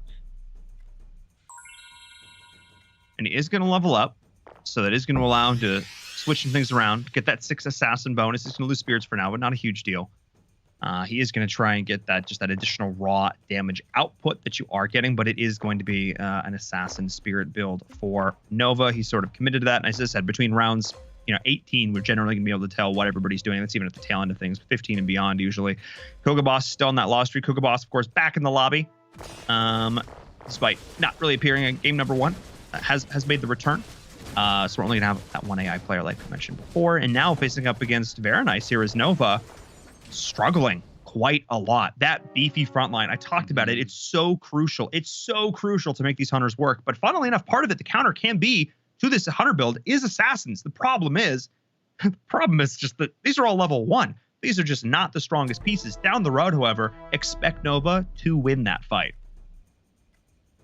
Yeah, if he can survive down the road, all the way down to 35 HP. So potentially in the danger zone for Nova. Now, I mean, his points are fine. He's probably going to make it in the top 8. But there's a little bit of personal pride, a little bit of personal play style. You don't want to go out and just get last in the lobby. So we'll see if he can find the pieces he needs. Spending a fair amount of money there to find his 2-star Lord of Sand. I believe he just picked up a 2-star Thunder Spirit. So going for a Spirit Assassin build, which feels a little squishy to me, the impetus is just outputting damage, insane damage quickly, and just deleting your opponent. Not a lot of sustain Yes. elements in a Spirit Assassin composition. Kill them before they kill you is Yeah, the fundamental exactly. crux of how this. Oh my goodness. Oh no. Ooh. Oh no. Oh, you hate to. I mean, no, actually, maybe he gets in the lost streak, so maybe he doesn't totally hate to see it because Yeah. he didn't lose very much HP for that. So that's actually fine. That's actually that's fine. It's probably ideal actually for him, but it Yeah. was funny just to see the Fallen Witcher come out on top there. Just barely. We haven't really seen the Yeah. Fallen Witcher used that much at all this entire series. No, it's not. Again, it's not one of those. Demon hasn't really found a huge home, I think, in a lot of these builds. That's sort of one of the things that we talk about all the meta and the fact there's a lot of viable builds and strats right now. Demons haven't really sort of played into that super much. So I think that's part of the reason why we haven't seen that piece super leveraged. But we can see there, these level 2 assassins, they can just one-shot things and are one-shotting things. Okay. And then you get the the Burl Slash, you get that additional stun, the CC coming up from Lord of Sand. And, that's how you survive and sustain. And now I think this is the turn for Nova. I want to jump aboard with some of the other players as well. Some players who are on the edge. Of course, Dog Bun, Vivu, two of those players. Those are also the ones I sort of do want to profile because, pretty sure Nova's going to make it. We're pretty comfortable that Nova's going to make it to the end here. I want to check out what some of these other players like Vivu and Dog Bun can do. Who do you have a preference on? Yeah, so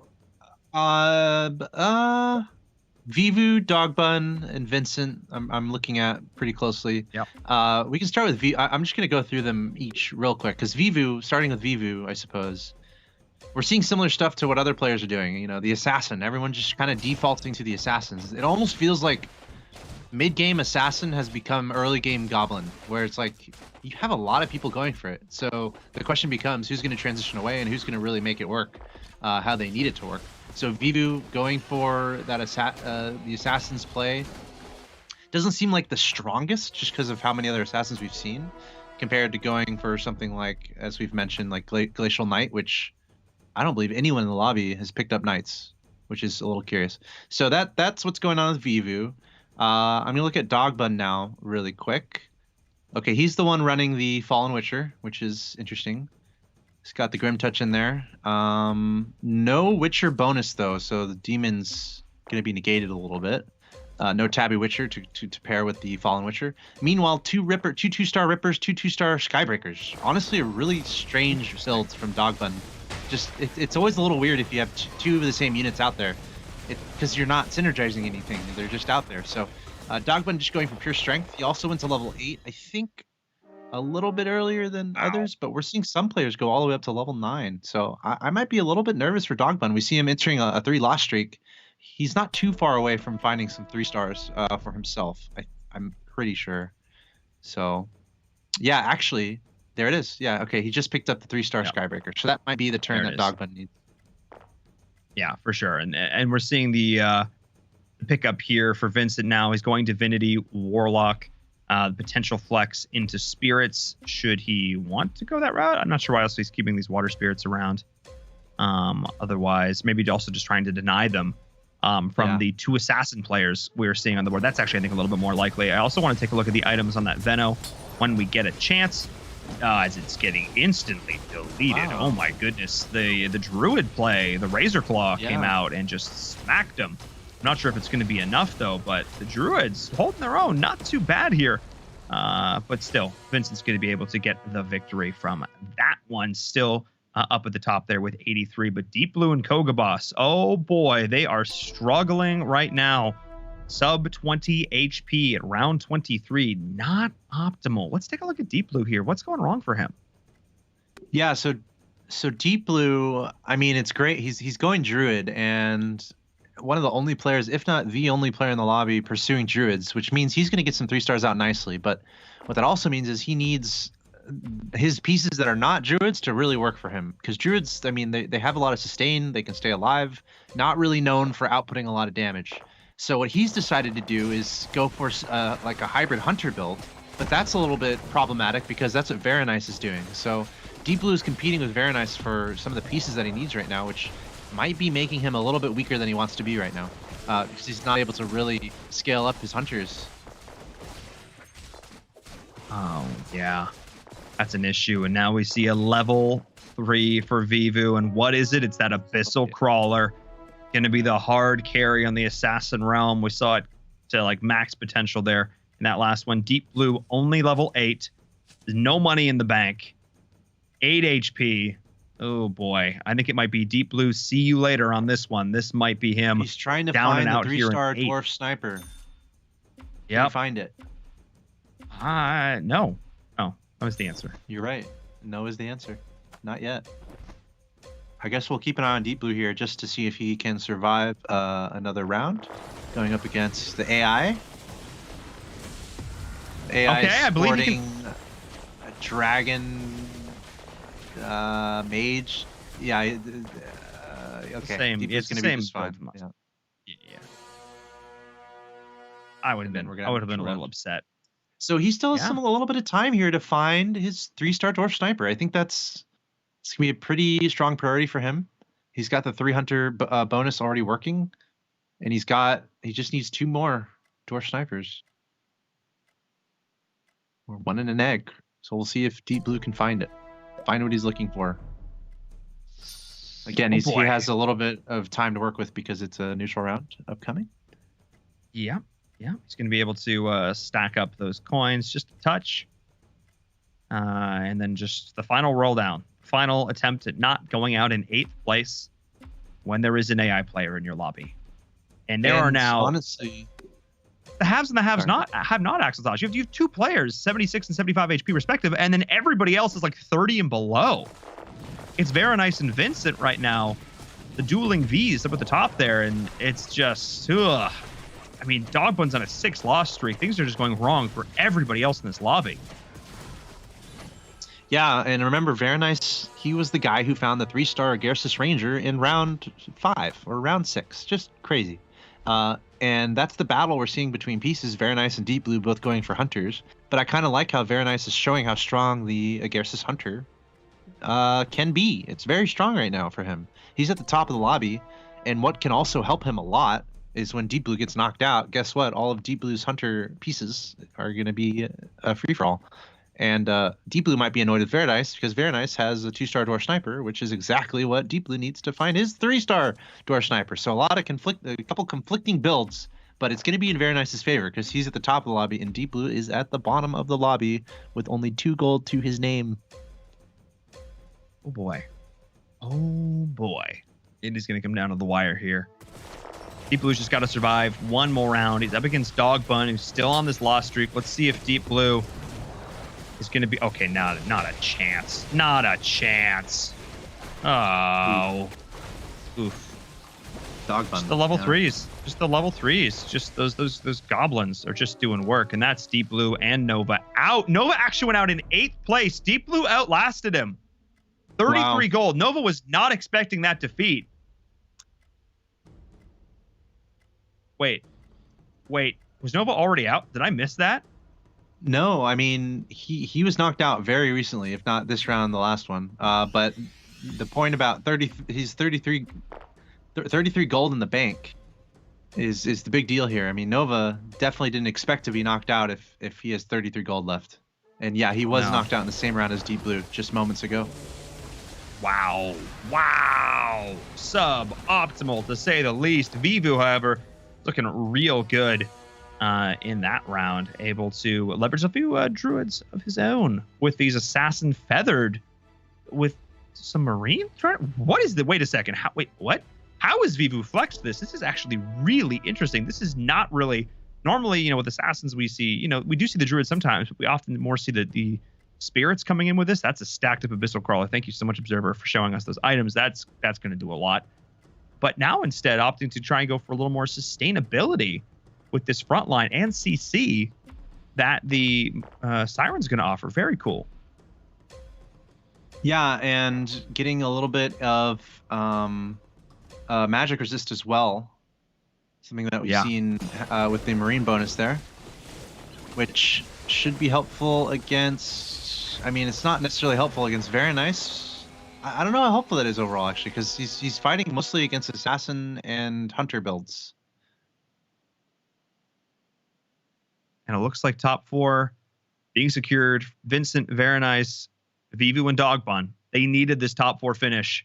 If you're a fan of Many of these players, actually, Vincent, Vivu, and Dogman in particular, they are right on the cusp. They are right on the cusp of getting to our finals. All of them, a big game here. A first place win would do a lot. Vincent in particular has been looking really, really solid, and this would continue to do well for him as he gets the level 2 and 3 water spirits respectively. Okay. That's a big boy water spirit. That wave slash is going to do a ton of damage. So keep an eye on that one. And where is items going? He's got 8 items in his inventory. He hasn't allocated them yet. That's really interesting. Oh, here we go. Now they're starting to come out. Veno? Not sure where he's putting them. Okay, keep an eye on that. No, where's he putting them? This Devastator, maybe?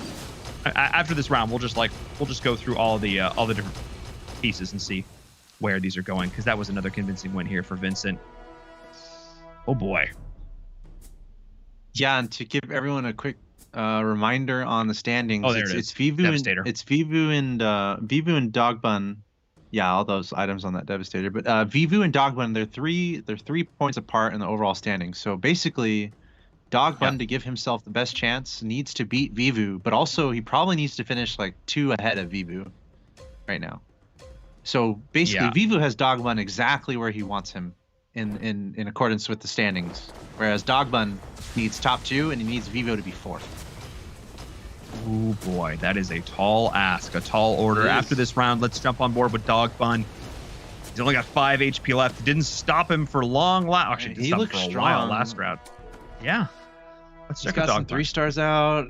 You know, the 3-star Ripper, 3-star Skybreaker. He's got the 2-star Venomancer that he's starting to load up with items. Kira bonus in effect. So just like last time, Dogbun to the very end, even though his health is very low, he is a fighter. He will figure out a way to challenge his opponent and make it not an easy conclusion for him to be knocked out. It's pretty strong. It's a pretty strong board here for Dogbun, I feel like. Yeah, I mean, I'm curious to see what items he does have on his Veno. Just all the level 3s coming out right now. Pretty darn impressive. But the level 3 Abyssal Crawler on the other side of it, that's the big raid boss threat you got to deal with. You got to say, yeah, look at this, starting to stack up that attack damage. Now look at the lifesteal that it's got going for it. Oh my goodness. No, Dogbun. Dogbun's out. The Abyssal Crawler chewing him out of this game and likely out of the tournament. Wow. My goodness. But we are going to remember, we will remember Dogbun after this day. I can assure you that. We will remember him. Glorious. That second to last game was actually dope. That was so sick. Yeah. So then there were 3. The 3 V names. Who would have thunk it? Vincent, Veronice, and Vivo. Each with a 3-star. Each with pretty wildly different builds. This is good stuff here. This is getting interesting. The Agarsis Hunter, which we saw at the start of the game, and I was like, I don't know, man. Should you just build around getting that 1 3-star piece? Or are you going to commit the whole thing to it? It's proven to me that, look, I can make it work. I can get this done. I believe that Hunter, okay, he's getting slaughtered. But still, getting top 3. Looking pretty good. But I think this is the point where this build is going to start to fall off. Especially, again, Assassins is like the hard counter to that. The Assassins just get over your front line. They just take down your key damage dealers so easily. And the potential question mark flex here. Interesting. That's a stacked Agarsis Ranger too. Like that is a stacked piece. Question is, do we want to play around which carry or which additional carry do we want to play around in the form of the Veno or the Abyssal Crawler? Veno, it's being the call. Yeah. I don't know how recently he added that Veno, but it doesn't necessarily integrate perfectly with Agarsis Hunter, but it's a Venomancer, so good idea to have one. He's picked up a 2-star. He just got demolished though by Vivo. But the Venomancer, since some other players were knocked out who were going Venomancer, it could be a pretty good idea to start picking those up and see if you can get a sneaky, powerful Venomancer on your board that other players were not expecting. So that might be what Veronice is hoping for with that 2-star Venomancer out. He has no items on it. As you mentioned, all the items attributed to the Agarsis Ranger, but there we see the 6 Hunter bonus in effect. All allied hunters gaining plus 80 attack damage and a 65% chance not to miss. So we'll see if that is the chemistry that Veronice needs to stay alive here. And the helicopter's going in. He found the egg, is going to look to drop the call down. Oh my goodness, the water spirits in the back is doing a decent amount of damage though, but I think this adaptation here for Veronice was huge. Yes, it was. And despite the fact that the Siren all came through, that Abyssal Gaze stopped up all his troops for so long, getting that call down, getting that level 2 5-star unit, or 5-cost unit, did wonders. Okay, this could be the beginning of the stabilization. I love that adaptation. He's got these other 2 potential carries on his bench. He sold one. Let's see if he holds on to the other. Yeah, and once again, Vivu is kind of the guy to watch. Veronice, unfortunately, probably just will not have enough points to be in our top 8. Vivu, though, is right on the edge, and the better he does here, the better his chances are for being in the top 8. Meanwhile, Vince, he's pretty securely in that top 8. So he's with the top 3 here. It must be almost automatic for Vince to be in contention there. So the pressure really is on Vivu here to carry this into a nice victory so that he can outlast everyone in his group and also go up those crucial few spaces that he's going to need in the overall standings. Yeah, no, I think this is really the player we're looking at here. He does have now that quad marine buff, a little bit of feathered in there, just for more survivability on top of these druids, of course, and then the raw damage output that he gets from these assassins. So he's a little bit more evasive. He's got a lot more MR, that magic resist, and he's going to just try and hit as hard as he can. And of course, that Siren in the back. See how the rest of his troops are just pinning everything in, and then the Abyssal Gaze to round it out does so much damage, even with the call down. This is going to be, I mean, on an 8-win streak, Vincent's taking the hurt. Vivu's on the up and up. This could be Vivu's game to lose. And once again, just one of the more powerful abyssal crawlers we've seen in auto chess. Pretty much every major item you can almost think of is on that Venomancer, or excuse me, is on that abyssal crawler from Vivu. So and also he just picked up 3-star Warpwood Sage, which he didn't even have in the last round, and he still won pretty nicely. So Vivu's looking pretty strong here. And we keep seeing this strategy with the Warpwood Sage mixed in with the Assassins. Might be something I have to look into more in my own play. Yeah, and chat's also noting, of course, that helicopter did activate the 2 dwarf bonus over 4 Veronice as well. So that's actually huge. I missed that at the time, but that's actually a big one. That's really like one of the only ways to get that too, is to run that way. So that, could have been huge. Obviously, it's that additional AOE effect. Is pretty massive there, but still, I feel like Vivu has gotten more massive now that he's got the tanky front line, now that he's got the aggressive back line, he's got the additional CC, he's got the sustainability. He's basically he's taken a build that has some very clear and obvious flaws, and he's augmented it with other synergies that sort of erase them. What are we making an omelet? Are we making an omelet, Vincent? Is that what we're doing? Is that what we're doing? We're making an omelet. He's got 4 eggs. Like a healthy sized omelet. Yeah, look at that.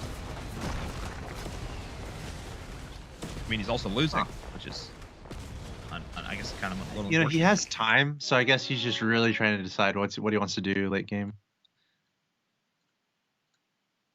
Meanwhile, Veronice on the verge of being knocked out, and I was a little surprised that we were talking about the dwarf bonus. I'm really surprised he couldn't find his 3-star dwarf sniper, because I want to say he actually gave up on it. There's another player going for it and was pretty close. I want to say it was Deep Blue or Koga Boss, which makes me think that there's a lot of dwarf snipers out there in the pool. So, but keep in mind he's now up to level 9. Yeah. I mean, now that they changed the cost of the dwarf, you're less likely to hit it. It's actually level 10, I should say. That's going to impact it quite a bit. We'll see if he's going to be able to survive and sustain through this. The damage is actually looking pretty solid. It all comes down to this water spirit once again, and Veronice is actually going to hold on. It's Vincent now, looking pretty rough with all the eggs in his pocket. Oh, level 2 Devastator. Oh, that's actually That's actually big. Hang on a second. Very Nice could potentially come back in this now. That's going to be a lot of additional damage. Meanwhile, Vivu on an 11 win streak, Vince on a 4 loss streak. You mentioned those eggs still on his bench, not really committing in a particular direction there. Vince kind of all across the board, not even going assassin or spirit, but he has a 3-star water spirit out there. And now we're seeing... It might be harder to go spirit, especially with the marine bonus coming out from Vivu. So it might be harder to go spirit with that happening. Also, sorry, 24,172 damage on the Abyssal Crawler from Vivu in his last round. I just had to mention that. Okay, that's like a good amount of damage. It's like a good amount of damage. Yeah, it's like good amount. That's like pretty solid. Excellent. Yeah. I'm just floored. I'm just floored at how this game is turning out right now. He could go to a... What is he saving these eggs for? There we go. Level 3 got to... Okay. All right. Everything's leveled up. Use it all. Use it or lose it, Vincent. Here we go. Level 10, 0 gold, nothing else in his pockets. He's just got to go, go, go, go, go. Can he do it? The Divinity in tow. Is it going to be enough? With that carry on the other side, both those carries. Oh my goodness. The Agarsis Ranger, the lifesteal. Just too much to deal with. And oh, wow. Holding on by the skin of their teeth is very nice. Vivu is here as well. These late game scenarios, they can never be easy, Axel Toss. Yeah, and I mean, it's curious the decision Vince made there. I don't know if that's what he was. I don't know if that was his perfect end game decision there with all those eggs. That move he just made in the last few seconds before the round started. You kind of wonder if he was really trying to save for something even bigger. But these are the decisions you have to make as the game goes along, and it comes down to very critical timings. We've seen that players get down so low in HP as we see another fight unfold. This is Vincent going up against Vivu. Also, I'm watching Very Nice's board just to keep an eye on that to see if he gets knocked out, and I have to report back that Very Nice has had zero trouble whatsoever in any of his fights on his board. He is just absolutely cleaning up. Yeah, that seems about right. As we take a look, trying to think of, he's looking for the Scryer.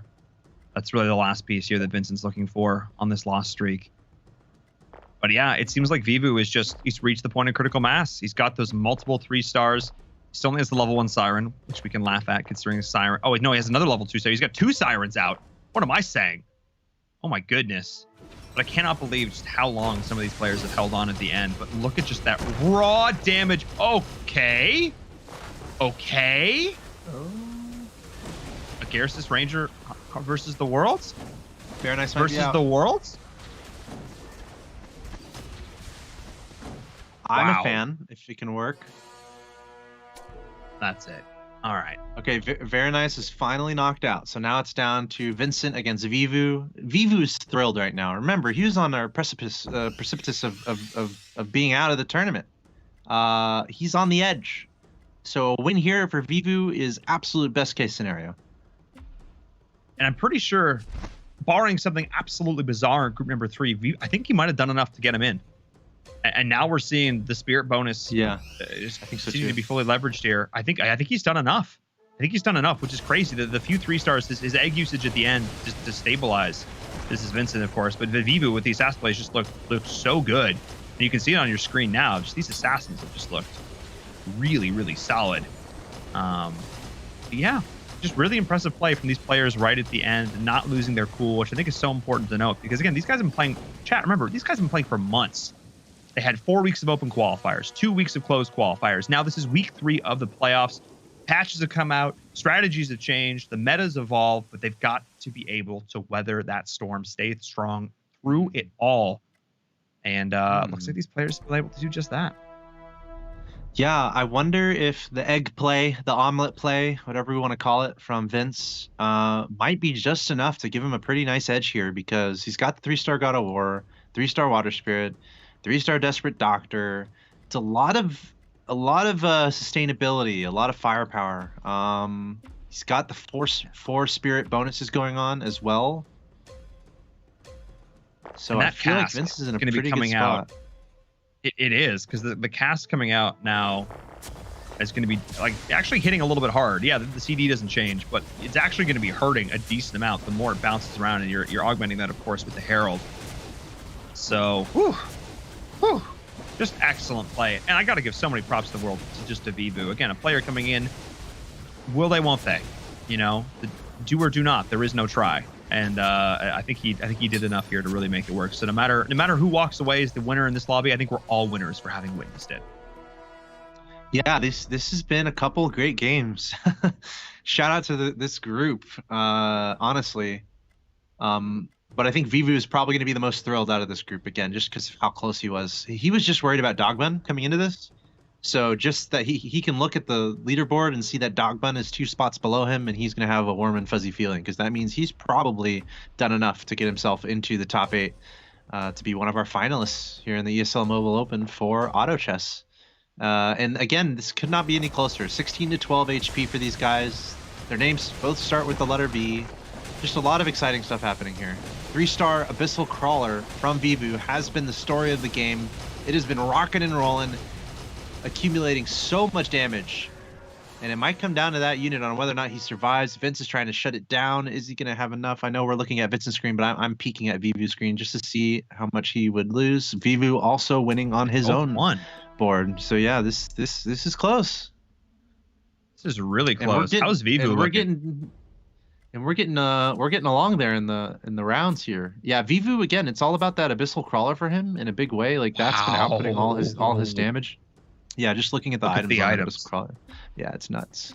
So, I mean, conversely or inversely, that's the response Vince is worried about. Vince is worried about that Abyssal Crawler and how he can shut that down, or at least prevent it from dishing out all the crazy damage. And that's where the spirits might be helpful. The Storm Shaman coming in as well. Not the best cast of that, actually. Not catching everybody in that static storm. So we'll see. Now that there's water spirits in the back, I don't know if this is going to be enough. Yeah. The carry is just getting slowed up now by that spirit bonus. That was actually a huge adaptation. 1 HP. The shutting down the Abyssal Crawler. The Abyssal Crawler can have the best items in the game. It doesn't matter if it can't attack. It can't get all that insane lifesteal to all that insane damage if it's stone all the time. And this play from Vincent to go into the spirits to make sure that they had that additional CC, have that additional, but Vincent lost as well. Oh my goodness, it's close. Yeah, Vivu lost a little more. So Vivu's at 1 HP here. So pretty critical times. Vincent with a little bit more room to work with, but I mean, you mentioned it. He lost on his board too. So it's not a closed case yet. But the spirit play has to be critical here from Vincent, just trying to lock his opponent down. But once again, there's a pretty big magic resist bonus happening for Vivu. So we'll see if it works out for him. Potentially the final stand for Vivu. Does Vince have enough to knock him out on his board? Let's see here. Dark Spirit abilities going out. Got plenty of 3-stars still in action. Where's that Abyssal Crawler? We're always looking out for him. Looks like he's been knocked out as well. And this should be enough. Oh yeah, there you go. Oh! Victory! Yeah, Vivu victory. Vivu victory, not too bad. Has had some wiggle room with the amount of final duels left. I just wish they were playing on the same board. I hate the idea that both of these players can win and keep going. I want to see a decisive, clear victor every single time, because then we get these really long, drawn-out final battles, because now we're down to round 49. Vivu's on 1 HP. This is still anybody's game. Ooh. Oh, boy. Okay, he lost his Marine bonus there. He had 4 Marine in, but he took 2 out. That is Vivo. He kind of did that at the last second. Still got his Siren working. Trying to lock down his opponents, trying to mix in the AoE damage. Is that too much? It looks like Vince has a lot to me. Yeah, that's it. That's going to be it. Vince is going to have the victory. The final switch at the end there for Vivo, not finding success. Almost able to come back, but still a top 2 finish. I think pretty much secures him top 8 now and a spot in our finals. Fantastic play from both of those players. Vivu with some epic play today. Really, really solid. And Vince, of course, the consummate professional, always always doing great things here in our playoffs. Wow, Axel Toss. It's like already 7 p.m. on the West Coast, and we still have 2 more matches to go. These games have been slugfests. It's a critical day, which might equate to a long day. And these past 2 games that we've seen in particular going a really long way, it just shows the fight that all these players have, which is great to see unfold as they understand just how much gravity goes with each of these games. It can be the difference between making it into the top 8 and being knocked out. And I think it's good news for Vivu there. I think he did exactly what he needed to do to secure the top 8. Of course, we won't know for sure until the end of the day. Absolutely. But let's take a look back at this game, the final game for group number 2 with our Xperia highlights. Axel Toss, walk us through it. It was another long game, but it had some fun moments, to say the least. Yeah, I think the big surprise was Nova knocked out pretty early. I don't know if we know the full story on that one. Not that he necessarily needed to succeed, but here we see Dogbun. What a great couple games from him. He really fought to the end, barely staying alive in the last game. But this game, it would not last, as he would be knocked out by Vivu. A little bit poetic there, because Vivu was the player that Dogbun was trying to surpass in order to make it into the top 8. Moving on to Very Nice here with 2 HP. We've seen a lot of players somehow stay alive with very low health. No exception here. The Gersis Ranger, Very Nice picked up 3-star Gersis Ranger in like round 5 or round 6, and he made it work for him. Really cool Hunter Gersis utilization from Very Nice as the game went along. The story, though, was Vince. Vince doing what he does best. Axel Toss may have hyped it up a little bit, but Vince is good at auto chess, and he pretty much showed that. He had a bunch of eggs standing by on the bench, ended up using those, picking up all the 3-stars he wanted. And here we see Vince actually losing to the lifesteal Gersis Ranger, so Very Nice barely staying alive. But finally, Vince, in this sequence, able to take out this Gersis Ranger, the last unit alive. Will it get taken out, or can it beat everyone around him? It's so close. The Gersis Ranger, will it survive? Nope, it does not survive. Spoiler alert. And Very Nice will be knocked out. And then it came down to Vincent against Vivo, and Vince, in this instance, we can see just how close it was all the way through. It was pretty back and forth as it went along as well. And Vince here trying to seal the deal. It's got that 3-star Water Spirit, 3-star Desperate Doctor, trying to deal with the shenanigans on the other side of things. That 3-star Abyssal Crawler, that's been the story.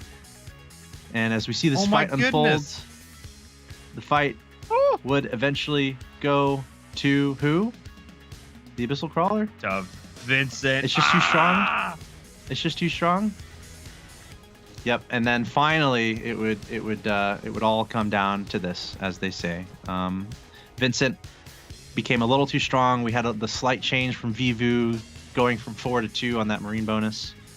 Who knows if that specifically led to his downfall? But ultimately, Vincent is going to carry through with the victory, pretty much solidifying himself a spot in the top 8. Nice job, Vince. Very nicely done. But Very Nice, Vivu, I keep getting the V names mixed up.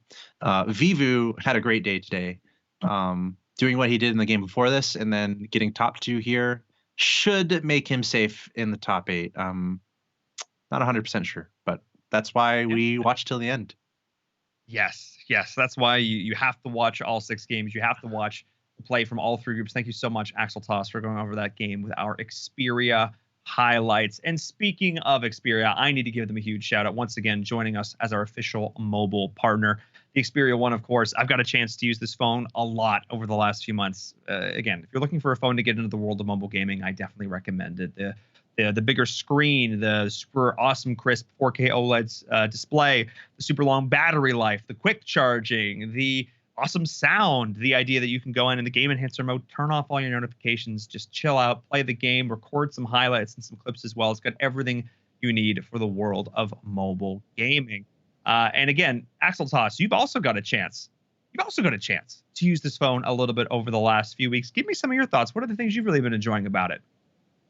Here's the phone. I have it in my hands, as you can see. I've talked about this before on the stream, and the main thing, again, I hope I'm not repeating myself too much, but I think it's worth emphasizing. It's so lightweight, and it's a simple thing, but I think too many people they'll put a brick in their pocket without really worrying about it. But it's like it's a super lightweight phone. I'm not one to load a bunch of apps onto my phone. I like keeping it simple. So you can probably keep it nice and smooth and fast. I mean, obviously it takes a lot of apps and whatnot, but I keep it simple. Give me a really lightweight phone that lets me play my 1 or 2 or 3 games that I can fit in my pocket very smoothly. I think that's why you'll like this phone if you decide to get it. But that's probably my favorite characteristic. And of course, the game enhancer mode, as you mentioned, it really helps with preserving battery life too. So I know a lot of gamers will be anyone using a phone is concerned about their battery life. So I think the Xperia phone definitely has a lot going for it as far as battery life is concerned. I think to follow that up here, I'm at this thing stays on a lot. This thing stays on for a while. I'm at 57%. I haven't charged it since Saturday. So that just, if you're talking about battery life, that just goes to show how long these things last. And I have this screen physically on for hours at a time during these broadcasts because we just leave it on for these lovely beauty shots like you're seeing on your screen now. And you never got to, unfortunately, Xbox, you never got to experience the studio. Maybe someday we'll be back, get to hang out and chill, relax in the studio. But again, thank you so much to Xperia for joining us once again as our official mobile partner. Let's take a look at the final stats now for group number 2. We've been able to pontificate on that long enough that we have our final stats in tow. Wow, the top 3 decided. Vince, Nova, and Vivu. Vince overtaking Nova for that number 1 spot. And Dogbun, it looks like, unfortunately, not able to make 65. It looks like was not that magic number as Vivu overtakes it with 71. What a stellar series of play. Vivu going clutch at the end when it mattered most. Yeah, I'm not going to ask about tiebreakers, but I'm pretty sure there were a couple other players in Group 1 that were at 65 or around it. So there's a lot of close competition happening. I love it. All these players came to play. They showed up to compete, and they're showing it. Huge shout out to Dogbun. You could really tell, just giving it his all in both those games and fighting to the very end, even on low HP, able to find success. So I don't know if there's an outside shot Dogbun makes it, but again, that's why we watch till the end, and I'm excited to see this final group unfold so we can finally see who our top 8 are going to be. Let's not keep them waiting any longer. Let's go to a break, and then let's come back right away. Let's get into these next matches. Group number 3 is right around the corner. Do not go anywhere.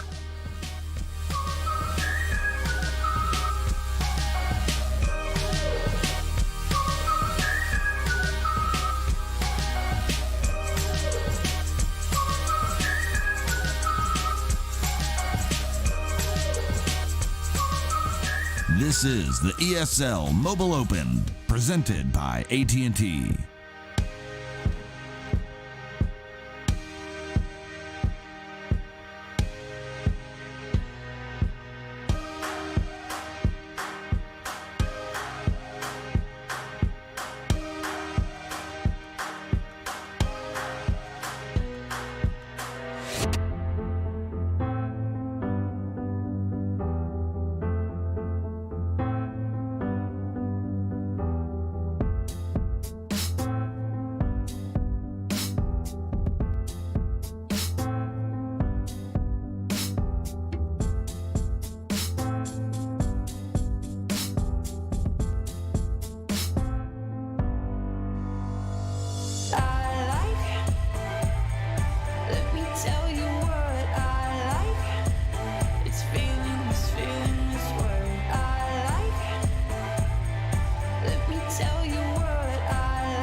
This is the ESL Mobile Open, presented by AT&T. Hello and welcome back, everyone, to the ESL Mobile Open Season 5 playoffs. I'm your host, Paul and Verum Toddkill, here for the final 2 games of auto chess. Who is going to make it to the finals? We're going to find out. The final group is stepping up to the plate. Group number 3. I was going to say they're stacked. All of these groups are stacked. They're the best players in North America, and they've been going toe-to-toe all day long, resulting in some of the best matches of auto chess we have ever seen. Asphalt is standing by once again. Welcome back, sir. Group number 3 is here. They're ready to go. They've just watched all 4 of those matches. Do you think that maybe seeing what strategies are working, not working, do you think that's impacted how they're going to play these next few games? It's a good question. It might depend on their standings in the overall standings, where we heard from Silent, and he was saying how he was trying to he was playing a little greedy, even though he was where he was, just to try to secure himself a top spot. So I think that goes into play. It's like players decide how greedy they want to be, how much of their economy they want to sacrifice. So it's kind of fun seeing all these decisions play out in such a critical moment where all these players are just trying to get top 8. Yeah, that's really been the goal. And another one of these players who has secured that position now with a victory in group number 2, of course, Vince. Welcome back. Welcome to the show. We got an interview standing by. Here I'm like pontificating a lot, but and you've got the legit streamer set up and everything. Okay, I see this. How are you feeling? How are you feeling after that convincing victory, overtaking Nova at the end in group number 2? It's yours. Yeah. So I got to play with Nova for the last 12 games, and he was a very good player. It was nice to eventually overtake him to at the moment to be number 1 in NA. Yeah, you did just that. Points are looking solid. Axel Toss. Sorry, I don't know why I interjected there. This is your question, buddy. No, you're good. You're good. I just want to say, Vince, you're a baller. Love the setup.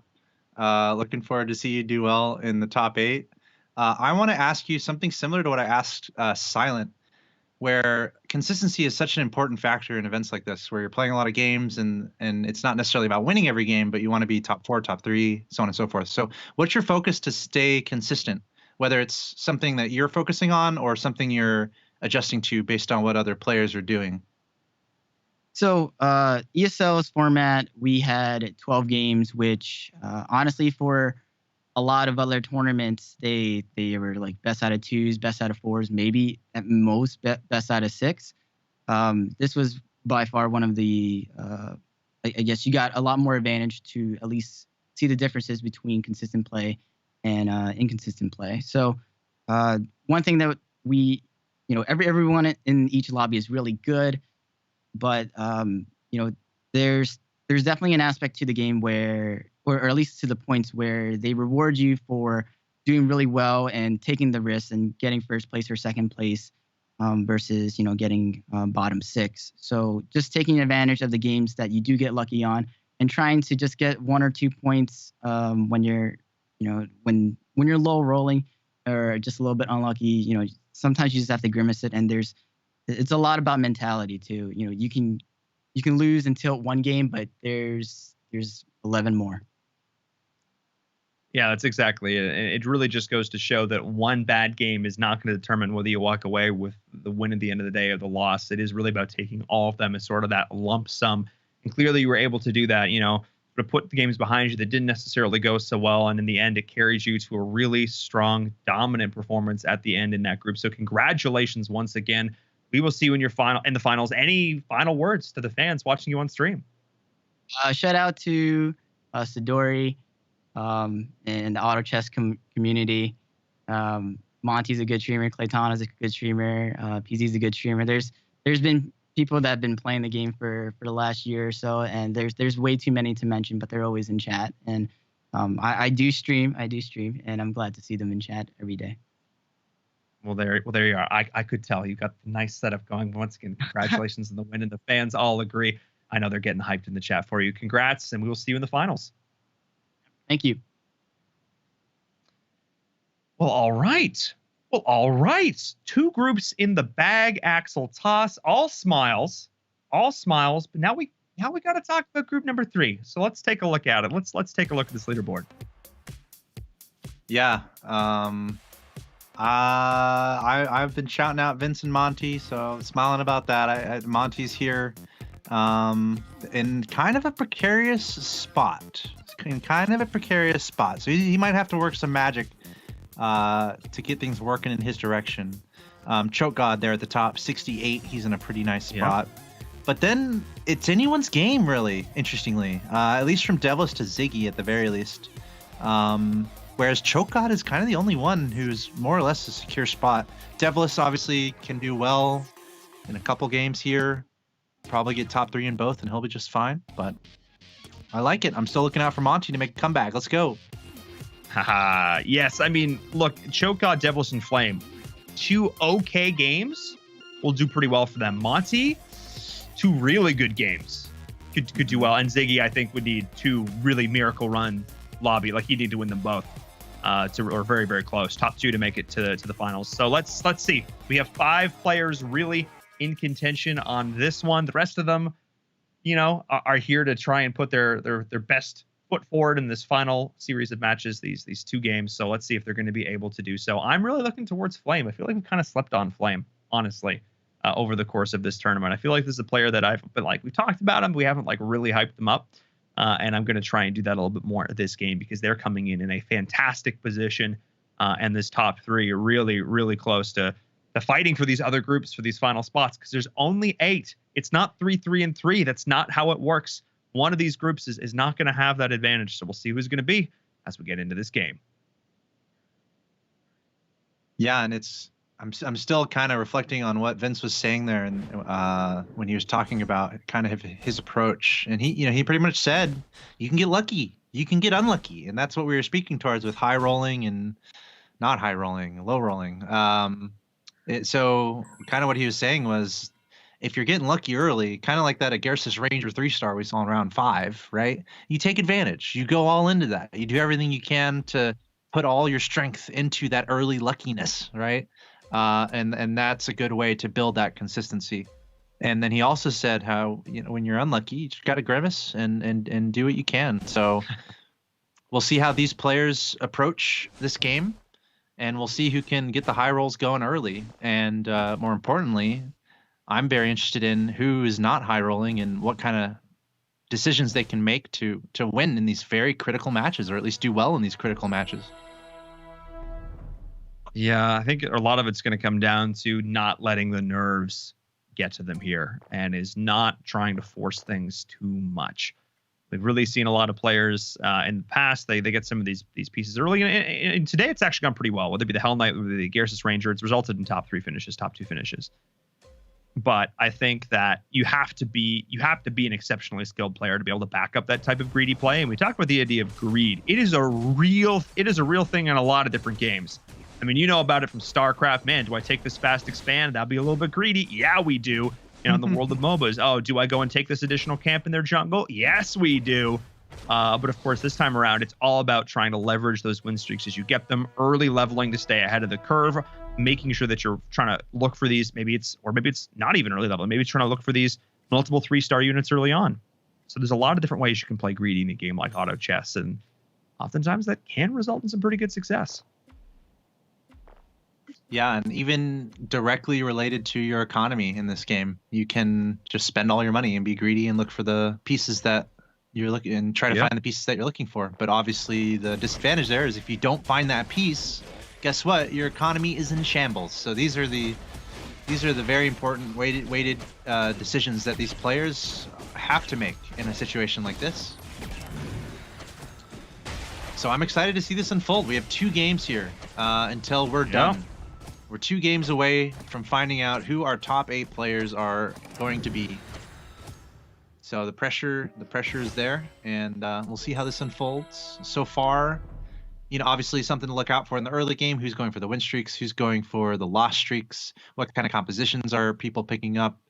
And so far, we are seeing, as expected, a ton of goblins all across the board. At least 3 players already have a 2-star Skybreaker. Of course, goblins very common early. Axel Toss, is Monty not open forting? Let's see here. The answer is no. It was a rhetorical question. He's not, which I've never seen. I mean, he might still go for a lost streak here. He might, but he's winning so far. And he full rolls. I think because he didn't go to level 5 there, he's kind of expecting a loss. So the question might be, will he go up to 5 from here? And he might not. And if he doesn't, then he's definitely going for the lost streaks. Yes, there he is. He's just delayed by a single round, which kind of threw me for a loop here. Because, of course, Monty is notorious for his early lost streaks. Again, I don't think I'd recognize him if I didn't see him down at least on a 10 to 15 even lost streak by round 18. So, sorry, I had a moment of panic. I was like, wait a second, where's the loss? Where's the loss? Yeah, he has one, and there's a good chance he'll have another. But the problem is he found a 2-star Swordman, which is a pretty decent pickup at this point. He's got a 2-star God of War also, so he is in danger of winning, if I can put it that way. Not something you really expect to say. No. In danger of walking away with that fat W. Okay, good. No, never mind. He got the loss he was looking for. Yeah, he got the loss he was looking for. Yeah, I think we're going to see that lost streaking come out from Monty here still.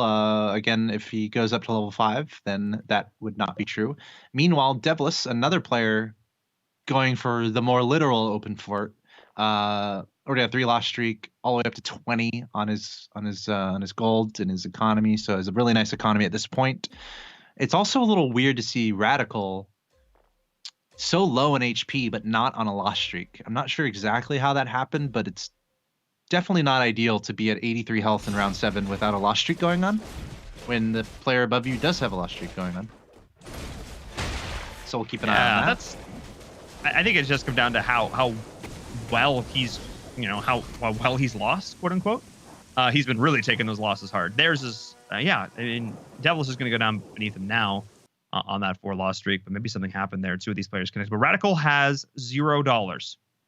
He has no monies. So not only is he is not building that econ, not building that loss streak, losing HP. It looks like he's going to be potentially playing around something with knights. Not 100% sure on this. Now with mages, I spoke too soon.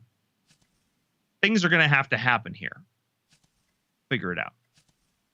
Yeah, and you mentioned knights. So to keep a close tab on knights, because we have to keep a close eye on knights, because we've seen players have a lot of success. Purzun is the guy. Purzun is the guy right now, going for knights. We're taking a look at Devlis, it looks like, right now on the stream on the 4 loss streak. It is Radical safe to assume that Purzun. he. Oh, are we watching Radical here? Okay, yeah, it is Radical. Yeah, sorry about that. So Radical, yeah, we're talking about how curious his play is right now. He just won, and now it looks like he's going to lose another one without a loss streak. So we'll see if he can turn that around. But yeah, Purzun right now already up to 4 knights. He's got his 2-star Frost Knight out. He has 2 single-star Lightblade Knights out, so he's already well on his way to getting a 2-star Lightblade. So we'll keep an eye on the Glacial Knight play of Purzun as this goes along, and it might be good news for him, because I don't see anyone else really going for Glacial Knight, which is a little curious. And this is so funny, because this was a build that was really, really popular in group number 1, but less popular / almost non-existent in group number 2. Again, groups are going to lean towards certain things that they think are good, especially because we're only 1 week out from a patch.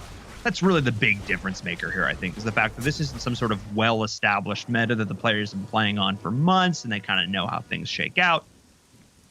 This is still the Wild West, and I love it. Yeah, and you say that, and I'm thinking of something else Vince said, the fact that ESL did a great job with the format, really allowing all these players to play against each other a lot. So you start to pick up on what your opponents are doing, and there are adjustments you make. There are tendencies that you notice certain players lean towards. So all that is going through the minds of these players as well, kind of trying to anticipate what everyone else is doing in the lobby. These guys have all been playing for quite a long time now, as the weeks have gone along. So that's something else to kind of keep in mind as these players are really focusing on winning here in the last 2 games of the regular season, effectively, as we find out who's going to be in the top 8. These are the questions we keep asking, and slowly but surely we're going to get ourselves some answers as we start to get some items in the inventories here. See what these players are going to look to try and build towards. And again, we even heard earlier from, our winner of group number 1, the idea that, how you utilize items late game is really important, guys. So keeping an eye on that is, of course, very crucial, as we now have the 4 Goblin coming into effect here for Ziggy with his very potent early game build. We'll see how he does look to transition that. Maybe if he gets the Veno, he might stick around with Kira, but wouldn't necessarily guarantee that. We'll keep an eye on it, the Spirits and Divinity stuff, because there already is some potential Spirit play coming in from, well, maybe I spoke too soon. Radical, what are you doing? Yeah, and it's fun to watch these win streakers in the beginning, Ziggy in this case, because there's obviously something that led to them having a win streak, and usually it's some high rolling. They pick up the items that they're really looking for early, and it's succeeding for them. So looking closely at Ziggy, he's got big time goblins working, the 2-star Soulbreaker, Heaven Bomber, and the Skybreaker, getting a bonus there. He's also, interestingly, he's bringing out the Witcher play, which is something we actually have not seen. Like, literally, we've seen a Fallen Witcher come out here and there, but this is like one of the first times we've actually seen a Taboo Witcher and a Fallen Witcher on the same board. And as I say that, okay, it's gone. Never mind. I'm just going to be quiet now. Have fun, everyone. Paul's going to come. Caster Curse, real thing. I said if he gets the Veno, I would expect him to probably stay in this build. Dude, It happens a lot. Like, it happens a lot. Yeah. It almost speaks towards, like, I know it's a meme of like trying to hide what you're doing, but like if you make decisions like that where you have a certain lineup of pieces, but then you switch it up, is that a way to keep your opponents guessing on what you're up to? It is, but at the same time, like, they can see your bench, they can see your board. The only thing they can't see is your shop, and that is less relevant. So yeah, I don't know. I'm less about that life, and more about just the idea that knowing what your opponents have and knowing what you have is a key part of the game. It's just a key element to knowing the odds. Han Solo moment, never tell me the odds. No, you should know the odds. Know the odds you're going to get these pieces. So we'll see. I agree. I think it's ideal, but I also think it's almost impossible to keep an eye on what everyone has and what's on their bench. You can just open the menu. I don't know. These top players, they can ingest. That's a lot to. Yeah, hey. Just imagine keeping an eye on one particular player's bench on what they have. Like, are you really going to keep clicking on that every round? 100%. Okay. 100%. These players, they have. Unless they've got analyzing like me, what they're picking up and micro. dropping, and what if they pick up something right before the round ends before you look? Like, there's ways to be a little sneaky. There are ways to be sneaky. I don't care what anyone says. All right. We'll let you have There are ways We'll let you have it. Be sneaky. Keep an eye on the sneaky plays. We'll keep an eye on the sneaky plays. Ziggy's looking good right now. Yeah, keep an eye. I want to jump aboard with Pirzun because he's going these nights that we talked about before. Yeah. Yeah, let's look at Pirzun. Let me see what's going on there. Interestingly, only 3 nights out. Not really going up to the 4 for the next bonus on the nights. But he's got the 2-star Lightblade, which is making him happy. He's got the 2-star Frost Knight out, which is fine.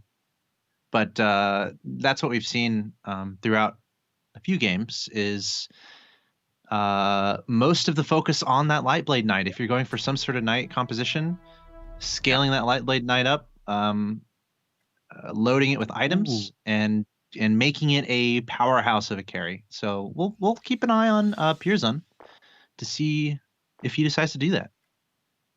And the other 2 players we got to look at now are Devlis and Kamburo. We've seen open forwarding in other lobbies. We've seen how that goes. And ideally, by round 15, if you want to be around 50 HP, that's like pretty good. You're in a pretty good spot. Devlos is at 35 and Kambira was at 32. These have been pretty destructive open fort rounds. Despite the priests, they're just getting wrecked. I'm not a huge fan of their chances here. This is taking a lot of damage early. And their economies are in good shape, but like not that much better than everybody else. I mean, yeah, they've been able to early level now, but I don't know how I feel about this. I do know how I feel. I don't like it. Why am I lying to you? Yeah, I mean, the economy might be okay, but as you said, Devlis and Kamburo pretty low in that HP total. Although the joke's on us because we've seen players today be at like 2 HP and they're just chilling like for 10 rounds, which was funny. Interesting. It is. And interesting. Insectoid finally coming in now for Kambiro. This is what he's looking for. So expect the loss streak to try and stop here. Is 7. Devlis leveled to 8. So keep that in mind. That's one thing here. So I think both of these players might start to look to end their loss streaks now. They may have heard me through the ether. You guys are too low on HP. You got to start winning some rounds. So we'll see if that's going to happen here. Oh boy, here we go. Oof, I think they agree. And Devlis just doing so much damage. I'm looking at Devlis's board. I know you're looking at Kamburo, but just to keep us, both of us, updated on the status of these guys at the loss streaks. Looks like Kamburo is going to lose this one against Monty. Meanwhile, Devlis just cleaned up on his board. So Devlis, all signs point to Devlis really trying to mount up a win streak. And honestly, I think he can be successful with it. He's got 6 mage out already. He's got plenty of 2-stars. Look at that. He's got a 2-star Tortola Elder and a 2-star Flame Wizard, which is actually pretty nuts. Just looking at what Devlis is doing. I think he's doing everything he can right now to bring this back. It seems like he has a very powerful composition here. No, this is huge. And the 2-star DK as well. But Devlis, my biggest issue is he's just down to 24 HP. Like he has no room for error at this point. Yeah, true. Yeah. But he has no room for error. You're like right. Monty and Ziggy are in like the almost identical positions, except for the fact that they have like twice or 3 times the health. So, that's ideal. But I do like the fact that he's got the level 2 DK, level 2 Tortola Elder, level 2 Flame, and Thunder. So it's good. He's got and now he's got nice his pulse staff on the Tortola Elder as well. Of course, it's one of the most satisfying abilities in the game. The Tortola Elder, just the sweeping area of effect that goes across the board. This is the mage composition that you build to just try to wipe your opponent in seconds, as all your abilities are expended at a similar time. Yeah, and here they all come. Oh, there it is. Well, yep, there you go. Yep. Kameha! Yep. Yeah. Hit some more.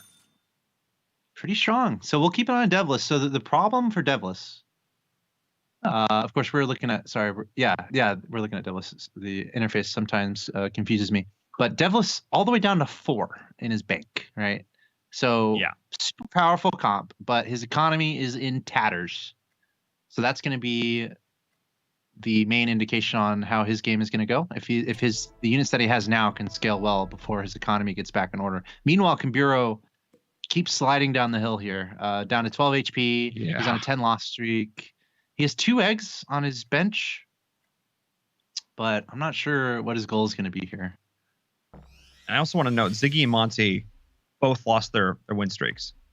So finally, they have been dethroned up at the top. You get some players middling, but overall now, I think this is finally going to start to bring these players ramping up into the mid-late game and competing against those who have gone off at the start. Ziggy, of course, being one of them. They're seeing Kamburo facing up against him now. We'll see if Kamburo is going to have what it takes. Ghostly ships crashing in the night. And I don't think he's going to be able to overcome this Venomancer. That might actually just be him out at round 19. That is going to be him out at round 19. Yeah, wow.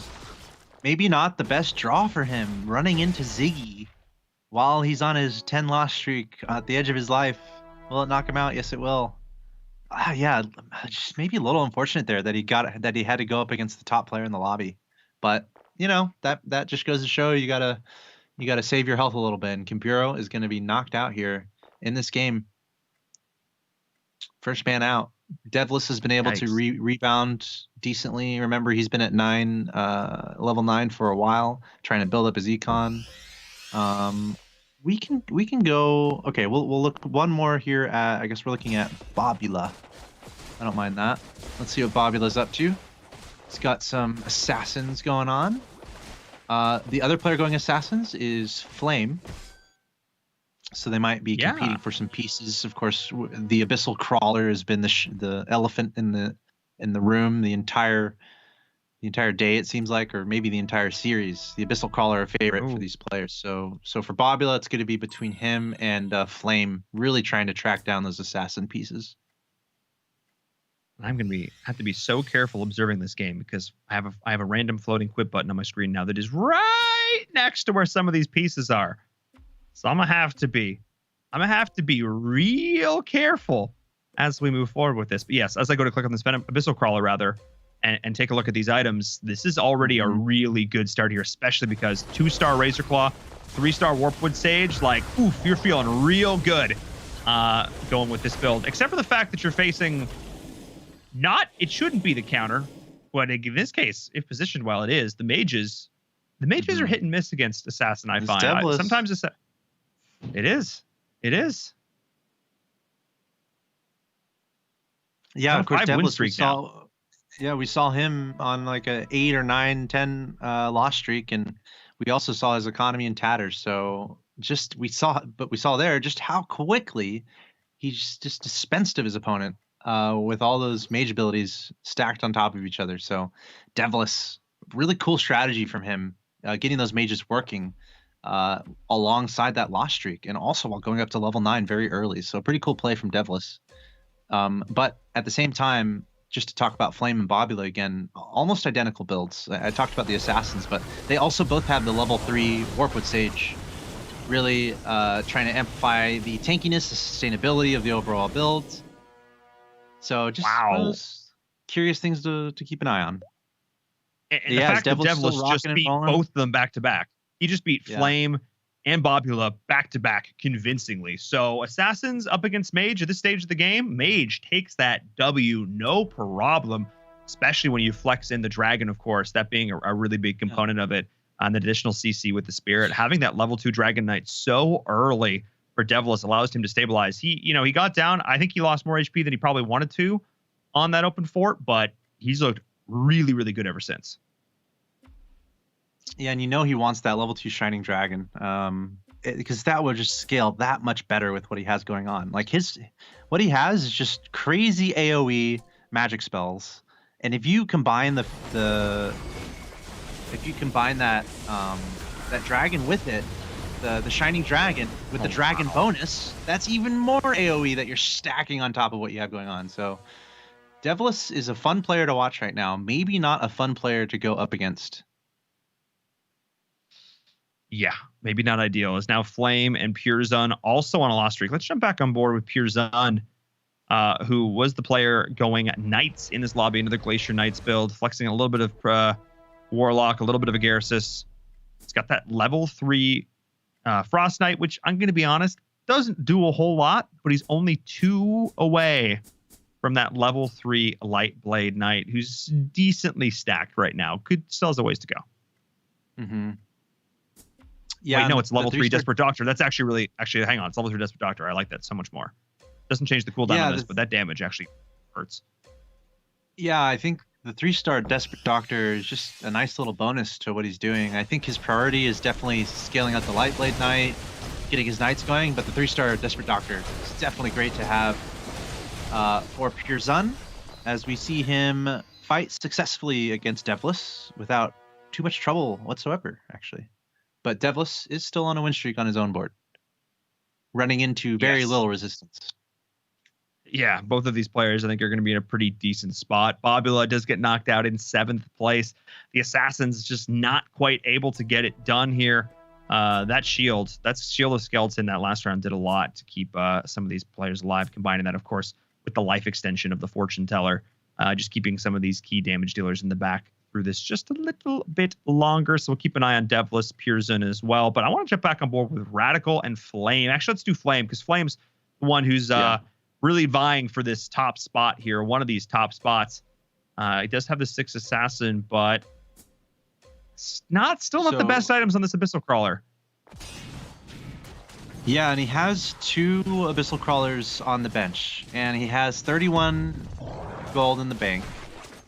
So I think it's going to be a critical decision here for him. Is he going to level up to level 9, or is he going to roll down and try to get a 3-star Abyssal Crawler? Which might make a lot of sense because Bobula was the only other player going Assassin, and he's out. So guess what? There's a lot of Abyssal Crawlers out there to roll down onto. So let's see what Flame does here. I'm very curious. Let's see what he does. Let's see what he does. What are you going to do? Okay, he's spending. Okay, he's leveling up to 9.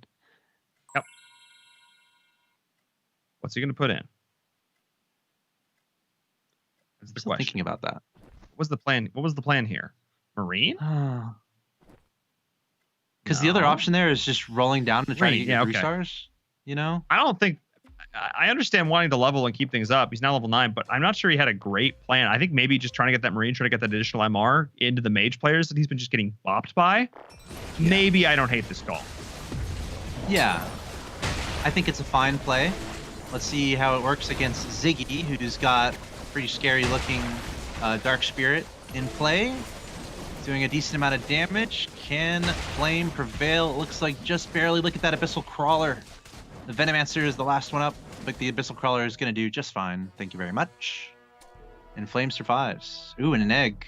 Okay, is it Abyssal Crawler 3-star time? 2 eggs. He's got to be out of money, though. Ooh. He's got... Yeah. I feel like he's got to use all this, though. I mean, 14 HP? Oh. I'm a little nervous I don't know. for him. But he's like, no, you know what? I'm fine.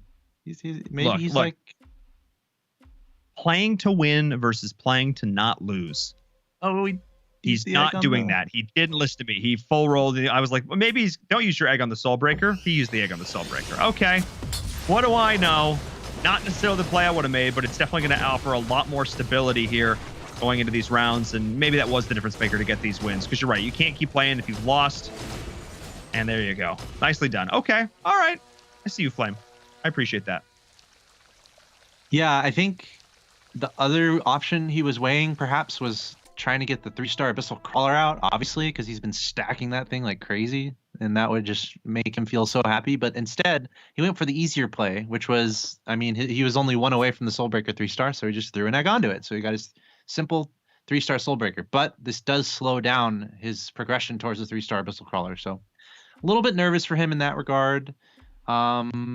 I suppose he's confident that he's not going to lose too much HP. So maybe next round we'll see him really roll and try to get that 3-star Abyssal Crawler. I think he really wants that, you know? He really wants that. Does indeed. This time around looking a little bit better against this mage comp. Having that Marine to help increase the longevity just a little bit longer. But oh my goodness, the Abyssal Crawler was not quite able to do as much work as I think they were hoping. Too close. Nope, you're good. You're good. Too close for comfort. It's fine. Were his druids not really engaged until later in that fight? It felt like his assassins leapt up, but then they didn't really have too much support from his druids there. So I wonder if Flame just barely messed up his positioning there, because you want your druids to engage almost first, and then you want your assassins to jump in so that the assassins aren't taking all the damage, right? It felt like there the assassins jumped in and then the druids kind of went in. So maybe a little bit of a mistake there from Flame. It was hard to tell. But he's got 5 HP to work with. Not a lot of gold. I'm nervous for Flame. Oh, he found an egg. Razor Is that enough for the... Is he going to try to go for the Abyssal Crawler 3-star? I think he needs a little bit more. He's just out of money. Does he try to sell something? It's full broke. He can't. He's got to try and get this too. Oh, he's just running out of options here. 5 HP in a dream. I think the Devilish is really the only one he gets brutally slaughtered by. So maybe that's what he's hoping for. He's going against Ziggy, who's in first place in the lobby. We haven't checked in with Ziggy for a while. We haven't seen his board. Let's see how the assassins do against it. Again, it is random who you face. So let's see if there's going to be enough left in the tank here for Flame. I don't know. It's sort of sputtering out right now. It all comes down to this Abyssal Crawler. Maybe I spoke too soon. Should be okay. No spirit, no He's problem. got that and just looking at Warpwood Sage too, it's just again speaks to the importance of that unit. The 3-star, the sustain, it's gonna be the last one alive. Like if you have some composition like this and the last 2 units you have that are alive are the Warpwood Sage and the Abyssal Crawler, that might be ideal because you have your super strong tank / sustain, and then you have your super strong damage dealer carry still alive at the end. So that really worked out well for Flame. Let's see what he's doing now. Putting in the Tsunami Stalker instead of the Abyssal Guard. I like that a lot. I like that a lot. He's outlasted Pure Zun now, so this is actually huge.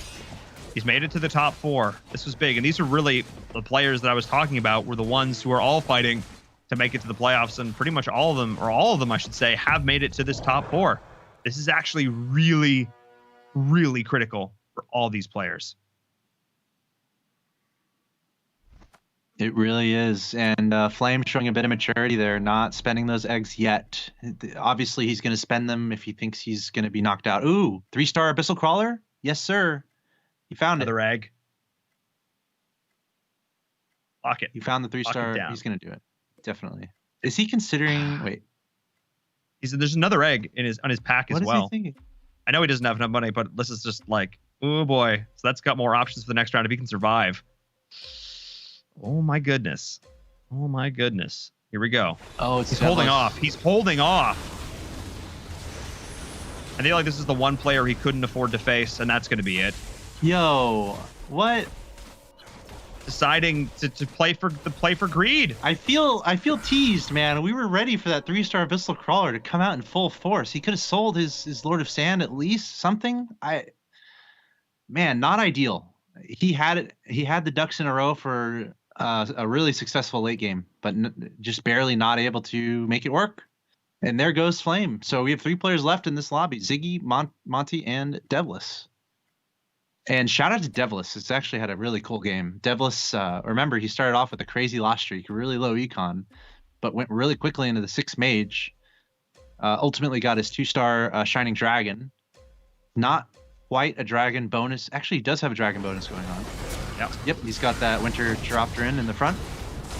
So, just looking at Devless, I mean, is he cruising right now, dude? Like, 13, 14 win streak. Every time we watch him, he's just wiping opponents. This is the strength of 6 mages. Again, to emphasize that Tortilla Elder too, 2-star Tortilla Elder with a pulse staff. It's just crazy amount of damage being thrown down. Where are all his other items? Oh, okay, he's Devil's putting a lot of items on his Dragon Knight also. That's something we've seen. And actually Storm Shaman with a Orb of Refresh on it and 2 Magicka crystals. So that's definitely helpful huge. Also. Yeah, that's actually massive. Getting and 2 the of Dark those Spirit storms down. He's got the Dark Spirit, the Spirit buff. This is I really like what Devless has here, man. And it's not anything revolutionary. It's not anything crazy. It's just he got the pieces he needed and he's executing it well. And nobody quite has the I'm at this point I'm not even sure what the counter to this is. It's not assassins, that's for sure. We saw him just blitz through assassins. I don't think it's necessarily knights. I mean, maybe a crazy Knight Marine build? Like, chat, what do you think beats this? What is the thing that beats this just super stacked up, 6 mage with dragon? Like, what do you do against this? It's a legitimate question. Especially as Ziggy and Monty are both losing. Yeah, I'm wondering if the Marine bonus is a must against this crazy composition that we're seeing from Devless. Obviously, a lot of magic stuff happening, right? Between the Dark Spirit, Thunder Spirit, Shining Dragon, Tortola Elder, like ton of magic damage coming out. So maybe the answer lies in the Marine bonus. I'm not sure, but Devless has had a great game here. Again, starting off that loss streak, but then really putting these pieces together to playing for the wipes, Of course, looking at Monty here. Going up against Ziggy. Facing up against Ziggy. Oh boy. Oh my goodness. The casks. You could just hear them. Machine gun casks. Oh, he's got 2 of these Desperate Doctors. He's got 2 of them. And they're just stunning everything. Ah! Do you think there's a chance Ziggy or Monty are just going to be knocked? Whoever faces Devlis here? I wonder. That's what I'm wondering. Yeah. I'm just going to follow Devlis because I think at this point he's on a 16 win streak. Nobody is close to beating him. I'm going to see who plays Devlis on their board. So I'm going to check both Monty and Ziggy. Oh, obviously Black Dragon King here first. But you mean Penguin? I think. What's that? I said, do you mean Black Penguin? Dragon Because he was a cute little penguin. Oh yeah, I was a looking penguin. at it. Screen. Yeah, you're well, right. then that would make no sense to you. Absolutely, I just totally Right. debated you. That's my bad. I'm like, wait, what? I've been saying it wrong all this time. No, you're good. Okay, I'm gonna keep a close eye on Ziggy and Monty here. I want to see who faces off against Devlis because I'm afraid that Devlis will just wipe the next person he faces on their board, and they're gonna be out. Look, Monty and Ziggy spending all their money, so they're kind of recognizing the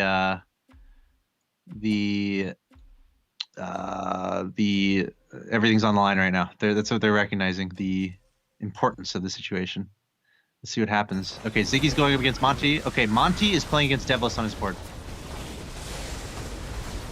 Devlis is facing up against Ziggy on his board. He just steamrolled Ziggy. Oh Yeah, my man. goodness.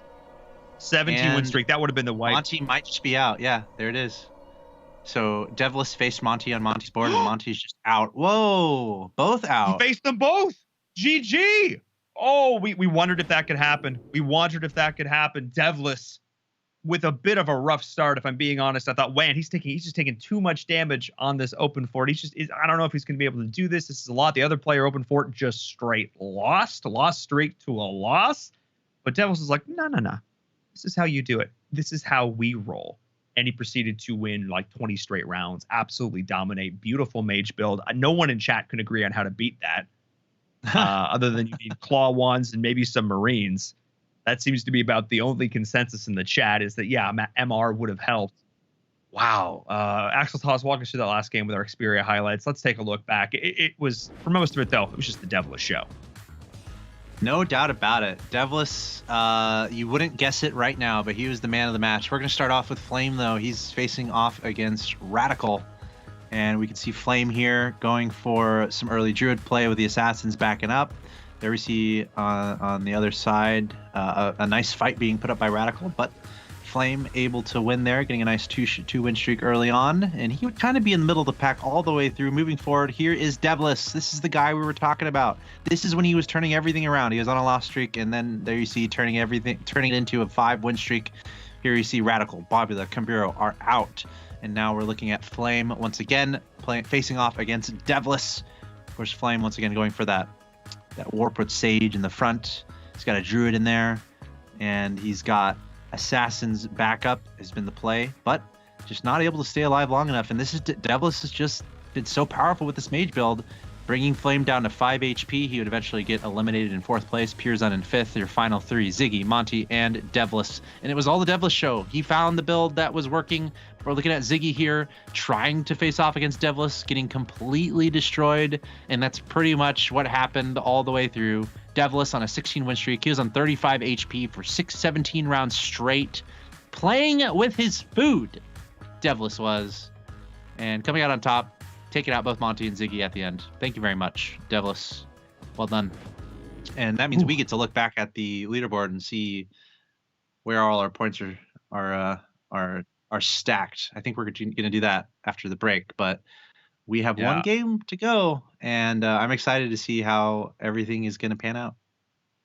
It's going to come down to the wire. Thank you so much, Axel Toss, for those Xperia highlights. It was the Devlis show, and like they say, and like in many things in life, the Devlis is in the details. I've been wanting to make that pun for 3 weeks. Let's go now for AT&T shout out. Of course, the presenting partner of the ESL Mobile Open, AT&T.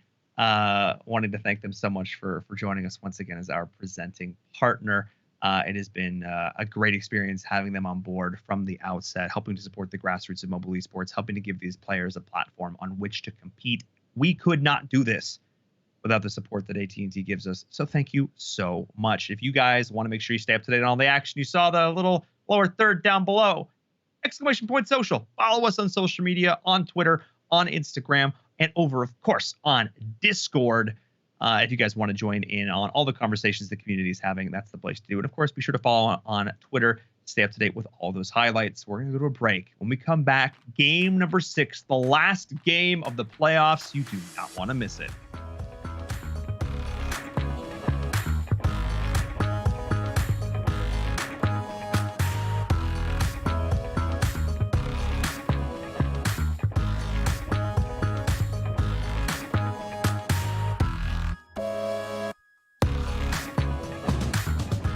This is the ESL Mobile Open, presented by AT&T.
Shit.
This is the ESL Mobile Open, presented by AT&T.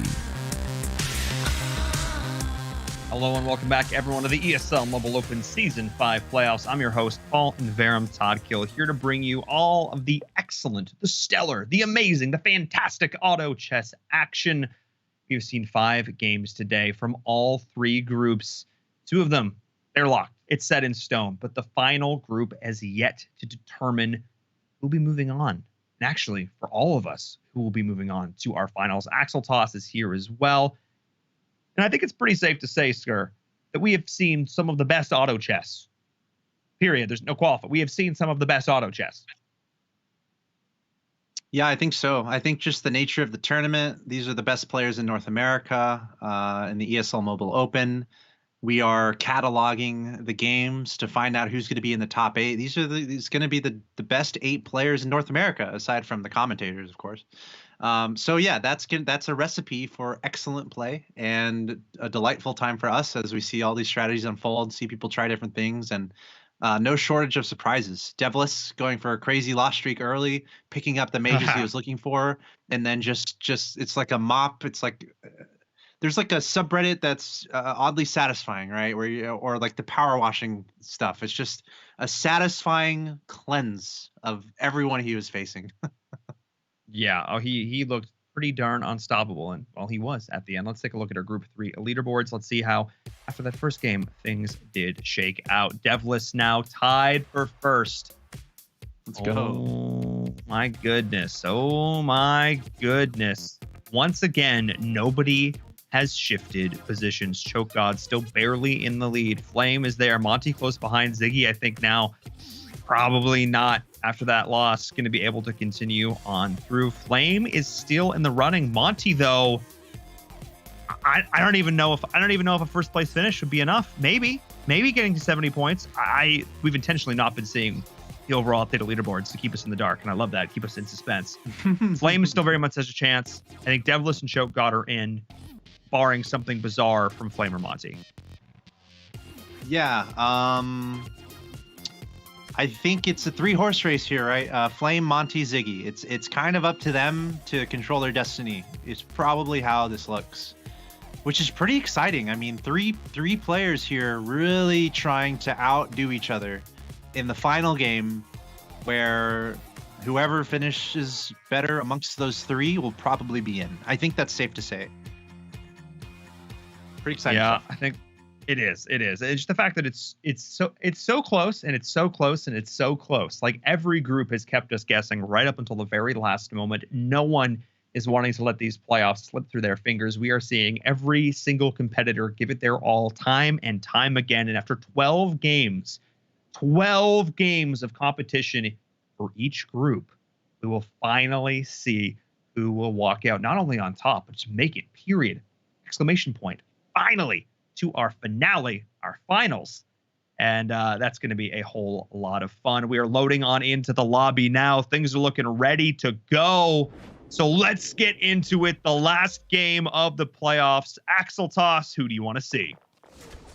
Let's look at Monty, if we don't mind. I mean, the early game, we look at everyone, really. I'm particularly interested in Monty because I want to be correct. I said Vince and Monty. I said they're my boys, and they're going to make it. So I'm a little biased right now. But based on what we saw from Flame, it should be really exciting to keep up with him. And again, the 3 guys we're really looking out for here are Flame, Monty, and Ziggy. So those guys are going to be trying to unseat each other. I don't have a good answer for who to watch. I don't know. I try to watch all of them, even though it's hard. Yeah. No, that's I think it's important to know that this is really 3 players, like you said. Devlis is up there. Radical, who is Choke God, who likes to confuse us by having different names. Oh, okay. And then Flame, of course, is there as well. So yeah. What we're saying is, I know. Yeah, nice. What we're saying is Radical, aka Choke God, and Devlis, they're safe. They're in. They're probably in. I guess there's a weird way Flame could win. Flame. Yeah, there's maybe a weird way Flame could win and Devlis get 8th, where Flame can pass Devlis. But otherwise, Cho'Gath and Devless are relatively safe. We really want to focus on Flame, Monty, and Ziggy. Those are the guys on the bubble, really trying to get in the top 8. And they need to unseat each other. Yes, and it's not only just them. I think you're right. I think Cho'Gath, I think Radical, and Devless are safe. Period. It's other groups. It's the other groups. The other players, like in group number 1, for instance, where all the points were so tightly packed that there are a lot of players sort of on the cusp, on the bubble. You've used that term before, and that's super important. Also, I guess it could be fun to say to encourage players who are from earlier groups who are watching the stream, go ahead and say hi in the chat. I know you guys probably have a lot of fans here who would love to have some dialogue with you, so I'm sure they're doing it already. But I'm sure we have some players tuning in who are very curious with how these results how they will unfold. So feel free to say hi in the chat and say hi to people watching, because I'm sure they'd love to maybe talk some strategy. I'm sure that is the case. That is the one thing I've noticed. It's the thing I've noticed pretty darn consistently about auto chess players is they love to talk strategy. I'm just seeing that one auto attack. Okay, easy peasy. So yeah, I think we're seeing Monty here starting things off. Lots of goblin openers. No real surprise. Maybe we see a bit of a dragon mage flex. I don't know. You see 2 shining dragons, a level 2 shining dragon, level round 5. Maybe you do. Maybe you do. I'm just saying. But Flame is really Flame and Monty. These are the 2 players that we really want to see. I think maybe gonna go for a lost streak here is Flame. Maybe not. Already with the assassins. Keep an eye on this.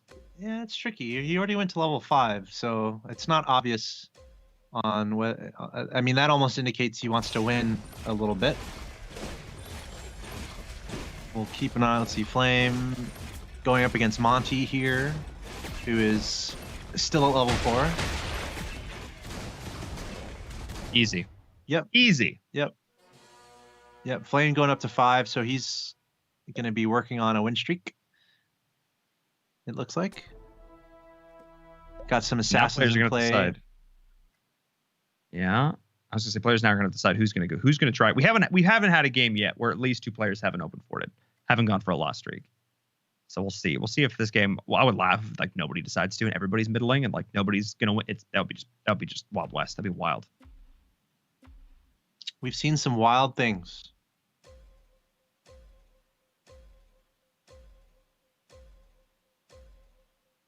Looking through everyone's units as we're keeping an eye on Flame here. He probably wants to win this. Assassins leaping straight to the back, going after that 2-star Garrus Ranger. That's when your positioning really is working out. He's got the Whisper Seer left. Flame wants to win this, and it looks like he will. Ooh. Very nicely done. This was close. The Ripper almost got him. Yep, barely staying alive there.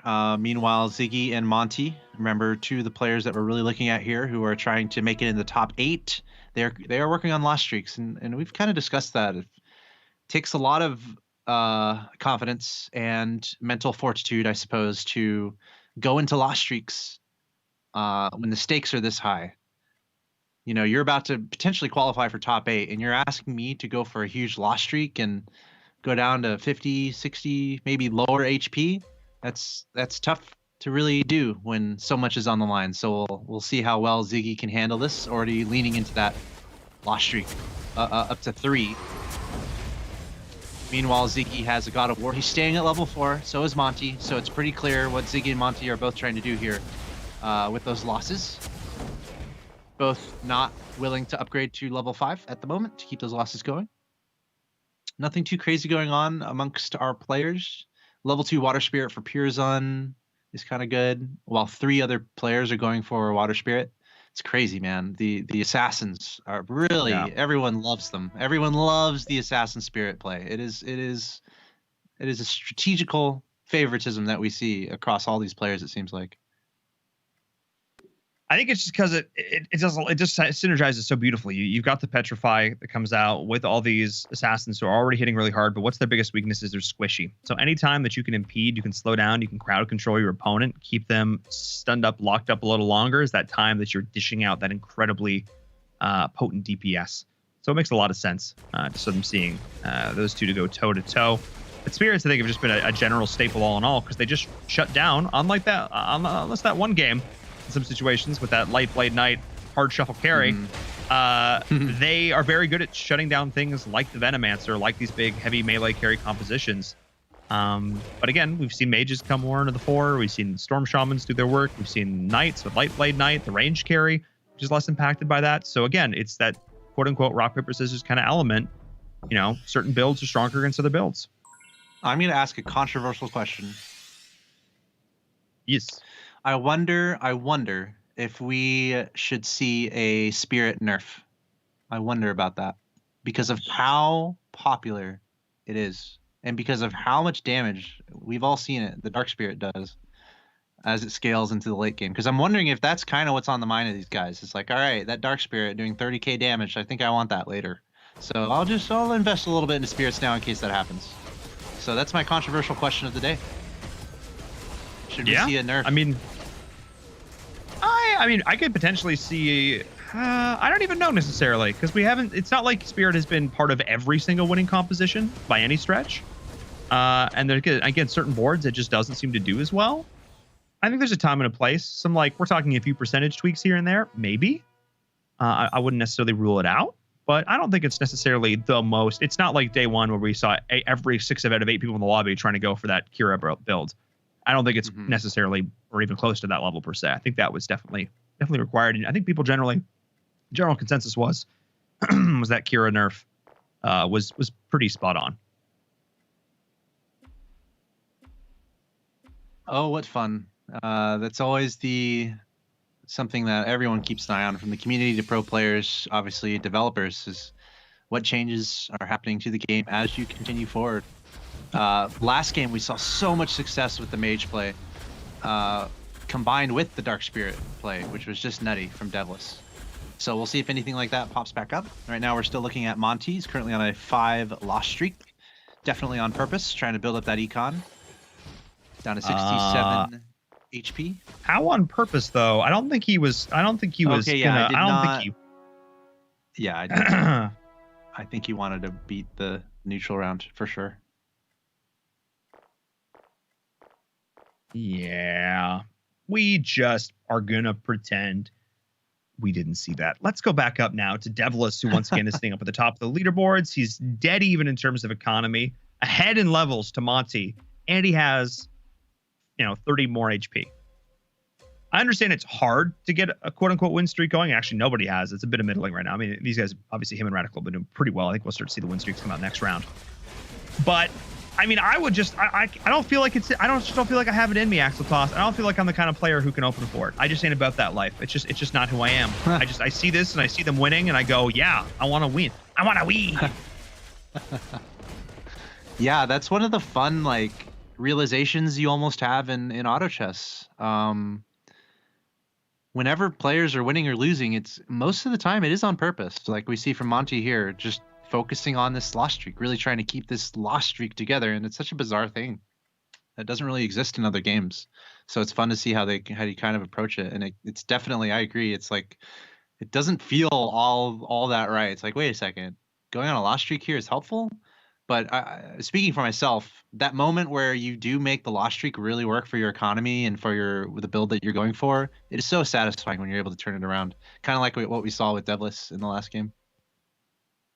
Yeah, no, again, you can never count these players out. And Monty is renowned. Again, I thought he wasn't doing it last round, and I got legitimately concerned. So, again, definitely not a bad strategy. It's just you got to be able to play it right. You've got to have nerves of steel, and you just got to know how to execute it, like anything in this. But yes, we are seeing now Monty, I think, goofing and breaking that win streak. Lol, Monty, that was not that. You're on round 12, dear sir. That was a goof. Monty won, everybody. Monty.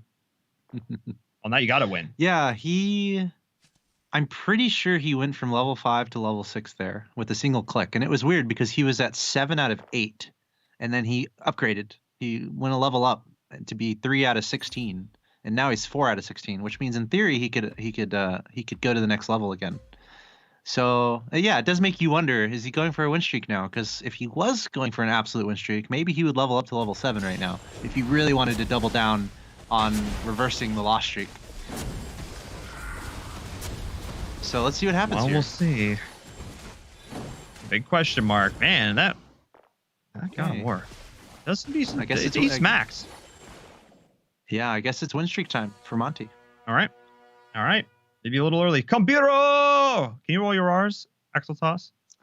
Oh man, dude. I can, but it's like I have to try an embarrassing amount. I have to really try to do it properly. Even though my last name is Rodriguez, so I can't even roll the R's on my own last name. I mean, yeah, that's right. Yeah, yeah, okay. I mean, I asked just because Kambiro, like that nice the rolled R said really, you know. Yeah. Oh, okay. I feel better about myself a little bit now. It's very hard. Everyone in the chat, try to roll your R's. It's fun. Yeah. I was just because he's doing really well for himself right now. Got a 5-win streak, and I was gonna like try and say his name really emphatically with a lot of emphasis. But instead, I guess we'll just compliment him the normal way. Good time. Yeah, I don't want to embarrass myself and try. It's just one of those broadcaster moments. Yeah. Not that I haven't done that.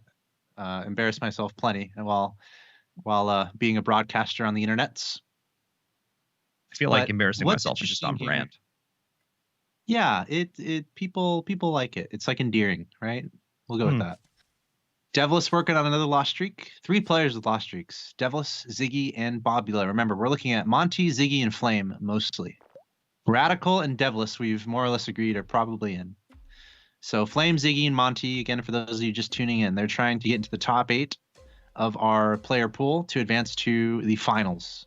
Top 8 players advance to finals in our ESL Mobile Open from the 24 players in the playoffs.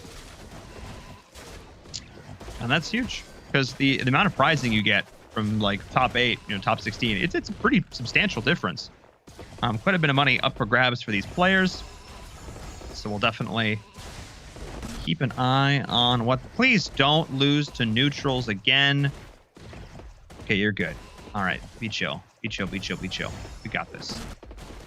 That is a lot of little trees. I don't know. Watch. Okay, he's got it. It's fine. Draws are possible if it takes too long. He's got it. He's fine. He's got 20. He's got 20 seconds.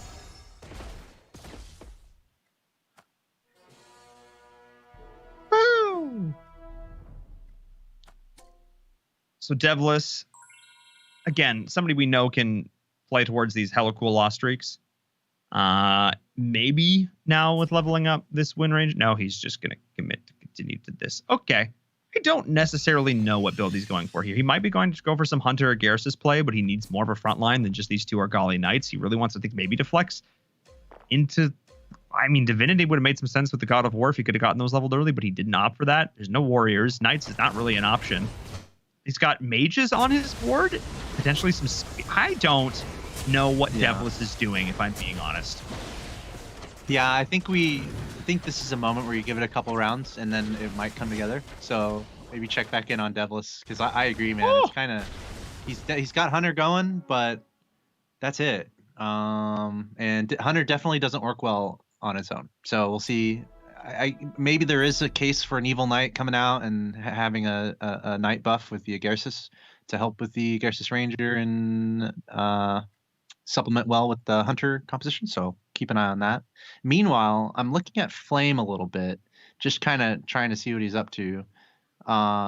He's going Assassins, and Kambiro is also going Assassins. So that might be a little bit distressing for Flame, because his Abyssal Crawler is only 1 star right now. He's got one on the bench, but probably wants a little bit more progress to be made on that Abyssal Crawler. So looking at Flame here, let's see how he does going up against Radical, aka Choke God. Ow. Yeah, I think Flame's got some potential. They're going for assassin builds, but there's a difference. Like, one is leaning more into the druids, and the other is leaning more into the goblin marine mech kind of vibe with it, maybe playing around that as well. It's not the full committal to the 6 assassin either. I think this is just Kambiro sort of filling time until he can get his Venomancer really ramped up, though that is open to change. I think this is really the only full committal. No Knights really being played here this time around either. We are having Kira now coming out for Monty, so can we? I think assume he's gonna be playing around that Venomancer. Keep an eye on that. The tried and true.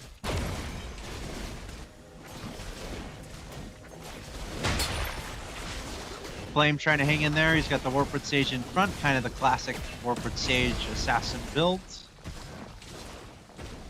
Let's see if he can come out on top here against Monty. Monty on the 3 loss streak. Actually, that's a little curious. Is Monty a little bit lower than he wants? Monty also all the way up to 60 gold. He's 60, level 8. Yeah, so Monty like hard pivoted here. He's like really embraced, but he's like getting to goblins really late, which I think is kind of interesting. He does have the Venomancer. He is going to build this up as his carry. He's not even close to getting it to level 2. So that's interesting. He does have the Devastator out. Yeah. You also wonder when he wants to go up to 9. His economy is fine. His economy is the good news, I guess. He needs to keep rolling before he goes to 9, because the sooner he rolls, the harder it's going to be to get these units that he needs. I mean, so many are still at 1 star. Yeah, you could try and really play for the Grim Touch, the Devastator, and the Necro, or the Veno, sorry. And he did actually still win this, so maybe I'm crazy. You know, maybe I'm a crazy person. It's up against Pearson, who's doing okay. But I don't know. I don't know, chat. We'll see.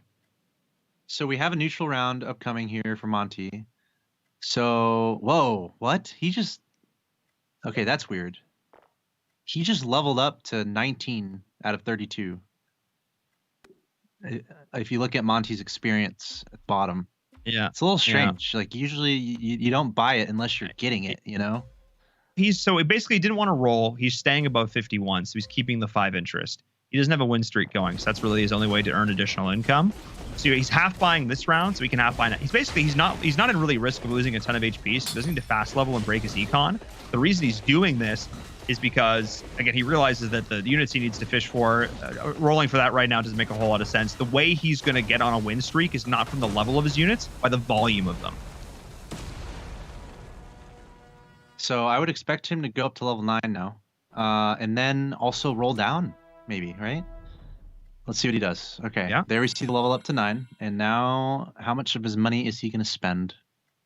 Okay, spending a little bit, picking up a Scryer, spending a little bit more. Yep, here's the big roll down. He's going to roll down to probably 30. Picking up a Ripper. Will he go further? There it is. Those are big. Venomancer, boy. Down to 20. Does he stop That there? might have been a mistake. Yeah, that might have been. Okay. Wow, he hard rolled. All right. All right. People are saying relying on that goblin bonus is better. Is, you know, having all that additional armor and HP regen is better than the level 2s themselves.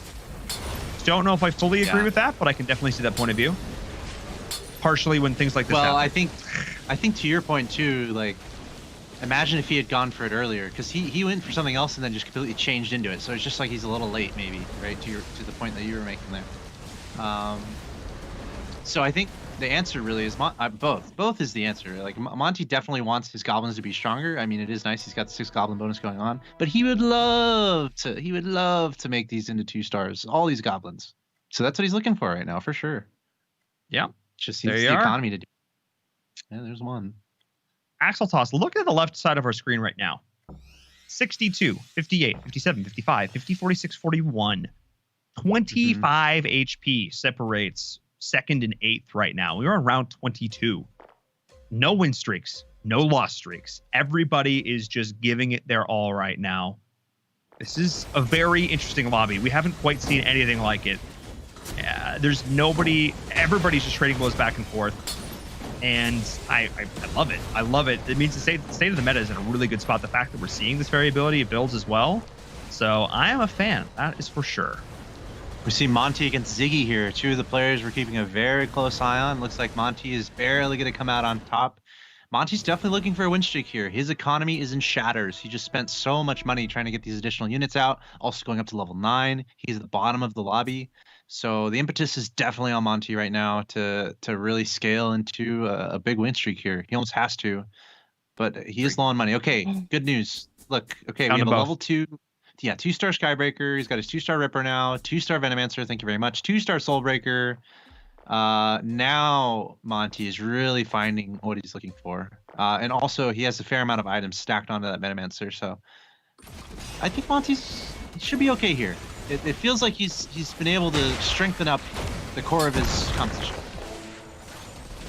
Yeah, and it's gonna need to be strong right now because he's facing up against some killer assassins. He is going to be able to survive, sustain on through. That HP regen he's getting from that 6 goblin buff is doing wonders for him. So there you are. Also, chat, don't expect me to be able to do math. What are you doing? It's caster math. It's never going to be right. I don't think I've ever been right on math. I've been casting professionally since 2015. Team, it's never happened. Never once. Just accept that this is the world we live in. Okay. Moving on. Okay. I have what's 1 + 1? I said not on broadcast, Axel. Let's one step at a time. I thought here. we had Two it there, steps man. We trained that before the broadcast in rehearsal. I'm we so practiced. sorry. Okay. I let's know. move on. I know. About the game. Okay. Talk about the game. Okay. Monty on a 5-win streak. I think from here we might be able to peek at someone else because Monty should be like in order now. He's found what he's been looking for, and we watched him look for that. So who are the other players we're looking at? Flame and Ziggy, guess what, are sandwiching Monty in our leaderboard here. I'm going to take a quick peek at Flame. Let's look at Flame. I want to look at Flame because Monty's stabilized. He's on a 6-win streak now. Let's see what Flame's up to.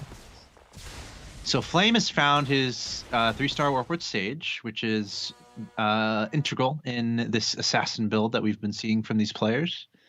What else is he working on here? He's got the Warpwood Sage, 2-star Siren, 2-star Lord of Sand, interestingly.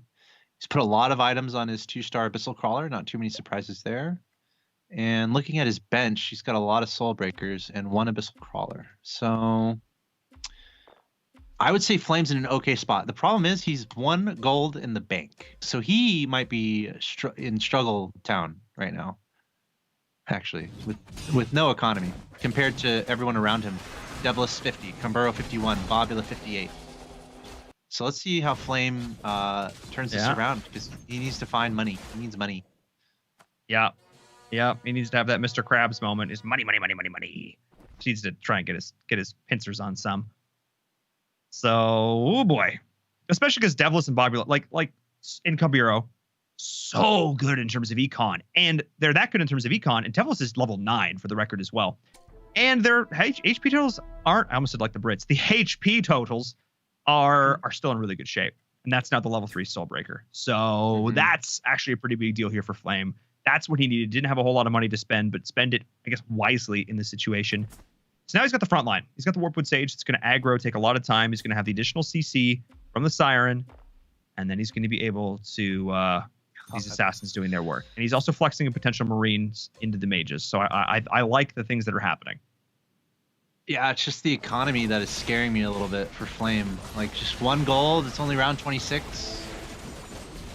But looking across the board, it's not like anyone is having a great economic game here. So this might be just the tale of the scrappiness as the tournament goes on. Trying to do everything you can to get the items you need and sacrificing your economy to do so. And I'm kind of wondering, what was Flame rolling for that he didn't really pick up that he needed to succeed here? Because if he doesn't have an economy, that means he was looking for something. And if he's not winning, that means he didn't find what he was looking for. So Flame. Was it you? Was it you, Shining Assassin? Did you bait him? Flame, it is time to figure this out. Flame is running out of time to figure this out if he wants to be in the top 8. He's low on it's dire straits for his economy. It's at 24 HP. And it's not I see something he can build soon that will save him, you know? Like, there's no big, like, he's not like he's 1 away from completing a synergy that's really going to matter. It's, you know, 1 more star in a Shining Assassin isn't going to be the make or break at this point. I just think he's, you know, it's the slow and inexorable, you know, embrace of death at this point. And look at this, how poetic. Monty is the player he faces there, who almost destroys him. Monty, where did you get that Lightblade Knight? Wait, what? 8 minutes. Wait, what? Wait, what? Oh, that must be from the Grand Herald. Must be. Interesting. So Flame. So Flame is again one of these players who I think we're pretty is close to getting into the playoffs.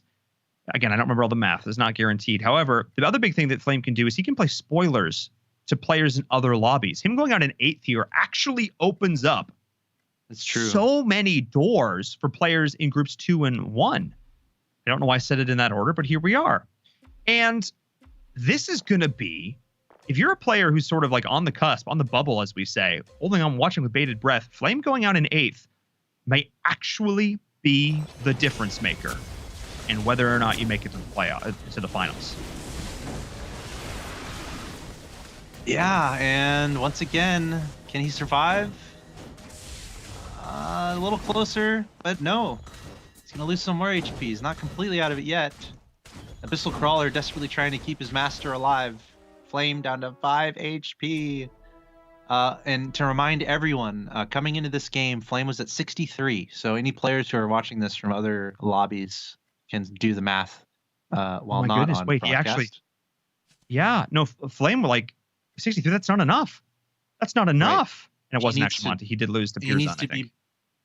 Okay, yeah, that's what it was. Or maybe it was Bobula, by the way. Bobula? No, it was Bobula. Who had the 3-star light bright night? Yeah, Bobula has the 3-star. Bobula. Yeah, Bobula has the 3-star light bright. But gotcha. Flame, dude, Flame. He if he can just outlast Kamuro, that might be what he needs for top 8. Like, actually. So Flame is so important that he delays his death. If death is coming. And death might be coming. Like Winter, death may be Oh! Abyssal Crawler hero. Nebulous, please.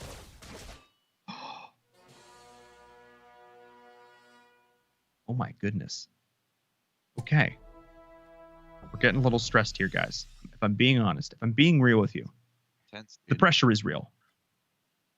Okay, Flame was at and 63. Now Monty is... Monty was at 60. Ziggy was at 58. Just to keep everyone in the loop here. Yeah. Flame does not want last. If Flame is last, Monty and Ziggy almost certainly will pass him. Come on, Flame. You got this, dude. If Flame gets bottom 2, he's out. He's out. So this is actually huge. Flame just needs, I mean, I was going to say a little bit longer. No, he needs to live like at least 3 or 4 players longer. And with 5 HP, no win streak. And again, like not super close to like any one major, synergy. I don't know. He just has to hope against hope. I mean, okay. I think he needs to outdo Monty and Ziggy, and that's hard right now. I mean, that's what he needs to do. He needs to finish ahead of Monty and Ziggy. But guess what? Monty and Ziggy, they're 2nd and 3rd in the lobby. Flame is last with 5 HP and 12 gold. He did get the claw wand, so that's actually huge. The old BKB. He's got it. So that might be a big difference maker here for his hyper carry Abyssal Crawler. Oh boy. Here we go.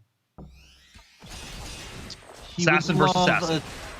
He would love a 3-star Abyssal Crawler right now. He does not have it. Just the 2-star is going to have to carry him to victory alongside the 3-star Soulbreaker. Will this be the final moment for Flame in the tournament? Oh, no. He's out. Oh, my goodness. The cleave on the Shadow Crawler with the crit, the coup de grace, coup d'ombre, whatever you want to call it. Combine that with the Axe of Fury. He just got wiped. A couple big crits came out, and that's Flame done and out. Oh, no. He was so close, Axel Toss. He was so close. On the edge of top 8. We'll have to wait for our official mathematician results, which we are not. We don't have, as we've discussed many times. But, yeah, that could be the end for Flame. He was at 63 and getting 0, being in last. So he will stay at 63. So... now the impetus is on Monty and Ziggy. They just need to avoid being 2nd to last, effectively, and they're past Flame. Okay, so it is 1 point. I'm getting confirmed. Flame will get a single point. He'll go up to 64. Yeah. Yep, that's not enough. We have 2 players at 65 already from group number 1. Oh my! And I think another from group 2 also at 65. Oh. Yeah, we don't see nearly enough Shadow Crawler. I mean, this is definitely more of a feast or famine carry because you're hoping for the crits. But, I don't know. I think it's kind of fun. I think it's different. I'm digging it. So Monty has fallen a little bit. Remember, he went on a crazy win streak, and then he was near the top of the lobby, but now he's fallen off just a little bit, and also his economy is super low. I don't necessarily want to just commentate players that are trying to hold on for their lives, but that's almost what's happening here. Like Flame just trying to hold on. Now Monty is almost in a position where he's just trying to hold on here for top 8. And Ziggy as well. Crazy. Ziggy gets in top 2. I think Ziggy might actually also potentially make it into the playoffs if he gets himself in the top 2 position. Ziggy, of course, one of our players from last season. He transitioned games to auto chess to be here. Like, he is a relatively new auto chess player. But just goes to show that the auto battler skills, they really do translate. Oh boy. Oh boy. Once again, this shadow crawler.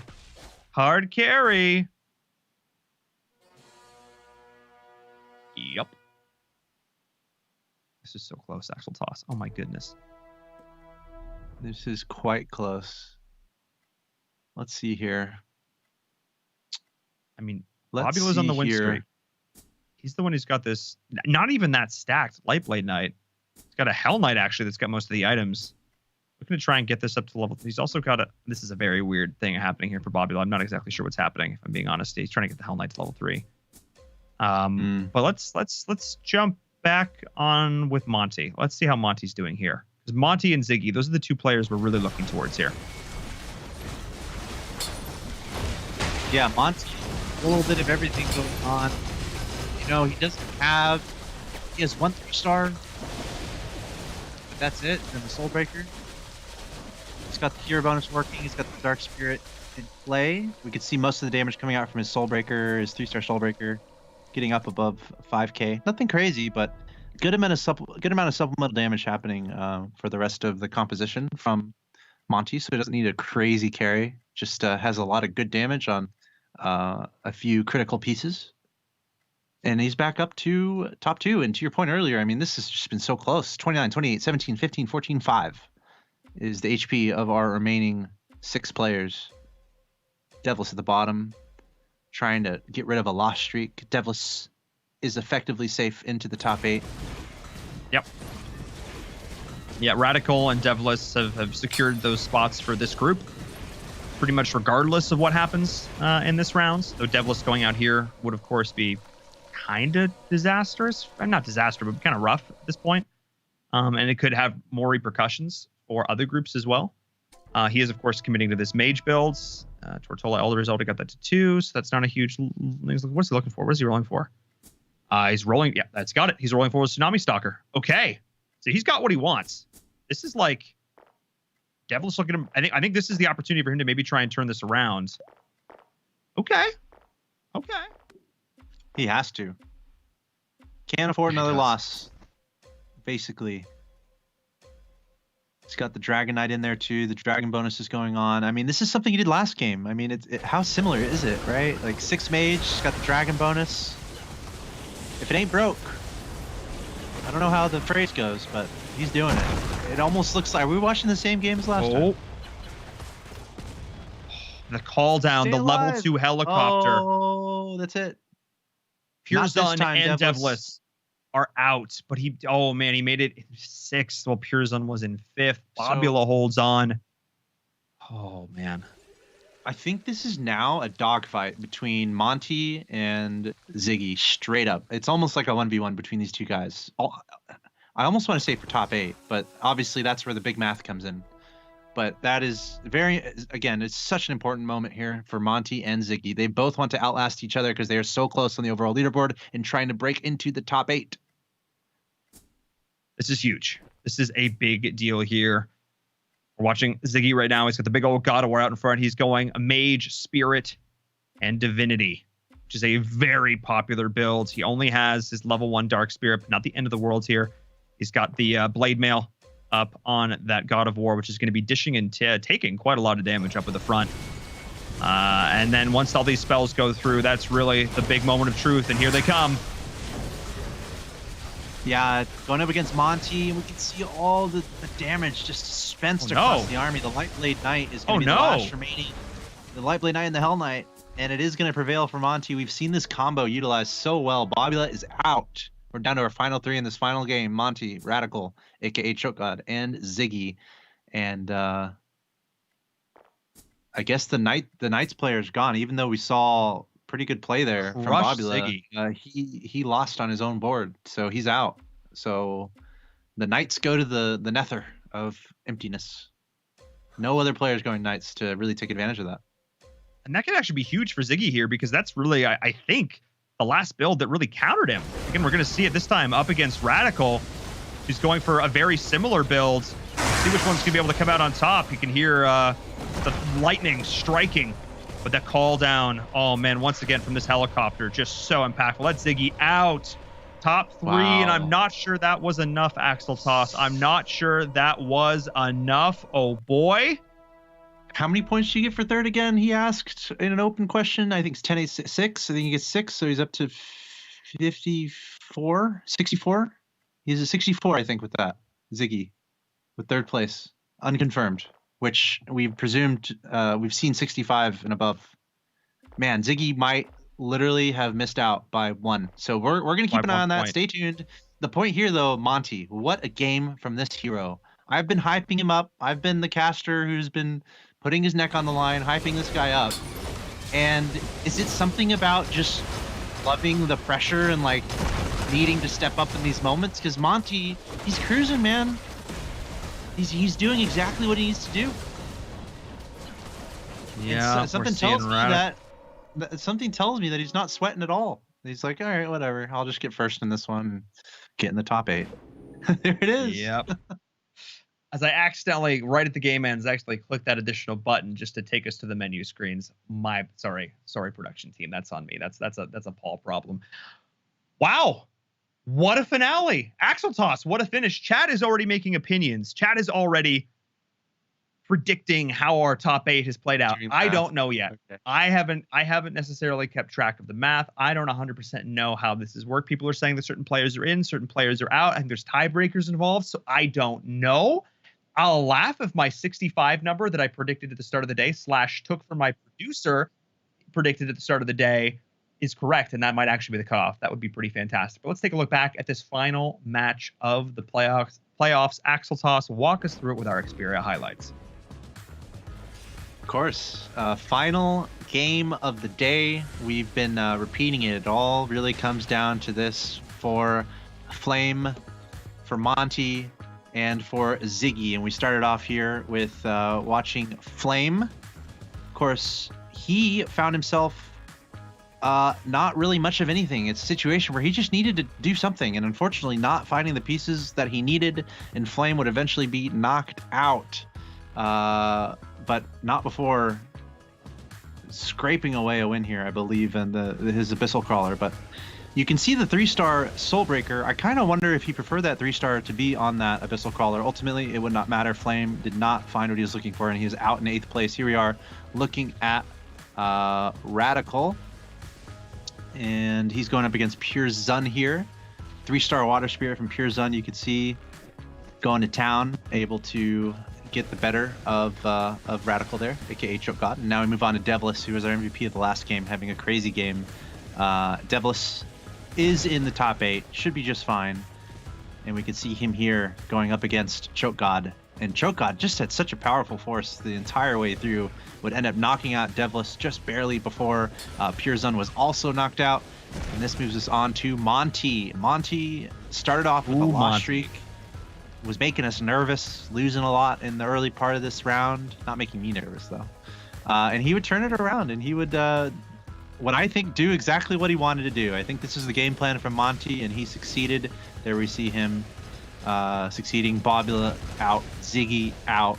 And with Ziggy being eliminated, that all but guarantees Monty's positioning in the top 8 with a win here. Of course, Radical, aka Choke God, trying to hold on. But Monty would take it, and he's going to be in our top 8. So I think all that's left to do is to find out who else is in the top 8. Yeah, we're going to get there. We're going to get there in just a second, Axel Toss. Don't you worry. We're just giving our admins some time to double and triple check the numbers. Thank you so much, though, once again, for those Xperia highlights. Before we get to the final tally, before we get to that last scoreboard, I need to give a huge shout out to the presenting partner of the ESL Mobile Open. Of course, it is AT&T, supporting us from the very beginning, supporting the grassroots of mobile esports, and allowing us to put on this tournament, allowing us to put on these games for you, the fans, for the players, for everyone watching.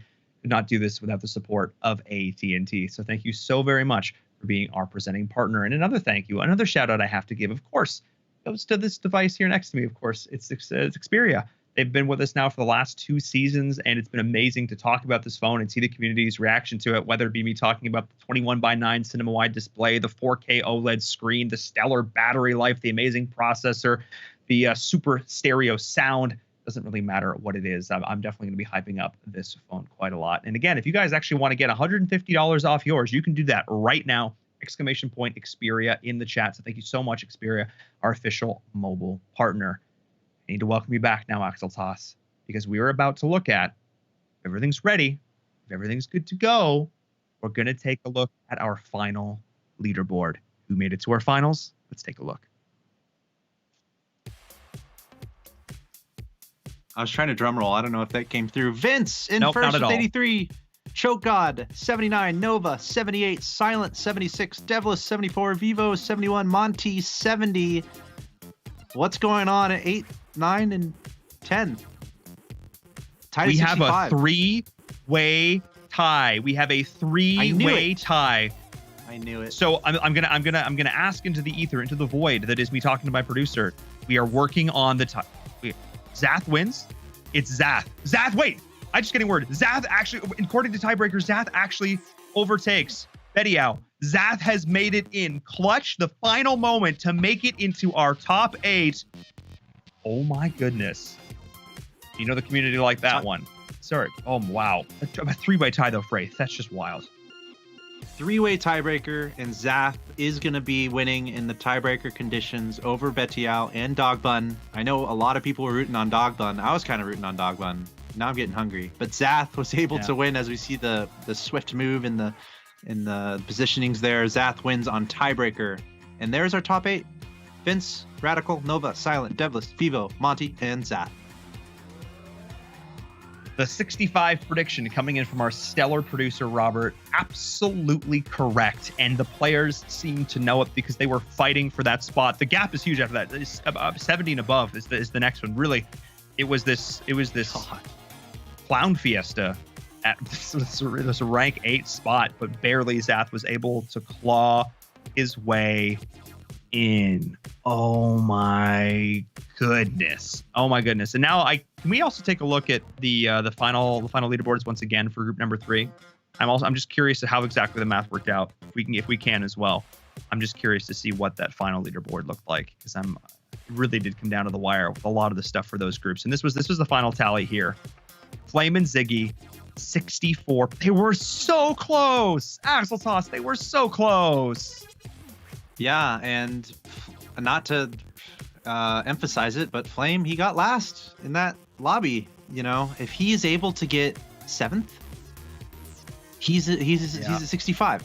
If he's able to get 6th, he's in the top 8. So, it's tough, but that's how these tournaments work, man. Like, it's a great open setting. Anyone can play and sign up, but the format crunches everything down.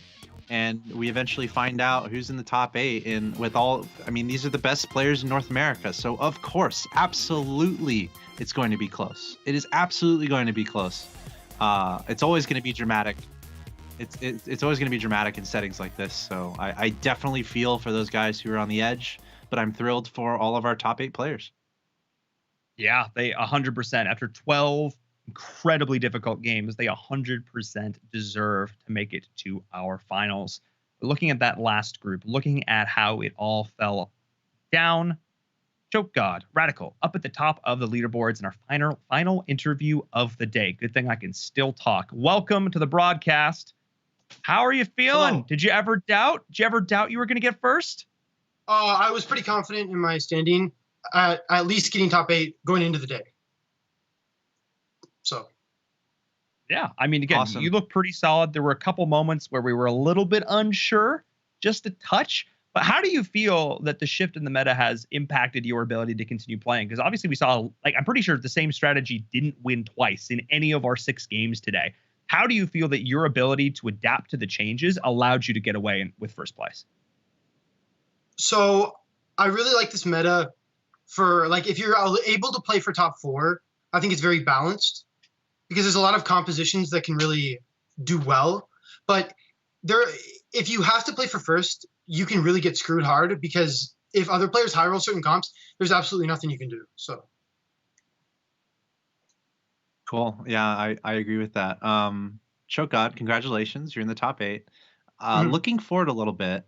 I don't want to ask any strategies or anything of what you're planning, but what's your kind of opinion on the rest of the field? Like looking at the rest of the top 8, are you kind of confident that you're like, all right, I'm going to do great? Or are there a few players that you're looking out for that you might be worried about?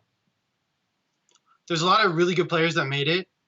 I'm really glad Joseph and Betyao didn't make it. I mean, like, obviously they're really good people. I would have liked to meet them at the finals, but they're also extremely good players. And I don't think, like, this lobby is a lot weaker without them there. So. Well, there you go. Showing respect, knowing that there's a lot of great talent here at the end. But again, you are among them. You've qualified for our finals. Congratulations. Any final shout outs before we let you go? I want to shout out Sildiri. He's the legend. I already mentioned Joseph, but Joseph is best player NA history. Much respect. And then Monty. Good job. Nice final game. Yeah, I love it. I love it. Congrats, man. Go celebrate your victory. Go relax. You earned it. And for us now, just hanging out and chilling at the end. Thank you so much. Thank you so much. There we go. For us just chilling at the end, we've witnessed history. Our first auto chess finals are in the books. Give me your final thoughts, Axel Toss. Yeah, I love the shout out there to Monty because I mean, Monty probably had one of the most stressful days out of anyone because he actually had to like win effectively, or it was a good thing to win. I mean, winning was he almost had to do it in the final game, and that's a lot of pressure. So it's funny that Choke got commented on that, or Monty, he had to step up. You know, there's no other choice, but then he did. So that was pretty cool. But I love the variability in play. I love like Devlis, for example, the strategies he was pulling out, especially after going on to lost streaks. That was very exciting.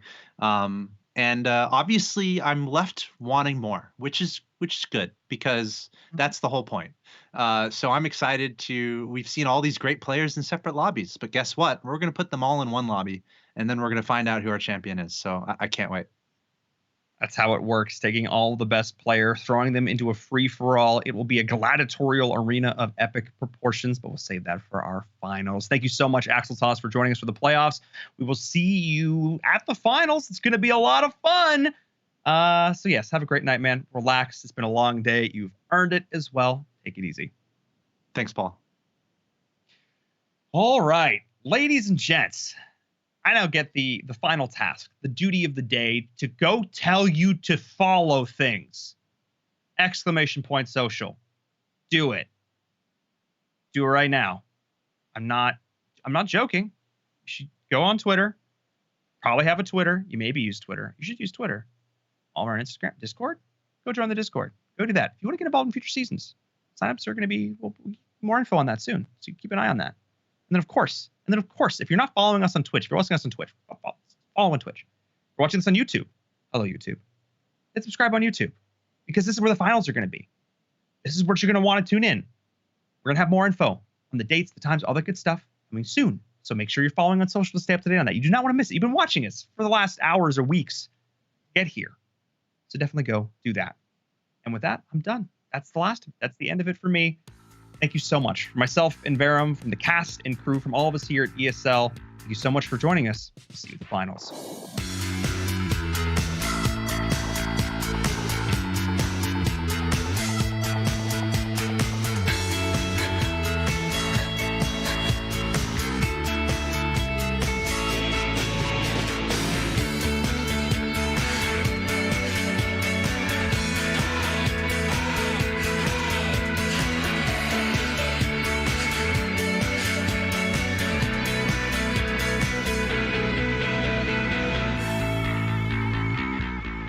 This is the ESL Mobile Open, presented by AT&T.